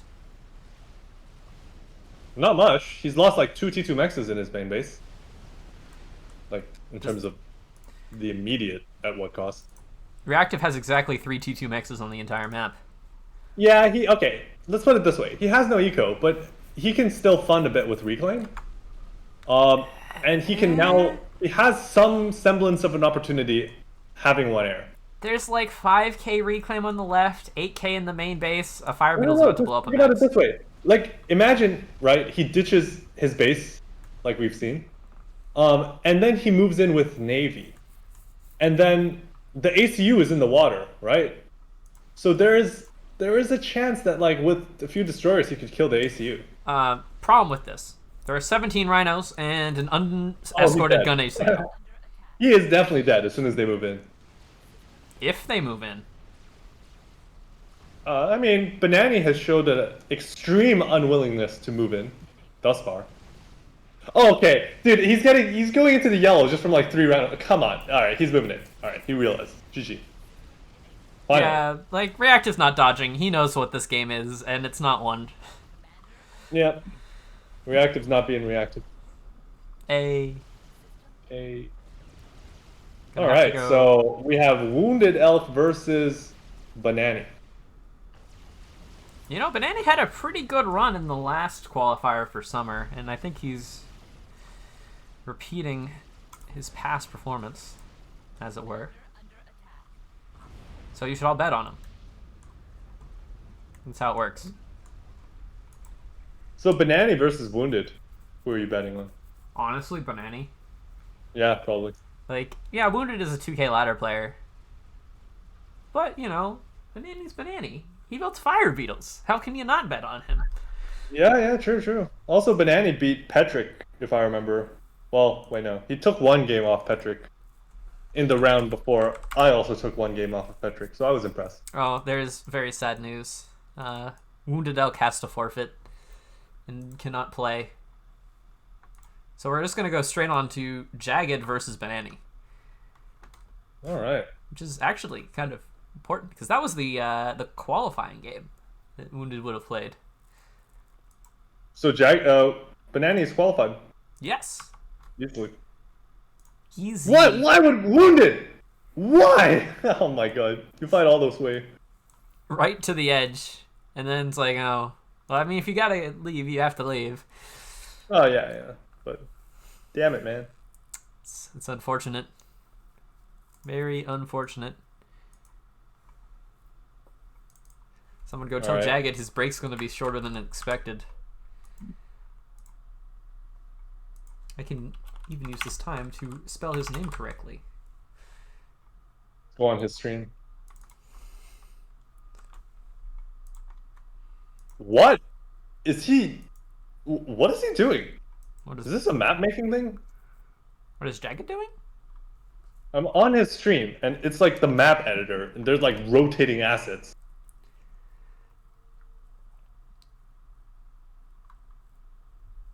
I don't know what he's up to. You'll have to tell me.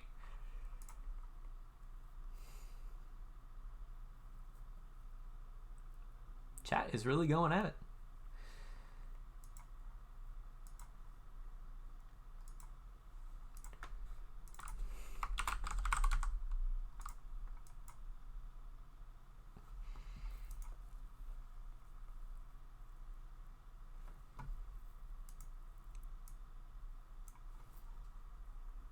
So some guy in Jagged's chat was like, "Join the chat, Arch, and argue with Mosey." Okay. You have the position of authority here on the stream. You don't need to argue. I don't think he's aware of FAFLive. Put it that way.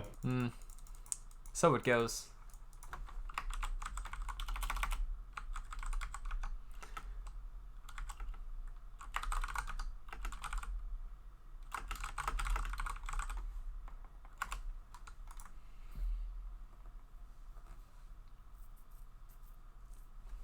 Are we casting on YouTube Live? No. KHDX Khaled. We are not casting on YouTube Live. Could be a thing. Well, I have informed Jagged.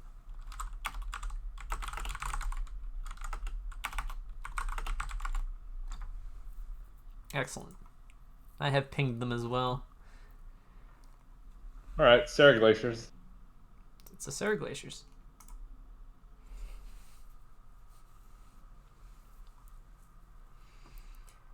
And then winner of that gets to go fight Bully. Very nice.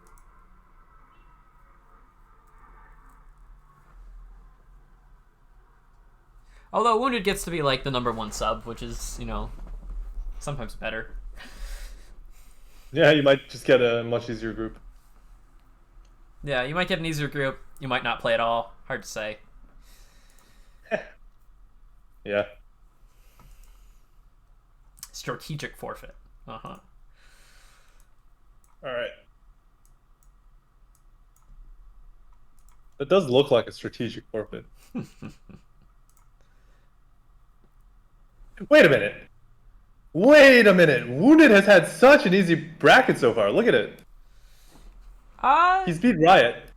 Then he beat... what is this? Is this the Pony? No. This is Ryfun. Loses to Bully 2-0. Beats Riot. Again. And then now is the sub. That's quite the easy run. Yeah. Just because he ended up having to beat Riot twice?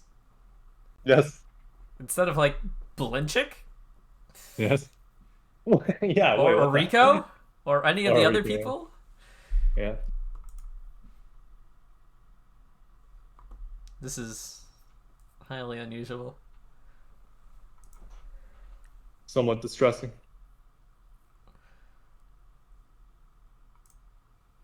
Are the players hosting? No, they said they would soon.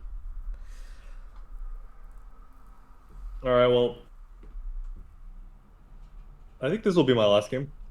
Getting quite tired. Not gonna hold out for the final? Only 2 a.m. I mean, yeah, it's 2 a.m., but I'm also starving, so I'll need to eat something. And I don't think you want to cast with me chowing down on food while we're eating. While we're casting. You can see what my mind was moved on to. Go get a snack while they're in dinner break mode. I'm gonna, like, order legit food. That works too. Late night. Scrambled eggs. Fried noodles. Can I have some?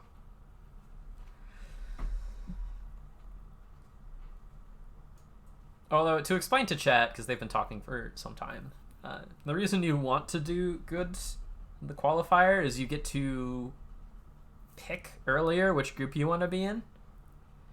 So first pick gets to pick which of the 3 remaining groups they want first, and then second, and then third placed has to go wherever the other 2 haven't. And there's some kind of scary groups. Like the Tagada Blackheart SV group, that's kind of scary. Yeah, you don't want to end up there. I mean, Group C is perhaps winnable. Like, you have to hope Petrick is just rusty, and then Turn is rusty, and then beat both of them. And probably, maybe beat Paralon, if Paralon, I don't know, DCs or something. Oh. Paralon is a scary proposition. Yeah, I mean, he came in 4th place last time. Be kind of surprising if he didn't make it out of groups.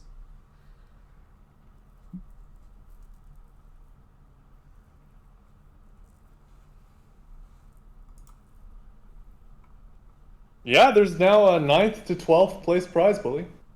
Yeah, you gotta get the $10 for not coming last in groups. There's incentive.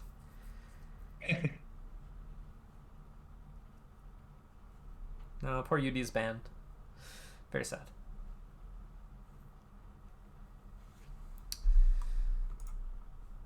I feel like every time somebody asks UD why he's banned, he has to show up with the clip. Alright, I'm gonna host if Yeah, please. these guys aren't gonna host.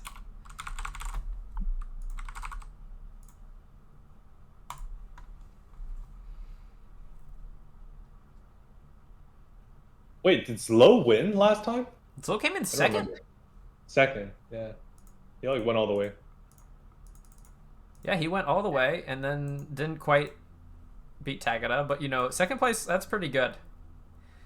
Although, hey, I faced Tagada in like the round of 8, so I could have also made it all the way potentially. You don't know. Did you beat Tagada in the round of 8? Well, no. Exactly. Zlo also lost like 0-4. Come on. Yeah, you know, it's fine.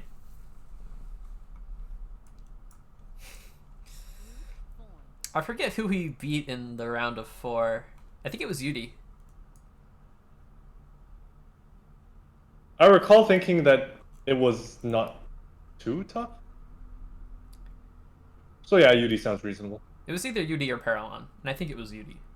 I don't think it was Paralon, because I would have thought Paralon was very tough.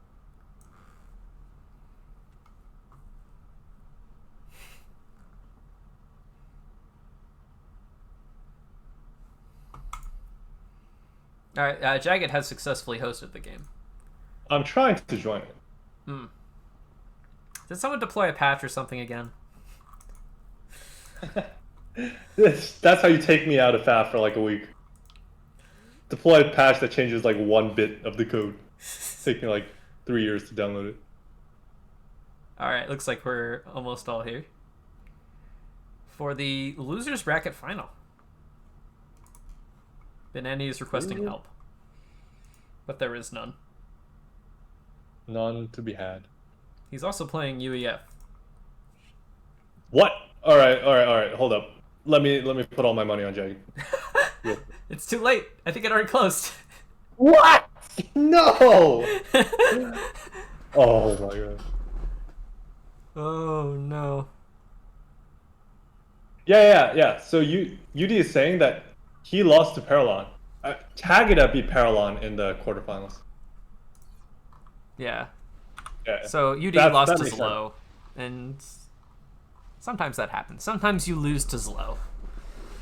If I remember, it was like a 3-2 best of 5. Like, it went to the last tiebreaker game. Yep. And I remember Zlo, like... Zlo, like, super prepped that tournament. It was incredible. Yeah, Zlo did really well. He was very strong. Okay, so Jagged is, like, in the final, right? I think he's lost ratings since the tournament started, because I recall him being 2100. Perhaps.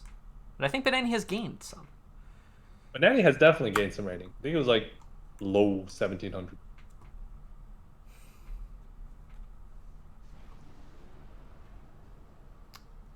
Jagged saying that his bold orders are 1200 level. I mean, both of these players are getting the mexes, so yes. Meanwhile, he's taking Patreon money to coach people who are 1200. Look, as long as someone's worse than you, you can coach them. And Jagged is better than almost every single person on FAF. Like, within decimal points. So it's fine. Yes. Yeah. Go on his Patreon. By the way, in case people on FAFLive didn't know, Jagged has a Patreon where you can get coached. You know what? We have a Patreon. Oh yes, but you won't get coaching, so you know. Yes. But you will get avatars. Jagged can't give you any avatars. True. Alright, Benani is talking a bit too much. Benani really wants to know what the build is, and he really wants to have a conversation with Jagged, but Jagged ain't having it. He's not going to let Benani get in his head. But that's how you get into people's heads.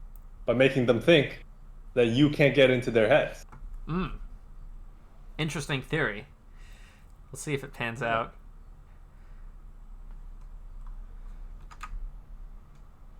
Jagged is skipping some rocks conspicuously on his rock clicking journey.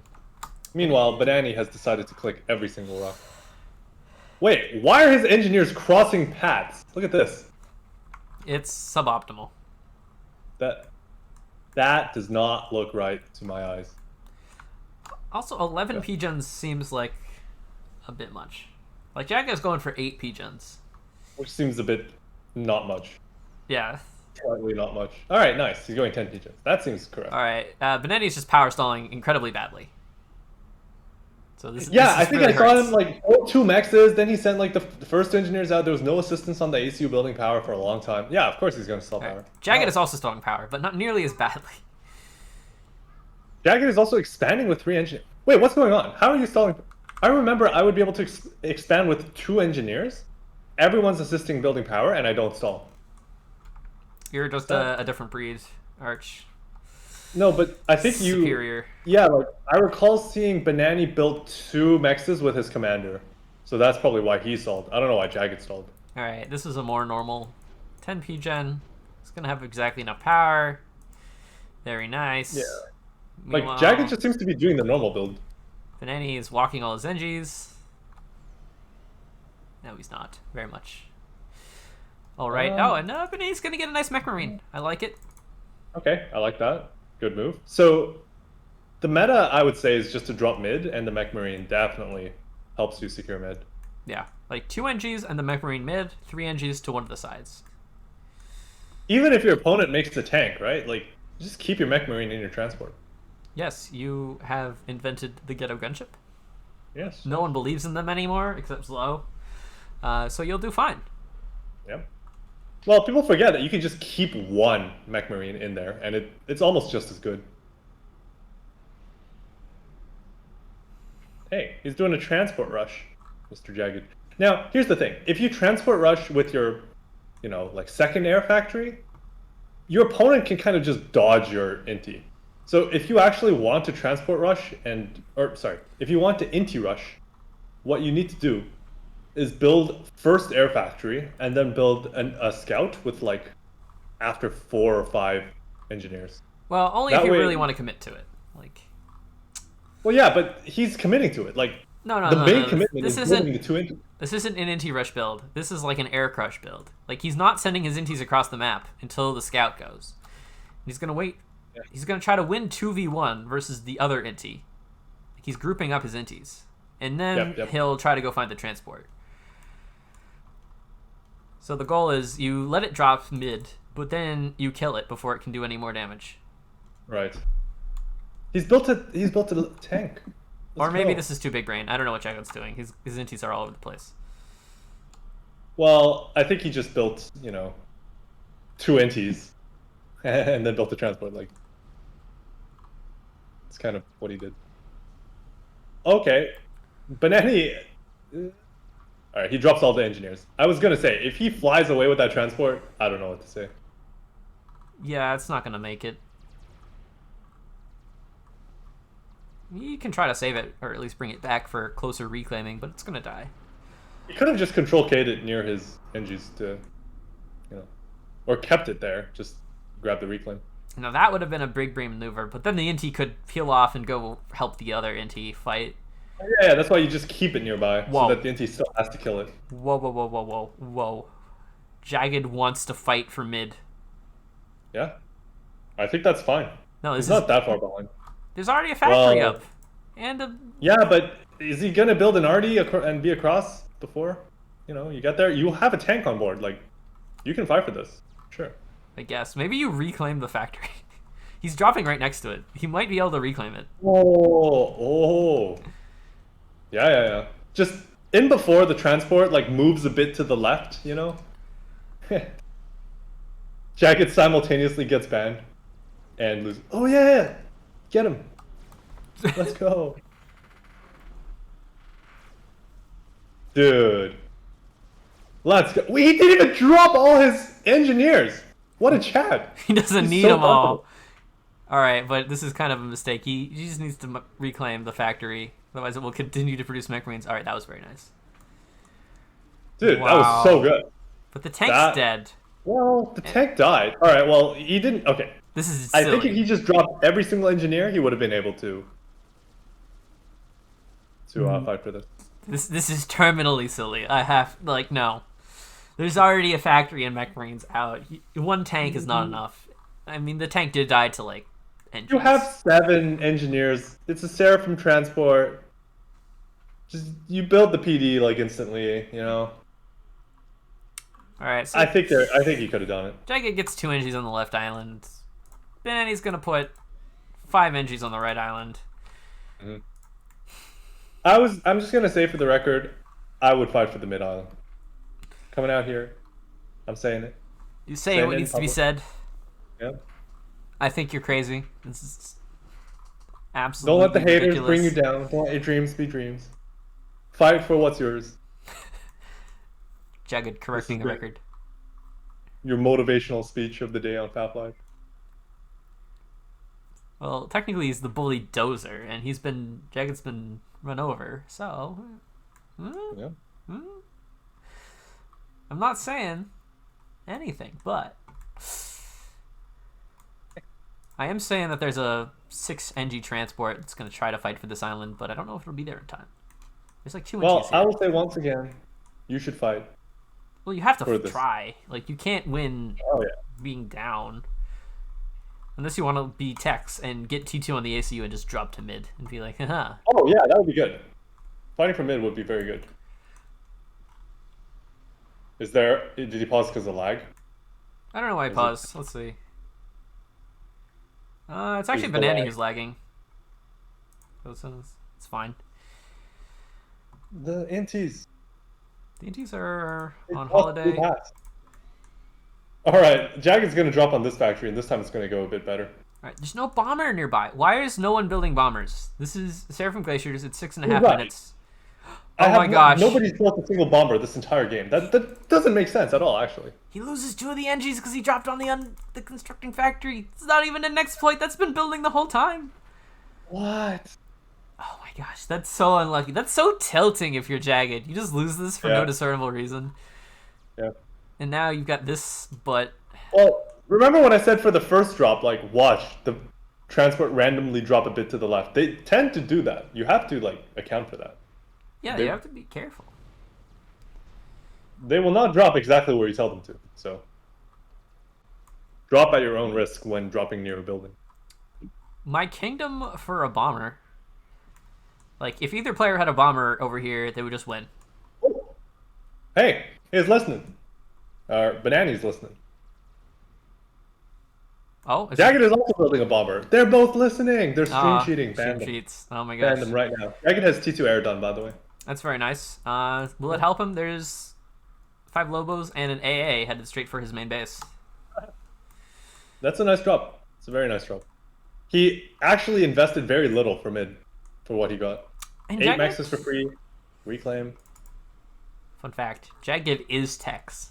He's got the T2 on the way. Let's go. But at this point, do you even drop mid? Like, you just drop the main base. Don't build Selines. Jagged, what are you doing? Those don't... They don't win.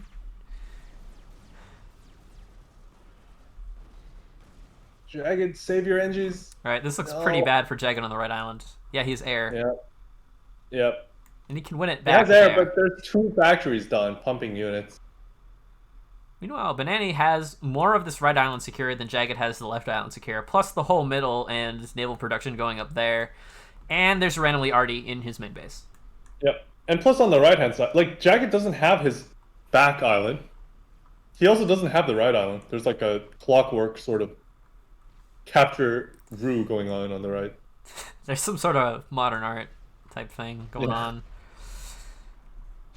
And he's just going to lose this random P-gen. Why was there a P-gen there? Nobody will ever know. So the Lobos could kill it, of course. Ah, yes. Provide some visual, excitement for the FAFLive viewers. He focuses the anti-air with only one of the bombers. Nice.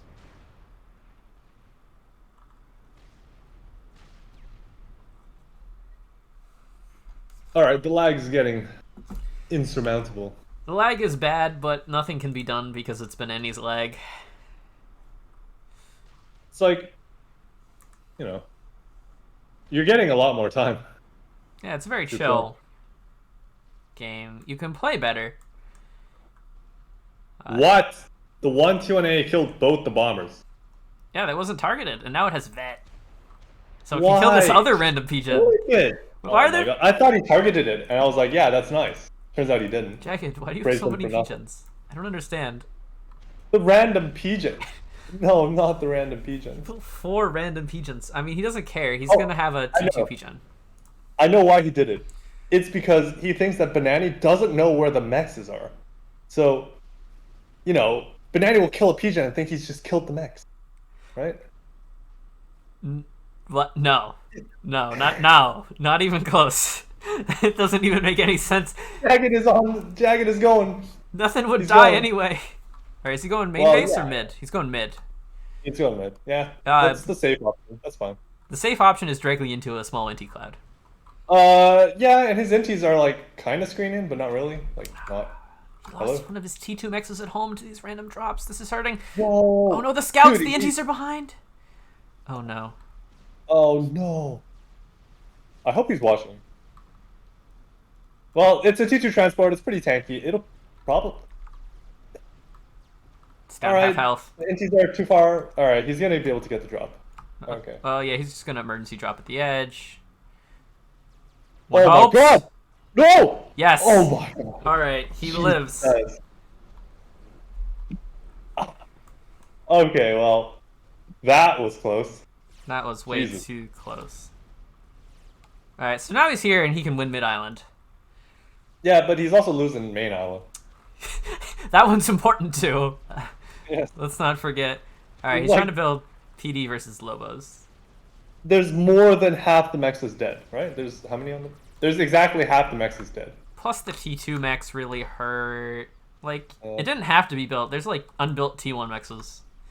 Also, Jagged hasn't built a naval factory yet, which seems not great. Has he played Sarah Glaciers recently? I think he'd we like to build a forgotten? naval factory, but he has no money. Well, he built a lot of T2 mexes. He didn't need to do that. Alright, Banani now has a Janus. 2 Janus. Ooh, Jack.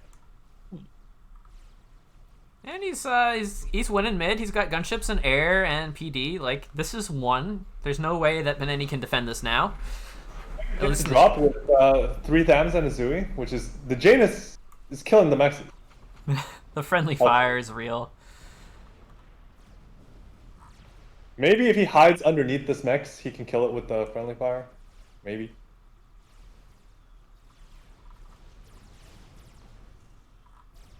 Actually, it would have been close. Like 2 Janus and some Thams shooting the T2 mex. Maybe. Alright, actually, T2 one mex of the would've done. Zuis lives. Like, both the Janus. Wait, no, there's a third one. No, there's a 3rd Janus.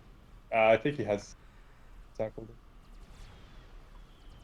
Alright, 1 Janus to kill a half health Zui, and then it Yeah, immediately well, dies. the Zui would have killed literally everything, so you know. Alright, maybe it actually makes sense. Like, in a really And- twisted world. Can Jagged just build another T2 transport and then drop like the right island and take that as well? Alright, this think is we still can. going on. They're still doing round robin, but now there's a gunship. It's gonna ruin the fun. Wait, that's been going on this entire time. This whole game, they've just been going in a circle, capturing everything. And then Jagged's like, no, I've had enough. Oh, That's TML! amazing. He's gonna get TML on the ACU. He can drop it forward and kill all the stuff. That Jagged is on fire today. Jagged's like, no. I'm fine. I'm fine. I don't need my base. I don't care about your drops. I have your island. I have my island. I have Now, air. maybe really is like a really long-term problem. Like seriously, he needs to build T2PD on his main island. I mean, he can sort of Zooey his way to kill all this naval production. Yeah, a single like T2PD, maybe some Zuis. Yeah.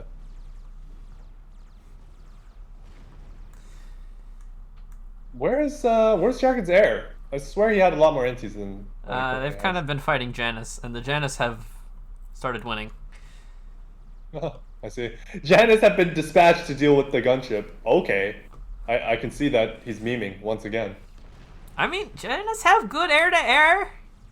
Yeah, yeah. Tagada will Ooh, tell you they're there's OP, a fully laden T2 drop. but where will it land?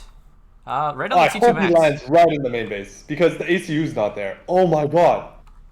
Oh, Dude. oh, but there's T2 PD. All right, the main base is kind of safe. God damn it. There's no Why you flag, gotta but ruin there's the T2 fun PD. with your TPPD shenanigans. But the ACU doesn't have overcharge, so Yeah. should be fine. The thing is, with Jagged, he started that TML upgrade and we got very excited, but then he stopped it. I mean, he just doesn't have any money. It's classic. Actually, he has tons of money. I don't know why he's doing this. Maybe he feels it's not good.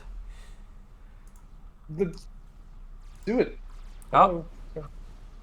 Oh, he listened. Janice, where are you going? There's a mechs to kill.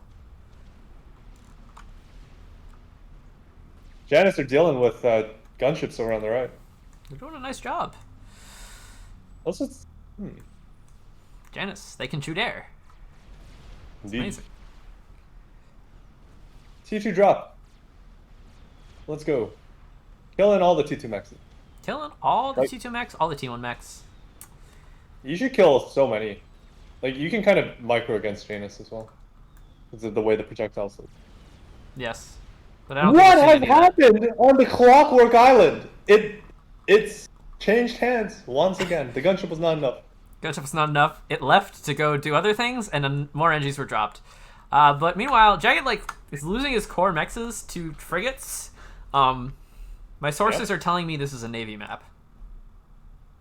Jagged. No, I think your sources might be onto something, but Jagged sources, who knows what they're up to? He just killed a core mex with a single gunship. That's what he's up to. Okay. Yeah. He's launched a TML. Wait, what's the range of the TML? Not great. Can it reach the main base? No, he's TMLing, I think, the naval factories. What? That's sorry, but that's come on. More appalling is he's wasting so much mass. Like, well, I can't go into the player view to. Well, let me check. Professional caster. That's the main. Hey, no cheating message. Oh, never mind. Yeah, just like Jagged could just plop down 3 T1 land factories and spam Artie to kill all this production, and then try to kill Navy with. Is he TMLing the factories 1 centimeter off the shore? Yes. As Seraphim. Wow. Unclear. Don't worry about it. He's also dropping into the back of the base, I think. Oh, that's a terrible camera move. Okay. I like the drop to the back of the base. That's really good. Is there even radar? If there's no radar, then they will kill a lot. No radar, and it's outside of the PD range. Nice. This is a good... He changed it! He changed the trajectory, and now it's a lot worse. God damn it. Oh my god. This is much safer, I guess. Like, you assume your opponent has some radar. But all he's got is Janus, and the Janus are moving out. Alright, Jagged just upgraded a bunch of T2 mexes. Right where the Janus are heading. Look at where the Janus are heading. They're all about to finish. Alright, I think he might... Actually, I don't think he can win air. This isn't enough. There's no AAA either. Oh no. And they're upgrading more. No, Jagged. Not like this. Not like this. Does Jagged even have radar here? Alright, this next. Not even close. It was upgrading. It's been deleted. Yeah, it's just obliterated from the face of the earth. Anti-air. No. Well, it's not enough. There's way too many Janus to build anti-air against. Yeah, you would have need to start a while ago. But he has air elsewhere on the map. He can try to bring it and fight.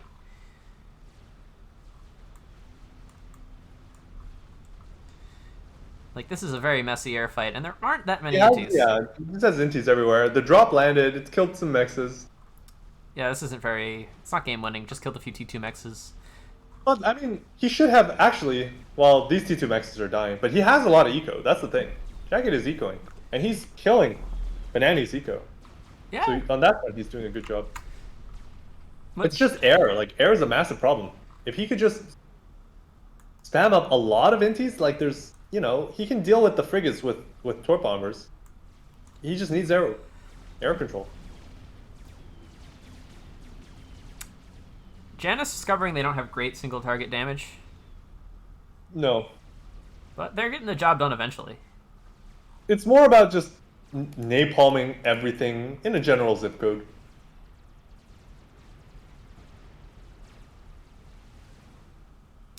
You know, and I can get behind that. That's worth something. Yeah. But now the Janus are migrating towards the main base. And guess where there aren't any shields? Or T2 flak. Jagged is building T2 PD, not flag. I mean, it's good in some cases, not in this one. Well, yeah, but when there's like 4 Janus actively heading towards all your PGens. I'm not sure he realizes the urgency of the situation. Well, he will now.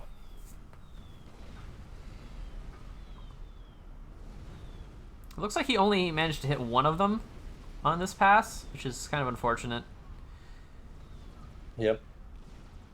Where are the inties? Can they even come back? Yeah, he's pulling them all back to try to respond, but one of the pigeons goes down the first pass. Next one on the second pass. If he targets the air factory, I think he can kill...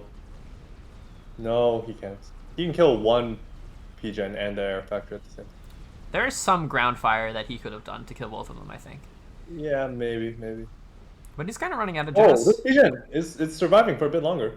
Well, it won't survive the next pass, but Banani will have to waste another pass if he's not going to micro away, like, Is 2 of the bombers. Jagged rebuilding power anywhere? Like, with his ACU? No. There are a bunch of No. stingers on the left island for unknown reasons that are fighting, not really doing much. Alright, so this Jagged actually... somehow survives with a T2 PGen. Like, he's so lucky that he has a T2 PGen. Yeah, this is fine. He just rebuilds. Yeah. It delays his T3 air and dominance. Gunships at the left have found basically only anti-air and are dying. Look, someone's They got to have kill the to- anti-air. Oh, yeah. They've killed like 2 T2 mexes. But, he lost like 6 gunships or 7. Yeah, he died for it. Oh my gosh, Jagged's on the move, but there's an Inti cloud just randomly in the way. I don't think the anti-cloud is locked. It's just move. It's on a move command, so it's not going to stop. This is so a- he's probably not going to look at it. Yeah. He It's a wasn't looking. half-health transport. That kind of stuff, you actually have to be on attack move. On a map like this, you're not going to see that. Oh my gosh. He's going to land on the factory! Please! No! You did this already! No! Jagged? No! Jagged? No! Oh, no. Oh my god, he's so lucky. He literally put the move command on the factory. The drop command. The transport AI saved him. But Yeah. what is his plan here? He's T2 and TML. He has no power. He's no power to do anything. He's rebuilding his He own can power still. reclaim factories. Honestly, that would be faster. Like, Yes. Banani sees this and just turns on everything. He's like, I have tanks. I can build Lobos. This is only a T2 ACU. He should reclaim. Oh, he's capturing. Nice. Yeah, that's Oh, good. that's even better. He's been Well, paying it's a bit attention. slow. No, it's not. He has no power. That's why it's taking so long. Alright, he's got his power now. Alright. He's fixed the problem. We have to finish another T2 PGen, so yeah, he should be good to go. Wait, is he stalling something? Like, these PDs are coming up quite slow. He's just T2. Like, this is how long it takes to build a T1 PD when you're T2. It's 5 seconds. Yeah. Alright, reclaiming the tanks. That's the way to go. It's faster. It is definitely... Yep, fit 42 build power. Tanks disappear. Alright, the thing is, Banana needs to be building Lobos, not Strikers. Yeah, definitely. Also, there's going to be an air fight, and I think Jagged's going to win this. Yeah, and the gunships Yeah. might die in the process. Yep. But There's there's- T2 Navy in, like, the most inscrutable position. What? Why is it there? I don't Why understand. is it there? Oh, hello? Look, the cruiser is in a nice spot. It's shelling the main base, and it can come over here and shell the his own island, I guess. Exactly. He can just cruiser Jagged. Oh, the Like, it will- gunships intercept the drop. That was going to Oh, kill all the what? T2 mexes. For no reason. Oh my god. Oh my god. They just can. God damn it. That's quite... I feel like Jagged has gotten quite unlucky this game. Like, not unlucky, you know, technically that's skill. You know, he didn't move his NTs to protect it properly, but it's quite unlucky, honestly. When you survive in a transport with, like, that was 1 second away from dead, I don't think you get to count yourself unlucky. Yeah, there was that transport. There was also this transport where he was basically also 1 millimeter away from death. The beauty of this position is he can now TML the T2 mexes. He's in range. Yes, that his transport would have killed anyways, you know, but let's forget that. Hey, don't worry about the it. gunships are still alive. Like, is he not clicking them or something? I No, don't understand. He doesn't want to click on them. which is The sensible. Gunships are heading for his commander. Jagged, hello, you're gonna take so much damage. All right, now Jagged will realize this doesn't do much. Yeah, but he's gonna take a lot of like, look, the Gunships are gonna kill all the PD for free. That's the bigger problem. Like, the Lobos are going to start getting out of control. Yep. Although somehow T2 cruisers are just sort of dying. Like, the inscrutable position has been located. Oh, well, what a surprise. It's just in the middle of the map. There's like Zooies going over there now. Although Jagged has Zooies! production problems. Jagged has discovered the Zooey. But his ACU is very in danger. Yep, the level of danger has not decreased since the last, 3 minutes. No, I think it's increased is the problem. Like, this is a dangerous position. Like, more RD factories are under construction. Yep. The T1 Also, PDs are just bad. Side note, the Clockwork Island now has a T2 factory producing Riptides. Well, Just Beneni has an won update on. the fight. Yes, and now the Riptides are on the main island, killing air factories, upgrading mexes.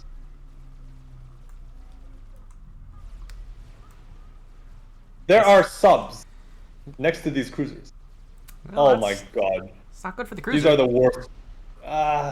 Why is the naval HQ there? It just makes no sense. Well, it's gonna die for its crime of trying to exist there. Exactly. I think maybe he thought, oh, I'm so far ahead in Navy, I've got no problem. But now Jagged has like the left side production. It's all right, and his ACU is causing problems in the middle. And Beneni is salty. Now he's just shooting his ACU TML at whatever he wants. There's frigates in the main base repaying what Benani did to Jagged earlier. Yeah, somehow Beneni only has like 2 T2 Peachins.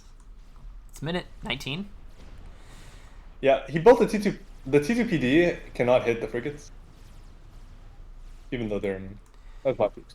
Well, yeah, it's anti-drop PD, so it's not going to defend you from the frigate, but it still makes sense to build it there.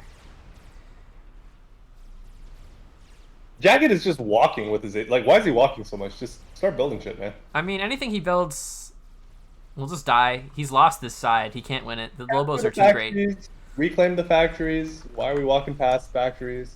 I think he just wants to walk home, like into the water and off this island after TMLing all of it. I see. Well, the naval HQ is dead, or will very shortly be dead. Yeah, like that's a great pickup. Jagged still has map control. Yeah, there's like Riptides in his main base, but he could just build bomber factories, deal with them. I guess that's a thing. He can TML this HQ on the way out. Oh yeah, good point. That is a good move. And there's only like... It just takes 1 missile. No, it takes 2 because God damn it. 2. But only 9K. He's actually doing it. They're stream sniping. All right, he needs to get. Oh my god, he needs to get out. Jagged, your ACU, sir. Yeah, he's trying to leave, but he can sort of get blocked by the Lobos here. I guess there's a beach on the top right that he can go to. Oh, reclaiming the Lobos is nice. Yeah, but there's so many of them. Like, it's just an inscrutable wall of Lobos. All right, he's trying to evac. Oh god. Where's he going? The Lobo shells are going to kill the transport, and he's going to die. I predict that will happen. All right, the transport is actually fucked off to a random spot on the other side of this factory that his ACU can't actually path to. He needs to move. No. He's gonna. The transport's gonna die. Yeah. Transport's gonna. Okay, at least the transport died without his ACU in it. Like, it's actually good that happened. I guess. Somewhere. He needs to, like, his path of escape is here. Right? I don't know. Like, this is fine. No, he can't. He can't go down there, right? Actually, I'm actually not sure. I don't think he can path there. I think that's why he walked all the way here and then is now walking down. All right, he's going to try again with another T2 transport, but he's losing a lot of health. No, you need to dodge. You need to dodge. There's so many Lobo shells. All right, he's down to half health. He's eating every single Lobo shell. There's so many Lobo shells. You don't understand. Yeah, all right, just keep going. Oh, don't walk back. Thank you. No, Jagged, don't. No, all right, well, you dodged too much. No. Stop walking back into the VD. Damn it. God damn it. No. Oh no. He walked back too far. Jagged just needs like auto OC on. And now he can't get into the water because he has to dodge. Oh my god. Now now the Lobos are close, so they're gonna start missing by a lot. All right, now he's Okay. underwater. Okay. He's underwater. They're ground fired. They're ground fired? I think it's too deep. I think it's too deep. It's all too right, deep. He's safe. He's fine. Okay. Jesus, but those ground fires were all headshots. Like, he actually would have died if it weren't so deep. Oh. All right, so Jagged escapes with his life. By the skin of his teeth. Yo! Banani's on a transport. Jagged has scouted that Banani's on a transport. He has air control. Wait. Hello? What's happening? What's the plan here? I think Banani wants to, like, control K on his ACU or something. I don't know. This doesn't really He's make going for the sense. draw. Yeah. He's just sort of going over to the right side. He's loading him. All right, Jagged wants to evac. This is... Yeah, good. He should fly over the frigates. Like, who cares about frigates? You have a T2 transport.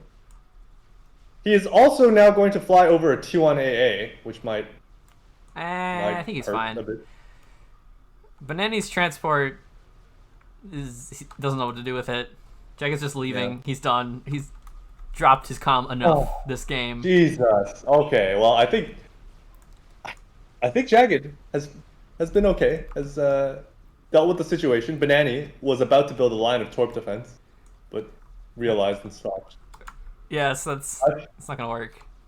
I think Jagged is out. Like, he's good. He's safe. The game's looking good. He has more eco. Yeah. He's got more eco. He's got Navy control, kind of. Yeah. Like, finally, he's got Navy. Banani's he's been listening to the cast. He realized, okay, I need the Navy ships on the Navy map. You figured that one out. Very smart. Yep.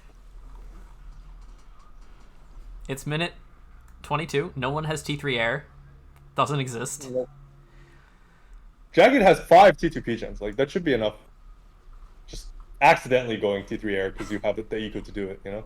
It's okay. He's building a 6th T2P gen. Yeah, right. that would definitely do it. Banani's flying home. I don't know what this is. It was a move. Yeah. Okay. Interesting. Banani wants very fast T2 Navy? Or not? Or not. It wasn't looking that hot. It wasn't looking that hot. Yeah, he didn't have air. He didn't have Navy. Complaining about the game being insane. I mean... Yes. That was really close. That's a correct assessment. Didn't get his ACU out of there. This game was insane. Yeah. So, Jagged wins loser bracket final. And now gets the pleasure of facing Bully Dozer once again. Janice can catch the transport. Oh my gosh, you're right. Chat. Oh. Chat is so big brain. The biggest of brains. Yeah, I don't think it was actually lost. I think he was just demoralized. But it's like the game was maybe fine. He had a lot of mass on the right island. Alright. So now Jagged gets to go fight Bully yet again. Yes, okay. For fun. For the right to be first place. And get the cool avatar. Gotta get the avatar. I mean, Turbo's got it. He's a pretty cool guy, so you should want it too. Do you want to be Turbo? Do you want to be 2.3K on ladder? Then get the avatar. It's all about the avatar. Alright, I guess I'll cast the last game as well. Nice. Yeah, hang in here. This is the final series of the Fall Invitational Qualifier. Jagged versus Bully. Who will win?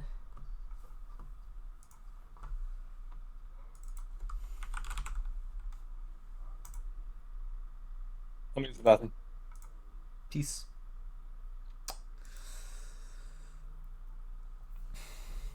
So, like, that was just insane. Like, the transport drop. The first one was okay. The second one was just insane.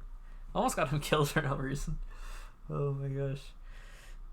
I wouldn't have done that. That was too risky.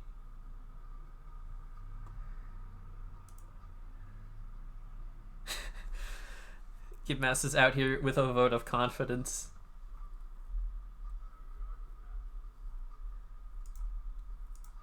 in Jagged. Respect it.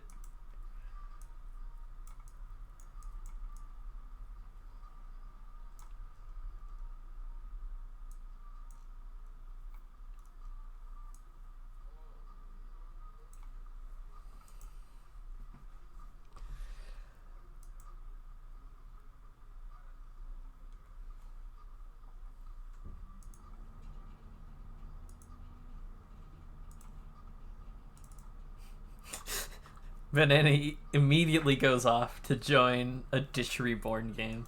I love it.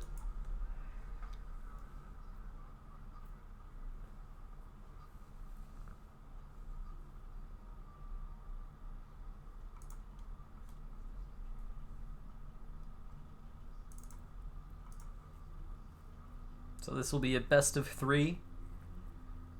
If Jagged wins, they go and play a decider match on Crazy Rush.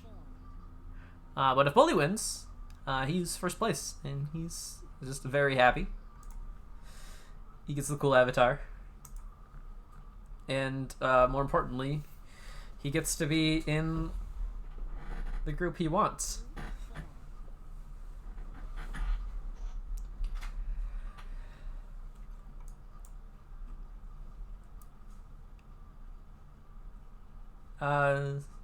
First map is Stickleback Ridge.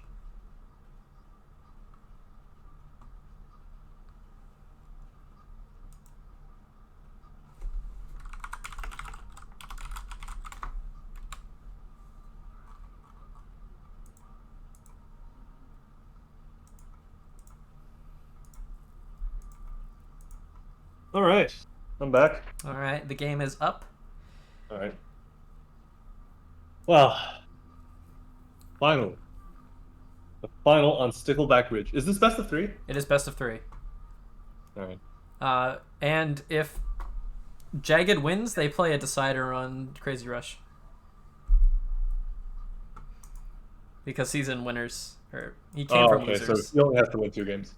Yeah. Bully has to win either this series or the Crazy Rush game. Jagged has to win both. Because he lost his previous series to Bully. Yep. Oh yeah, well you get the cool avatar. Bully. Yeah, Also 2K now, up from like whatever God knows low rating he was at. Yes, we have successfully remedied his rating. Good work, Yep. Arch.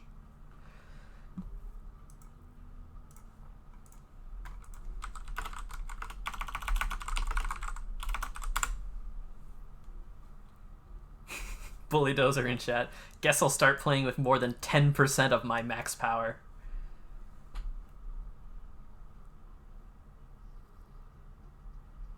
Okay. 1 minute, he says. To answer Pierre and Check's question, Beneni will be in whatever group the other 2 don't want. Because he is 3rd place, and which gets him a less cool avatar.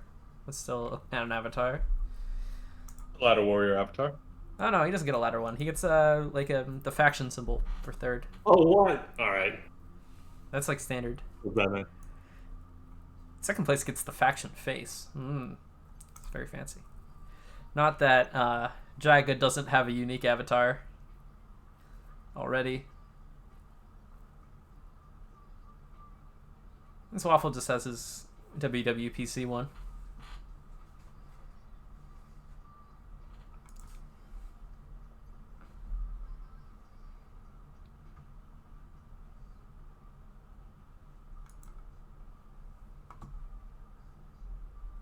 Yeah, this is pretty good numbers for a seasonal invitational qualifier. I think the highest of any of them so far.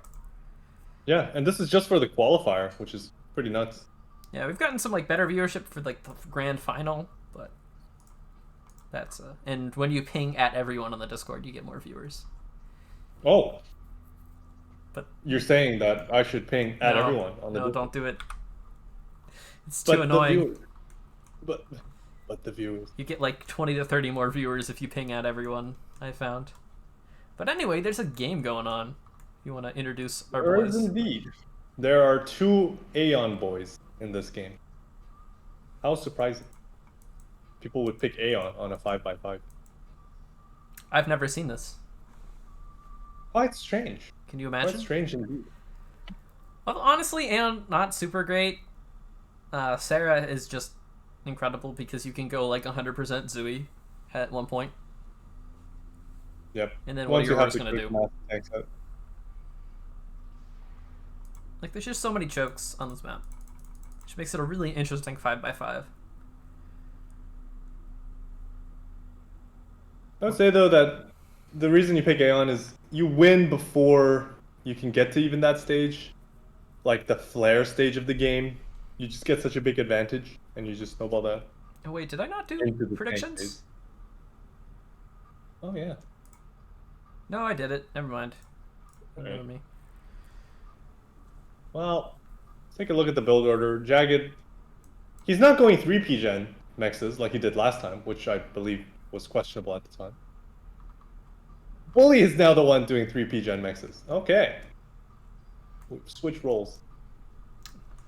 I like Jagged. He's got the renaming mod on. All these flares are named for specific people. If they're like his Twitch people? Yeah, like his Patreon, YouTube people. Yeah, that's quite cool.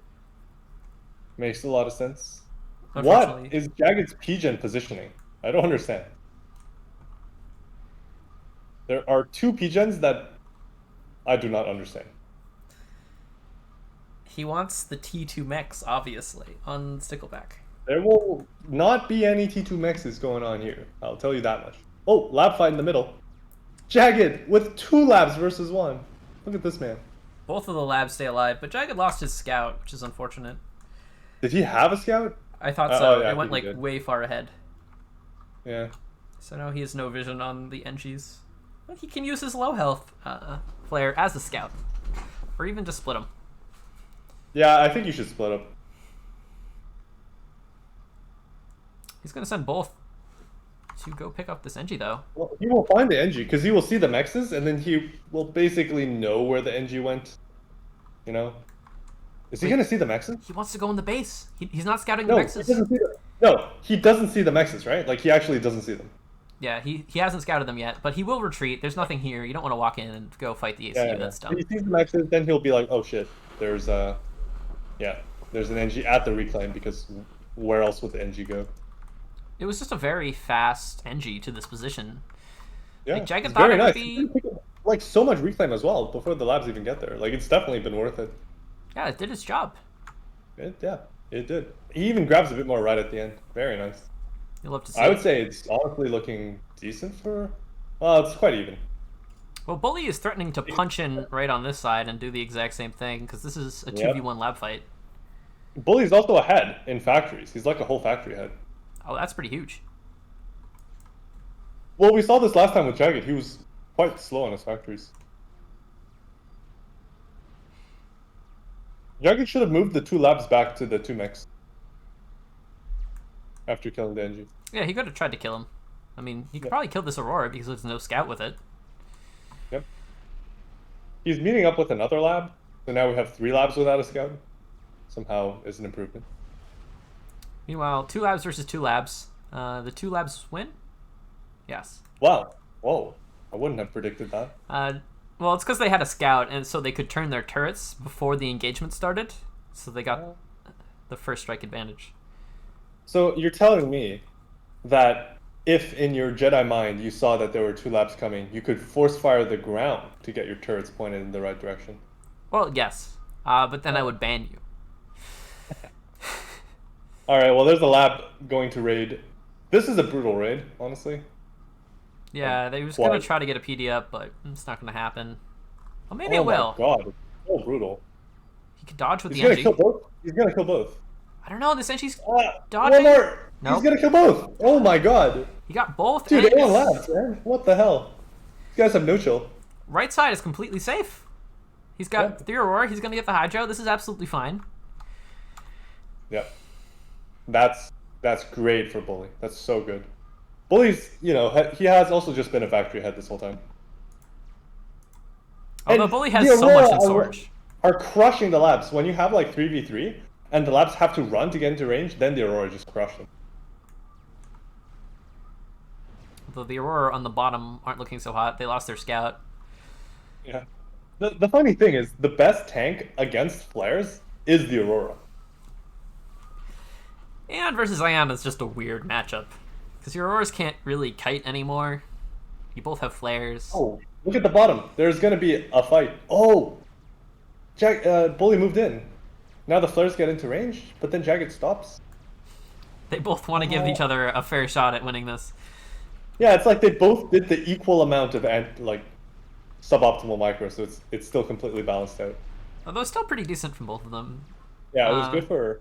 I would say it was good for Bully. Like, Jagged lost a lot of flares there. Yeah, I think Jagged needs to stop building flares now. This is too many flares.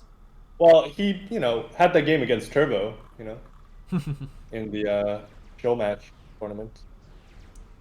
No such thing as too many flares, right? Yeah, I mean, that's kind of the conclusion one would draw from that game. There's 7 factories to 4.5. Alright, but remember, if you're building flares, you need less factories. Yes, that is true, but like... I think Bully could actually just die here if all these flares shifted him. But Jagged has no radar, so he's got no clue. Building flares is the way, because it certainly seems like Bully should be very far ahead, but because of just how good flares are, he has a good shot. Yeah, he has to build all these extra factories to keep up the same level of production. Exactly. But at the cost of long-term structural problems of... At some point, you have to transition out of flares. Well, Jagged's ACU is not looking so hot. He's going to take a lot of damage, at least. A lot of damage. He's just going to get chased out of here. Well, but here's the thing. Now, that's going to force his units to collapse. And then Bully might be the one in trouble once that happens. Yeah, Bully's position is safe on the right with the PD. He can pressure on the left. It's just the ACU. Like, the ACU is in trouble for Bully. Potentially. Well, you have to create some trouble. Like, Bully's ACU is fine. Well, yeah, right now. He's up 5k HP. Yeah, this was fine. Jagged took a lot of HP there. HP damage there. I feel like the labs are actually showing, like, their value. They're producing so quickly that Jagged has been able to make a T2 max. What did I take back what I said? He didn't even make it adjacent to the one that had the P-gen. But he made a T2 max. Wow. All right. So that's actually really quite good for Jagged. Yeah. Like now he's out teching. Is he gonna make a second one? No, that would be too much. After watching games with Aeon, I'm just gonna admit I don't understand Aeon. I don't understand flares. Look, the flares. It's very simple. They build at -6 mass per tick. It's very strong. Instead of like -4, which is insane. Yeah. So you can just build them out with less factories and get yourself like a T2 max. It's fine. You need like 50% less factories. That's insane. It is. Literally it's just absolutely 50%. insane. I've tried to convince Balance Team of this, but they aren't buying it.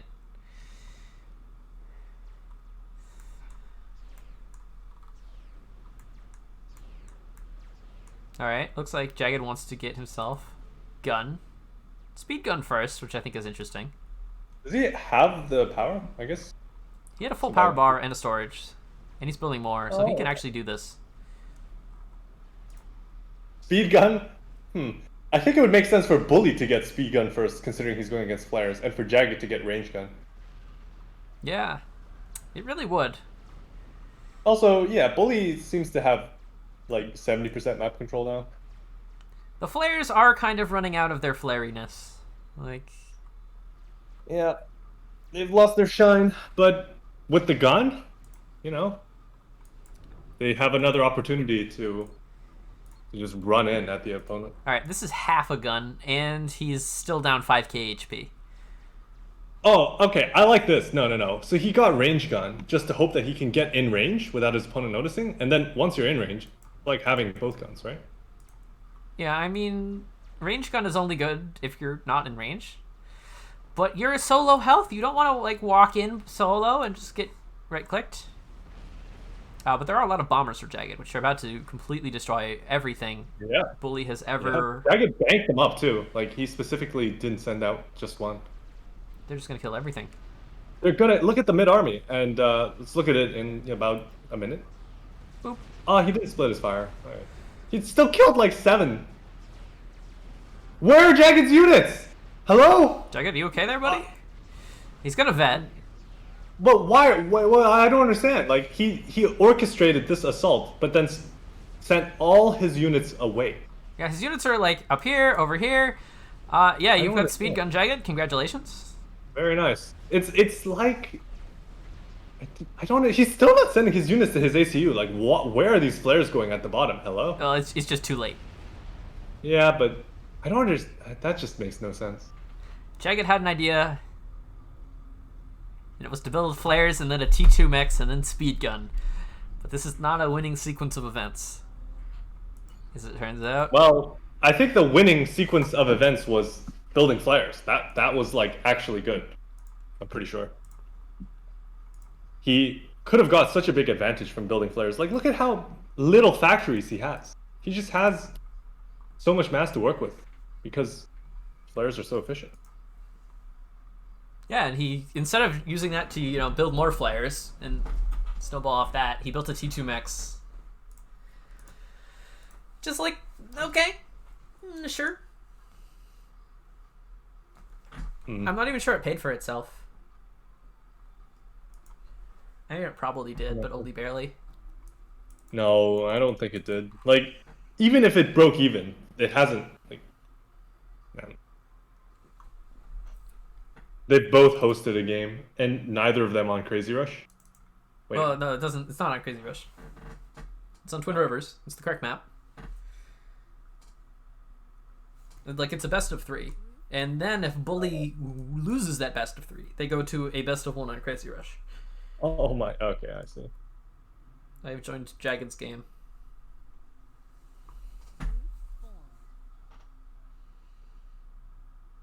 Oh, you bet 17,000 mass on Jagged. Rip.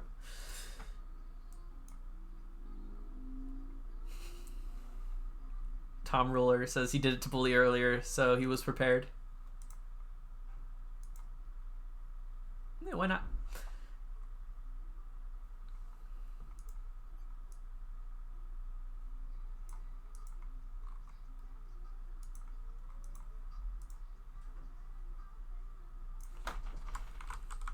I get throwing for content? I'm not sure. That's what's happening. For content? I don't think content is good when you lose. I think content is better when you win.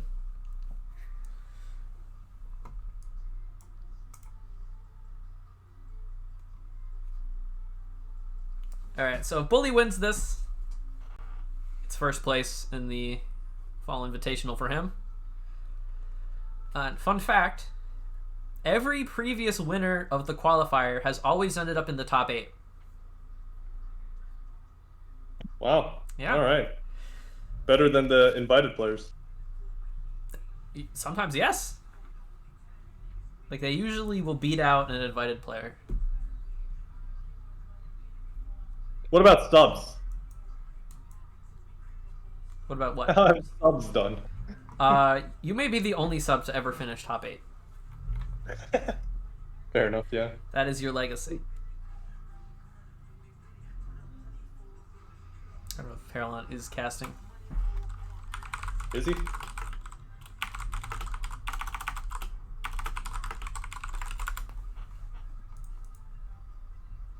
I don't know where he linked that. Maybe Jagged's chat.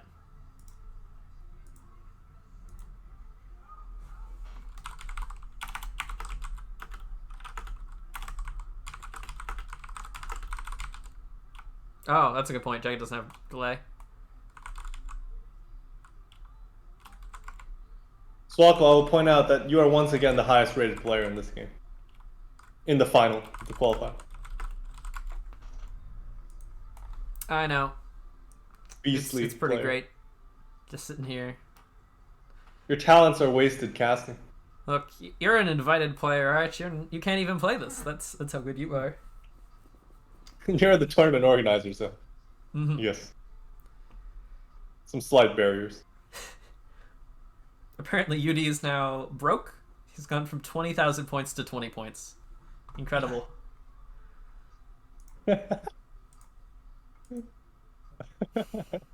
I don't know. That's for some reason that's just the funniest thing. Like, He's lost all his money. Oh no. I do like the betting. It's pretty good. yeah, I love it. Honestly, it adds so much dimension to the game. Like it's so good for viewer engagement too. I mean, I get super like sucked into the betting each time as well. So here we are. All right, seems like game will start at some point in the future. Are you in? Yeah, I was just pointing out that it was lagging. Oh, yes. We are in potentially the final game of the finals of the Fall Invitational qualifier. We have Bully the Dozer, playing UEF in the green against Jagged, the Appliance, playing UEF in the red. Would you rather be a dozer or an appliance? You know, tough question. Out of all the inanimate objects, I would say Dozer sounds fun. You live a more active lifestyle. An appliance, you know, you're like sitting in the kitchen all day. Somebody comes over, taps you on the head, and you have to do something. Doesn't seem as engaging. Put it that much. You know what? That seems like the right answer. All right, so Bully has planned a lot of factories. Has not planned a lot of P-gens, suspiciously. Well, this is Hydro Rush build, I think. Oh, okay, so he's gonna send like, yeah, maybe the timing works out. Yeah, like second, third NG straight to Hydro, maybe after a few mixes. All right, actually, this is a lot of mixes before the Hydro, so I don't think this is enough. But It's a lot of mixes. He's also not grabbing the reclaim on the way. well, he's grabbing the rocks over He's here, grabbing those rocks. which is I enough think for a while. grabbing this is better because it's like much faster and you get the same amount or more, if not more actually. Well, Yeah, I think you get about the same, roughly. except you grab it in like half the time, so you should probably grab the fast one. See, Jagged knows what's up. I like Jagged's build. Looks good. Although Jagged, the main difference is he'll be faster to the Hydra in the back, but slower to the main expansion. So maybe, yeah, not sure. Yeah, like this is a more Hydro Rushy sort of Twins build from Jagged. Not as aggressive as some of the builds I've seen, but it's definitely much more aggressive than Bully's. Yeah. But absolutely no aggression so far. Bully is going to build one defensive tank and some scouts. Jagged doesn't believe in any of that. He's getting that's fifth Bully's tank. build seems a bit questionable. Like his Hydra is going to be so late. He's so far behind on NGs. Like he had 2 NGs when Jagged had like 4 because he built a tank and 2 scouts, which takes so long to build. So Alright. he's just massively behind. Well, there is potential for this tank to kill the engineer that Jagged needs to get the reclaim. Like, this scout from Bully might spot it, and then the tank can redirect and kill it. That's basically how this tank justifies its existence. True. I mean, the other once way again, is the main if... issue with Jagged is that he's not expanding to the main expansion, the 4maxes. It's like going to be super slow. I think the deal is, like, Bully was just really concerned about, like, a first lab that goes right down the center and kills, like, all your NGs, and these all die, and then you lose. So the tank defends that. Indeed, it does. But if your opponent doesn't do that, then it looks a bit silly. Also true.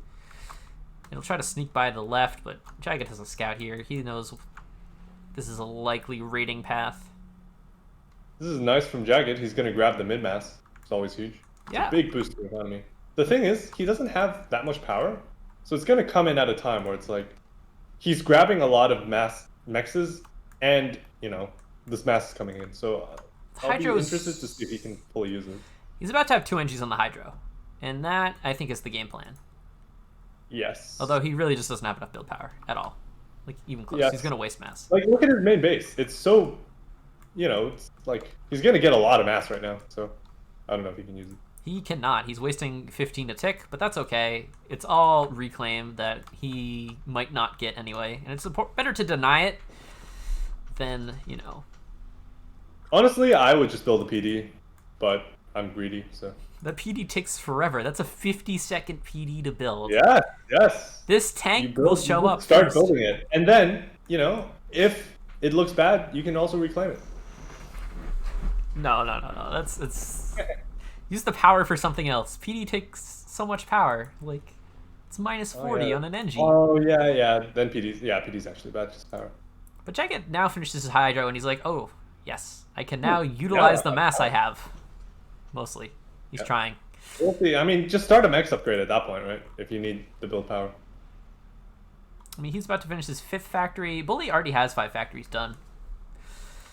But yeah, Jagged is just consistently slower on the whole factory building thing. But Bully can't run his air factory because he doesn't have the power. So, does he really have 5 factories? No. Exactly. He's waiting for the hydro, I guess. Yeah, that's the thing with Bully's build. It's like, just the hydro is so delayed. Like, he knew he's supposed to get this hydro pretty fast. He just didn't get it fast enough. Meanwhile, Jagged gets it just when he needs it. Spends the mass. Yeah. And now he's Jagged's build was like the standard Twin Rivers build, basically. So. It is, yeah. To the extent that there exists a standard Twin Rivers build right now. Yeah. Like, there's a lot of variation on, like, how fast you get this. Do you build defensive tanks? How fast do you get to your expansion? Well, I would just say, like, the first 4 NGs, at least, looks pretty much exactly like what I would do. Meanwhile, Bully, didn't look at all like what I would do. Yeah, I wouldn't do what Bully does. But Bully does pick off the expansion NG. Yeah. Although, I mean, Bully has won, like, the last 3 games they've played, so maybe do what Bully does, Yeah. Like, look at the expansion. Just zoom out. Bully is ahead on expansion now. He's getting this factory on the bottom island. He's getting his own reclaim. He's, his hydro's finished. He's back in business. There's quite a lot of merit to what Bully was doing. Like, the first 2 engineers he got were very good. Like, the one on the left straight to the 4maxes, the one in the back straight to the 4maxes. So it's like the fastest possible way to get your maxes. And I think that is quite good. At least that part of it. Maybe build a 3rd engineer instead of a tank, and then go for the hydro. But then it's like, he played it safe, right? Because the first lab would just kill his left engineer. Absolutely. Although Jagged didn't defend against first lab. Like, if Bully just did a first lab down the middle, Jagged would have lost. Yeah. So he took that risk, and Bully did not take that risk. So Bully's build... I think that's, a sign of a confident player, where it's like, you would rather not take risks because you think you're better than your opponent. Yeah, and, if you win the last 3 games against them, you might develop some sort of complex in that regard. Oh, yeah. Bully has basically won a best of 5 already. Yeah, basically. But Jagged does have some opportunities to come back. He's doing quite well.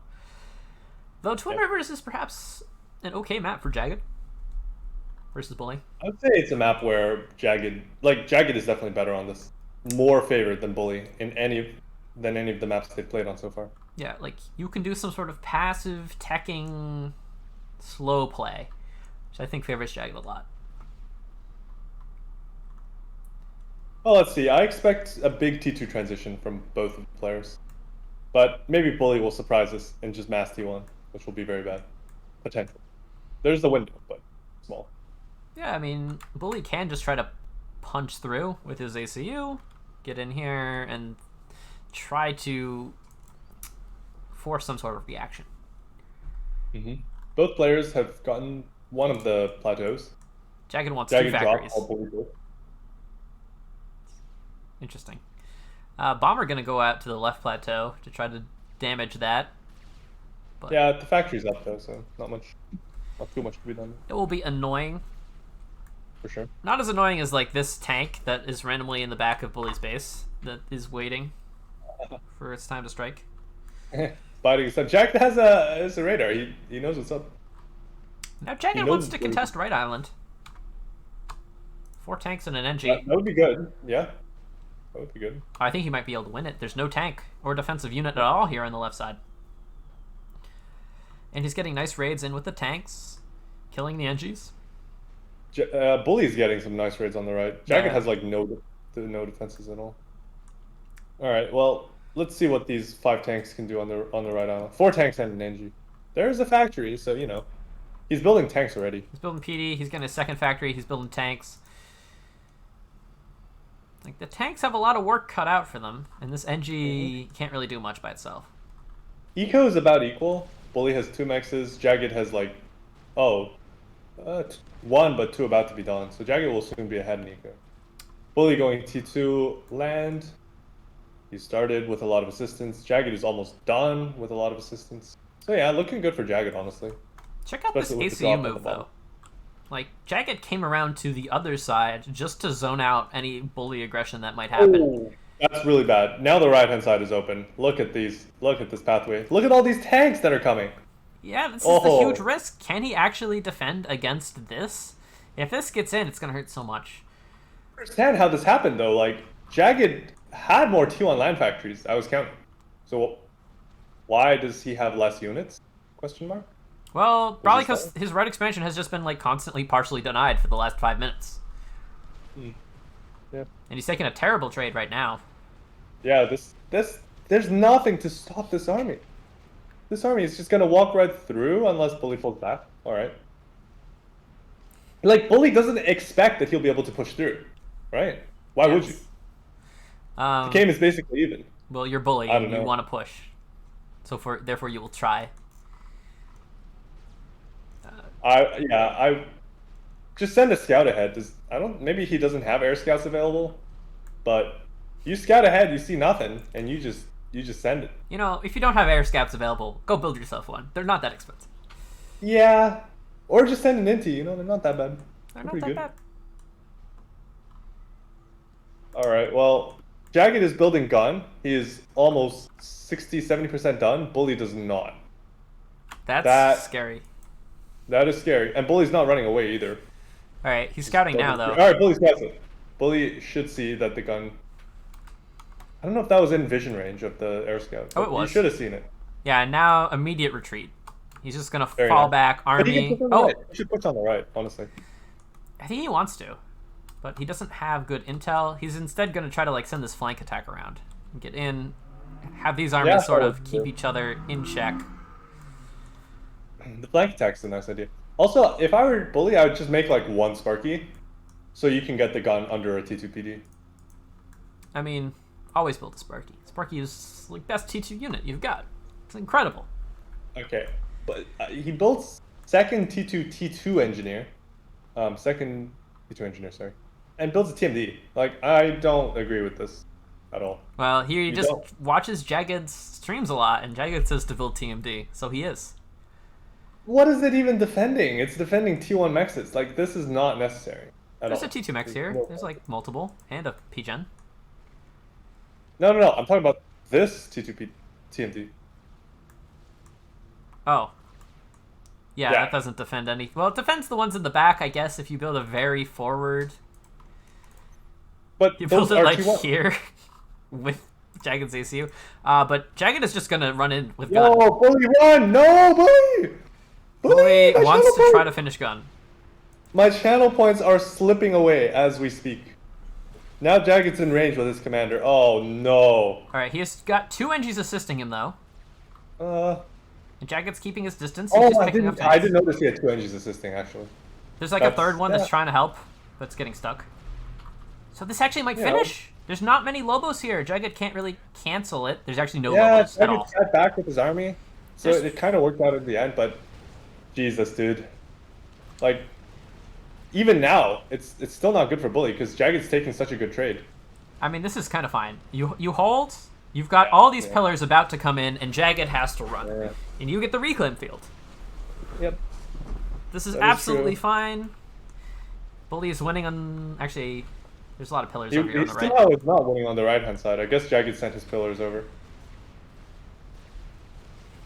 Yo, how is this mech in the back of Jagged Space missing? Or left? I think just a raid came in and killed it. Like, that pillar has 2 kills on it. Oh yeah, probably a bomb. That would make sense. Pillars are getting swarmed on the right. Seems like, I guess they will still win eventually. There's enough of them. Like, these pillars have vet. It's pretty nice. Yeah. Meanwhile, Jagged is taking a lot of damage. A lot of damage. He just took 4K from sitting out front for like 5 seconds in front of a bunch of pillars and Lobos. Bully is not afraid to spend his OCs on Jagged's ACU now and again. Yeah. Jagged just OC'd a unit that ran under the mobile shield, so it like didn't kill the mobile shield. Yeah, Jagged doesn't have enough power for continuous OC. He barely has any power at all. Like, he's running on fumes right now. He doesn't. He has a T2 Gen. Where's the power going? All these One shields? only. Yeah, he's building parashields. A lot of assistance on his T1. Well, decent assistance on his T1 Air Factory. Jagged, you don't have much health there. No, certainly not. He could just die. He's just dead. He is just dead. Bully has 9k HP. His units aren't new as commander, so yeah. All right. There's shields, but they're far away. We have our Fall Invitational Qualifier champion, and as Swkoll said, they've always made it to the round of 8. So, you know, good, bright things for Bully in his future. GG's. Yeah, he'd hate to break the streak. Well played, Bully. Well played, Bully. I mean, gonna say it, I didn't have him as my most likely winner for this thing, but he won in the end. Yep. I was, playing up Riddick or Duke Nukem or Reactive. And, yeah, Bully wins the whole thing. Like, honestly, very strong play from Bully every game we've watched. He has not dropped a game against Jagged at all this series. Like, he has dropped... won the best of 7 against Jagged without dropping a single game. Yeah, like, he hasn't lost a game today. He won, what, 8 games in a row. Dude, he went from like 16 or 1700 global rating or whatever, dude, low ass rating he was at. Now he's at 2K. Look how easy it is when you're as good as Bully. I'm asking if he wants to come on for an interview. Winner's interview, let's go. Oh yes, I won even more channel points. Let's go. Dude, Bully might have profited global rating, but I got the channel points. No, Bully can't talk. Should I invite Jagged on? Sure. Yeah. I mean, I've like never heard Bully talk ever. He just goes on voice and then just listens.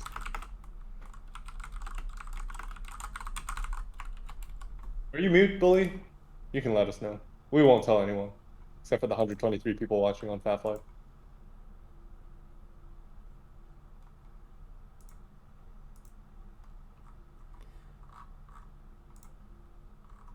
Who pinged me?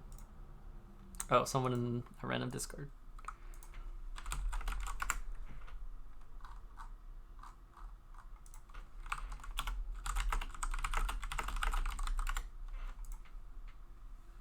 Alright, Jagged will come on.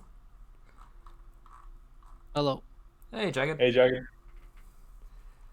What's up? How's it going? Alright, alright. I mean... Oh, what do you think about the games that you played this in the qualifier so far? Which ones? All of them? Some of them? Oh, I guess we could go through the games we watched. We started off by watching the first set against Bully. First set against Bully. What? That was Firelight map gen. Maps. Firelight, yeah. Oh yeah, drew Firelight. First game. And then yeah, I just bombed at ACU. Firelight, I don't know. All my 5x5s were really bad this tournament. Esgaroth I lost. Firelight was really bad. Stickleback was probably the best one, and that was not good. So 5x5s were really not good in this tournament. Then we had Map Gen. That game was disappointing.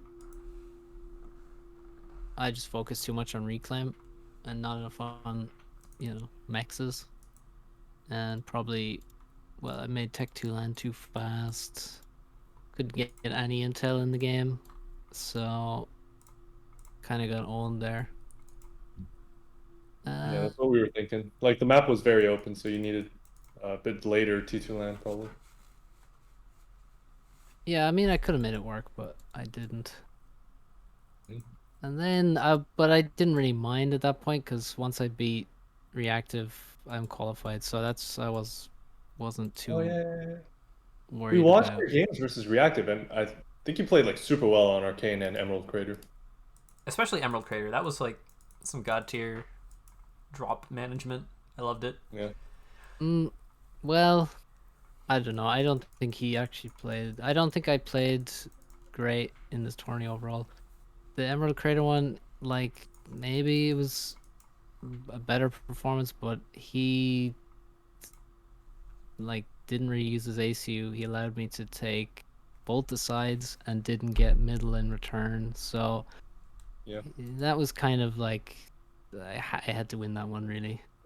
Well, he Arcane walked with ACU was middle, and it's just hard to secure middle with an ACU, So I guess. yeah. Well, even if he went middle, he did yeah eventually, but he was super late. So but Sure. Arcane was like I was saying as I was playing, I was like this is not the kind of game I want to play, but somehow it worked. It Wait, was what do you just mean? very, very messy. It was just a bad build into attacks that shouldn't really work, shouldn't have gotten a lot of damage that I did get. And then, I mean, yeah, kill them with gunships, fair enough. But it's the kind of play that would not beat a top player, Yeah. in my view. So I think Oh, I played not too great, but No, you I only qualified. wanted to qualify. yeah, you Exactly. qualified. That's all I Also, wanted. what So about the game versus Banana Whale on Sarah Glaciers? well, That that was a funny game. That one I think I think T2 drops are really good, like com drops, and it was I kind of liked how the game was going because he was making eco, which means I can make eco, and I decided to just I don't know, not make navy, just do some drops. I mean, the drop I flew past I don't know how many inties to get to his island on the right hand side. Like dropping in mid, I almost got shot down, yes. but but I was like, yeah, I'll be able to drop mid without too much trouble. The and I should be able to kill everything there. The then I made the ACU TML tanked my economy for a long time, so that was I need another PGen before I did that or some storage And you or also just both. TML the like naval facts. Probably could have killed the Zuis. Yeah, I killed the wait. I could have killed what? The naval facts that were adjacent to the mid island with Yeah, ACU TML. yeah. I mean, it's just faster, All right, fair enough. and there's nothing else in range. So I did want to stop him producing too many frigates because if it's like I had no navy, so I had to kill his production, at least some of it. Otherwise, I would never ever get back into navy if he could just Yep. make so many frigs. And then I flew to the right hand side and I was like, well, let's just see if I land there. Check And it. somehow I did. I flew past loads of ITs. Yeah, they Most were of them all on didn't move seem to order. shoot at me. Yeah. A lot of them didn't shoot at me or whatever. I don't know, but I landed anyway. And You had an unload order right on top of a factory. So I was very worried you were just gonna land on the factory and die. yeah, well, if I mean, was the factory finished? Yeah, it was finished. All right, well then it's not too dangerous. The AC will usually Well, you the can throw transport that, will. right? as far as I know. Yeah, but if it's not finished, then I think the transport won't really take note of it and can just drop you on it. But although I'm not sure about that, but I don't know. I didn't scout perfectly there, but I just was like, just drop and see if I land. And then there was a lot of stuff to TML. I TML'd T2 Max's. I TML'd his T2 land HQ, and then when I was trying to escape, the Seraphim transport was like, sorry, you have to walk all the way across the island if you want to get on me. And then, so I had to try and get into the water. And Honestly, that was then probably good because the transport would have probably died to Lobo fire, like as you're getting in. maybe, I mean, it did die to maybe, Lobo Fire. yeah, it did. But I mean, it would have been pretty unlucky if it died when I was actually on it. But then I managed to get into the water, and then I escaped. And I don't think. And then I saw loads of stuff. I saw him dropping his ACU as well. Yeah, we're still Uh, not sure what that was about. Yeah. I think he wanted to drop on my commander, I guess. Yeah. But I had left, and then I saw there was loads of torp torp launchers still built there, and I was like, well, I already went. I'm already home. So that was a funny game, and again, should never have won that Interesting in game a for sure. million You did. years. I You did. got I Alright, had to do good question. something fun for the Yeah. final. It Well, was the pretty big fun. question is, which group do you want to be in? Yes. So, No idea. What groups are there? Bully has won ahead and picked Group C. So you get to choose which group of death you prefer. Tagada Blackheart SP is Group A. Nexus Tex Ajax is Group B. Zlo. Oh wait, no, yeah, those The other are ones are options. full. The other ones are full.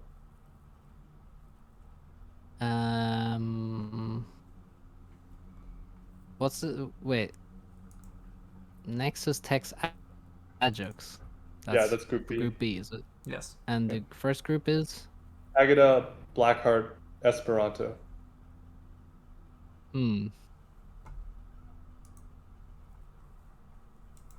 Yeah, that's a tough one, isn't it? Well, Wait, Tagada, Blackheart, Esperanto, yes. or Nexus Tex Ajax? Everyone in Group B currently has a name that ends in the letter X. Oh wait, no, I'm wrong. At least they have the letter X.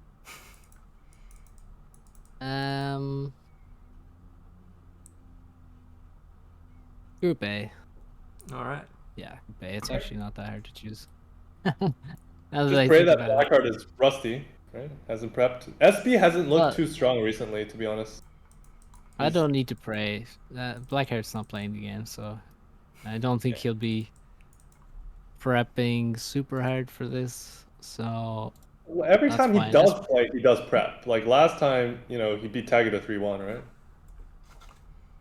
Yeah, I mean, there is a lot of prep for that. But I think Group A is should be easier on paper. Group B, everyone is pretty active. Like Ajax has been playing a lot, Tex a lot. Maybe not Nexus, but he's Nexus. Yeah. Well,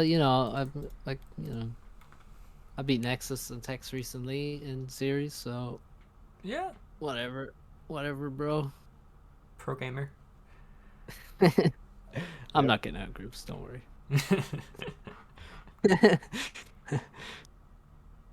So now Banani is sentenced to go into Group B. Yep. Poor guy. They're gonna eat him alive. What's Group C and Group D? Out of interest. C is Petrick, Paralon. Blast, right? Yeah, no. It's Petrick, Paralon, Turin, and Bully. Oh. And D is Zlo, Turbo, Blast, and Arch. My group is the group of life. My god. Oh yeah. Well, Damn.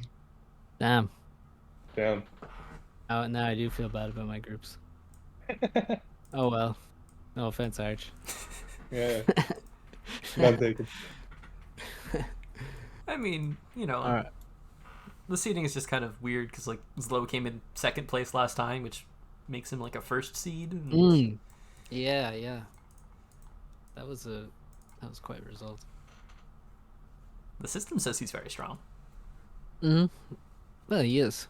Yeah, I mean, it's true. Like, if he comes and preps like he did last time, I wouldn't be terribly surprised if he gets second or something. The question is, how did we get Blast and me? Well, you're the two lowest people that have invites, and it's like a snake.